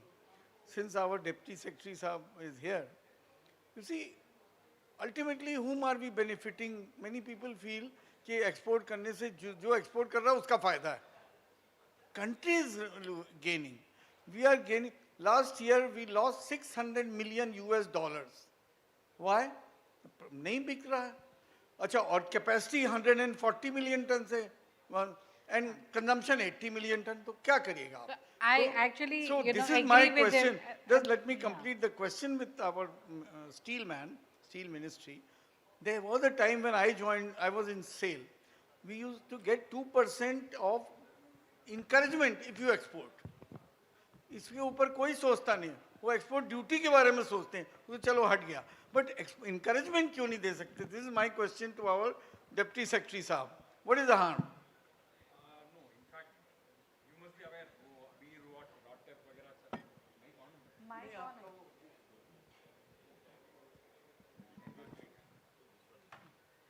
So I think उसका भी tired हो गया. Anyway, so thing is, encouragement per se, it is a, see, government, we consider this as a free market. I mean, why to encourage anything? Import, export, क्या encourage करना है? You are all a free market. You claim to be a free market. So why don't you be a free market? Why should we as government step in and try to come up with some incentive? Anyway, that apart, that is a general comment. But actually speaking, there is this ROTEP जो बाकी sectors के लिए लगाए हैं. ये steel में भी action करना पड़ेगा. That anyway we have we are trying. Let us we need to see how successful or के बारे में हम लोग बहुत बार लिखा चिट्ठी. yes. कोई जवाब नहीं आता. Yes. But ROTEP is a different thing. It is not necessarily incentive. It is just I mean you have paid some taxes, duties that you are getting back. It's as simple as that. So ROTEP is a completely different story. It's not necessarily incentive for export. So वो try कर रहे हैं, देखते हैं क्या. Sir, I think now we have to conclude the session, but before we conclude Just give me session, one. we will have words from everyone, final words. Yeah. You know, just to add on to what sir is telling and to Mr. Gopalakrishnan, is like this, that if we go back, way back 2015, you know, before 2015, most of the steel companies was bleeding. You know, that is when the MIP came on board. Today, we are also getting into a scenario where we are forcing, I am in fact forcing, I might be wrong, that China as an economy is not doing good. As Mr. Shukumar has told, is that they are not cutting down their production as well. Though they are committing, they have been committing for past decade, they will reduce, they will reduce. In 5 years, they will reduce, but they are never reduced. Today, their economy is not doing good. Real estate there is in doldrums. Still, they are producing. And now they have started dumping their entire material into the South Asian markets. And these South Asian markets historically has never supplied to other geographies. And they have also Japan, for that matter, or for that matter, Korea, is selling material at a price lower than India, which has never happened before. So this is something which is alarming for us. So, and why they are doing, and they are all now moving material into India. Japan is offering material into India. Korea is offering material into India. Why? Because India is a bright spot in the global market. So request for the government is that we need to protect our market as well. You know, otherwise, if these people again start dumping, we are foreseeing something different that is happening. We will not be able to export, nor we are stopping import. And then we are into a different cycle altogether, way back what happened in 2015. Hello. Yeah. Basically, when all the discussion was taking place, there were two thought processes that was coming to me. As rightly said by our colleague, that Japan, Korea, who are enjoying the FTA, today from India, there is no steel going into them. That is a very important chapter. Secondly, the ASEAN treaty which we have Vietnam, Philippines, and all those Asian countries. There also, whenever there is a possibility, we sell steel. Otherwise, majority of the time, it's China who dictates the market. And now, currently, the local industries have also expanded, and they are trying to get hold of a thing, and they are not allowing India to export there also. We can have, I think, from JSW, I don't think anyone is there. JSW used to export a lot of coils to Vietnam. Now Vietnam is exporting to India. So the tide is slowly reversing now. So we have to request the government to slowly revisit on the FTAs with the ASEAN countries, as well as it will be Japan, Korea, and all those things. You know, I have my own personal experience with Korea. You know, we were trying to get the Korean certifications. It took not less than 8 months to get a nod from Korea, and then after 1 year, I got the certificate. By the time I got the certificate, the industry has changed a lot. We are not able to do anything. One more important thing in Korea is not a single Korean, we try to take shipbuilding certificate, but not a single Korean shipbuilding industry want to buy from us in spite of the thing, because they are afraid POSCO or Hyundai will be backlisting them. So they are not buying from us. So all these important steps are there which India has to learn. So this is a very important thing. Second thing I wanted to think, Japan. You know, Japan has been showing a lot of way forward to us we are not following. Take what is that, fast rail corridor which is from Mumbai to Ahmedabad. Japan has financed the entire thing, and they have taken into consideration the steel, rails, everything will come from Japan to India. And they have financed it. So India has to think in that direction to export, you know. Government will have to support. We have to go to the third world countries. Today, India is no more a third world country. We'll go to Africa as China is doing. We'll go to South America, and then we'll put up projects. Government of India will finance it, and all our industries will participate, and we'll thrive. That's my thought process.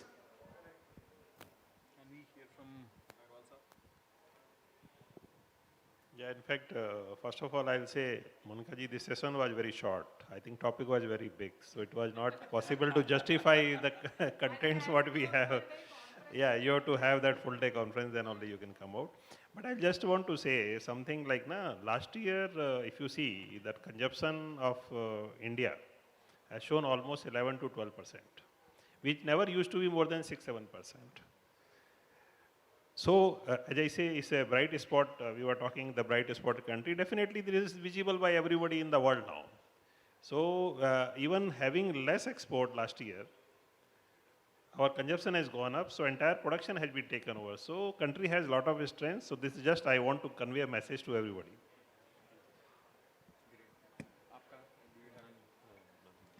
Yeah. Thank you, panelists, for all your comments. I understand the worry about the imports coming from all these ASEAN countries, primarily from China, rerouted. Of course, we do know all that, but I would, of course, this is not for the time, because anyway, we are running short of time, Monica ji told. Acha. Acha. Anyway, so point is, what should be the red line that we have never understood? Because from the data of the last 5 years or so, we have been seeing our consumption, money import as a ratio of consumption, we have been seeing it's about steady 4 to 5%. Last year it has increased slightly, yes, it has increased almost 30% over the previous year. But as Agarwal Saab told, the consumption also has correspondingly increased substantially. Even this year we have been seeing that the consumption in the last 2 months has increased 8% over the previous year. Year on year, I mean, up to, only for 2 months I'm speaking of. So considering this, do we really have a cause for alarm? That is something that we keep wondering. Actually, of course, the protectionism, just as the other countries do, we can also take knee-jerk reactions, but whether it will lead to anything successful or fruitful for the downstream industries which use steel as input material. That is something that we always think, obviously. As Steel Ministry, of course, we may have different views, and we hear from the industry companies firsthand. But when we go to Finance Ministry, obviously they have a different perspective. PMO or the Finance Ministry, they have a very different perspective. So we need to take into account that before we actually, because when we push for some proposals, we should succeed. No point failing at any point of time. So, I mean, why we should push? That is the way we think, one. Second, as Agarwal Saab told earlier, he told focus on domestic consumption. So when we speak of increasing domestic consumption, we are speaking about, as she observed, 80 to 90% is being consumed domestically only. So why don't we focus on increasing the domestic consumption rather than worrying how the exports will grow or reduce? But yes, I completely agree with the panel when they said exports are absolutely necessary to balance out their own business. That's absolutely necessary, that is undeniable. But why should we worry about extraneous factors? Why shouldn't the steel companies take efforts to increase domestic consumption? That would be my poser to the companies. So with this, I would like to conclude my remarks. Thank you so much. Thank you.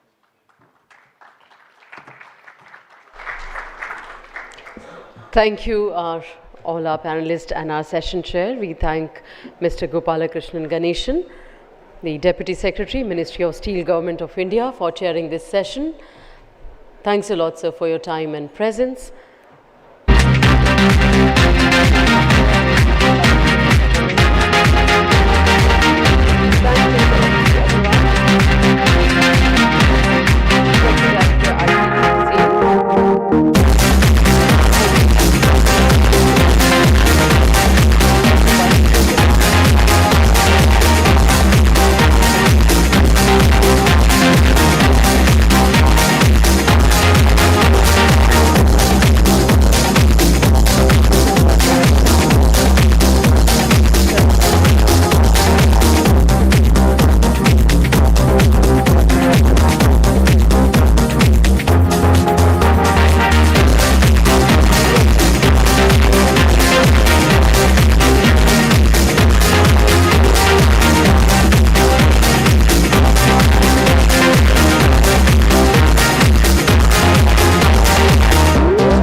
And I request now Ms. Monica Bachchan to propose vote of thanks, please.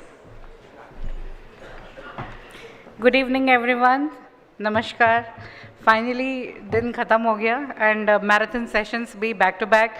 So we started talking from, from steel scrap to mining to logistics, and then finally we started having a discussion absolutely on steel, primary steel, secondary steel, steel service centers, downstream, and then we also spoke about the exports, government schemes inviting the investments, and also enhancing the steel consumption in India. With this, we end the conference today. And before ending this, I would like to thank our sponsors, जिनकी वजह से ये conference successful हुआ.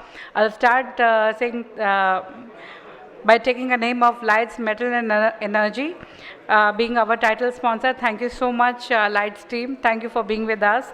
I would like to thank the NMDC, who came again as a prominent sponsor, as a powered by position. Thank you, NMDC Limited. I'd like to thank Sri Jagannath Steel Power Limited as a silver sponsor. I'd like to thank Shanghai Milestone Technology coming as a delegate back sponsors. I'd like to thank MCX Metal and Energy for being our partner exchange, and do visit to MCX to check the REBA future contracts which they are launching. I would like to thank our sponsors, bronze sponsors, which includes New Mega Steel, Liberty Shipping, and Arja Steel. So Liberty Shipping reminds me that they have an app. Do visit to Play Store and download an app. It's called Easy Do Chat. So through Easy Do Chat, you will experience a lot of features through which you can, reduce your time on a lot of office-related, departmental-related operations. I would like to thank our co-sponsors, TVQ Coke, Triveni Steel and T-Mill Group, our exhibitors starting from Tata Steel Industrial Consulting, Pragya, Blue Sky, Dev Energy, again Liberty Shipping, Iron and Steel Review Magazine and Nirmal Techzim. I hope you all have visited to the stalls. If you have not, then right now please make a visit. The stalls are on your left. So these are wonderful companies providing wonderful services, products and services. I would like to thank our knowledge partners, NIST and IIM Delhi chapter, and our support associations starting from IFA, World Coal Association, Pellet Manufacturer Association of India, CORSMA, All India Association of Coal Executive, MRAI, Mining Engineers Association, ISTA, Goa Mineral Ore Exporters Association, Federation of Freight Forwarders Association in India, EPC India, ASPA, Laghu Udyog Bharati and Indian Steel Association. Audience, I would like to thank you all also for taking out time. आप लोग इतनी दूर दूर से आए हैं Metalogic Annual Conference attend करने के लिए, and last year हमने सारे Pan India programs करे थे. This year again you will experience our Pan India program. Next we have a plan to go to Coimbatore on 5th of September. वहाँ पे हम लोग exhibition plan out कर रहे हैं, and please participate there. The venue is again La Meridian, Coimbatore on 5th September. There will be an exhibition cum conference at the hotel. And I would like to thank our team, starting from our designing, which includes Amarjeet Anand. Please come ahead, and then Shiv Shankar Mani Tripathi. I'd like to thank our content team, Rajat Kaushik, Manu Cholia. Manu is not with us right now, but I hope she is hearing. I'd like to thank our sales team, starting from Yasmin Khan Akhtar, Kanwal Meet, and Rahul. And my accounts Hashma ji. Please come ahead. And we have a very small team. I like to introduce you to all my team members. Come, इधर आओ, center में. So ये जो इतना बड़ा हमने conference किया है, ये सिर्फ 8 लोगों ने मिलके किया है. So this is my team and a team of youngsters.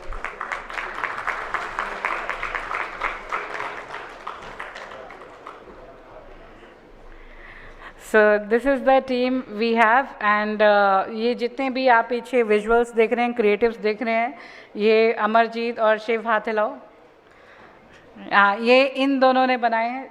all the animations, what you are seeing. So by saying that, I like to introduce that we have a studio production house where we create such kind of videos. We also make advertisements and corporate videos. So if you have anything, do reach out to Amarjit and Shiv for the video creations. Then the marketing team, Yasmin, Kanwal and Rahul, wave your hands. So these are the people who were after your life to, who really made it happen that you are till now sitting here. Then I have Rajat. Manu is not with me. Rajat, yeah.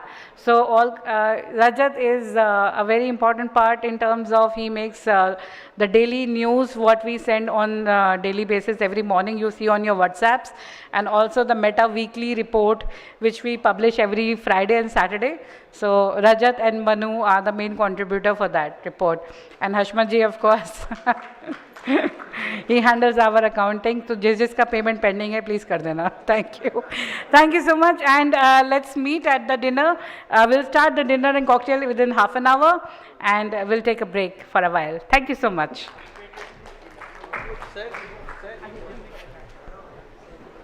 Let's have a group photograph, please. Everyone, can you please come on the stage, whoever is present in the hall.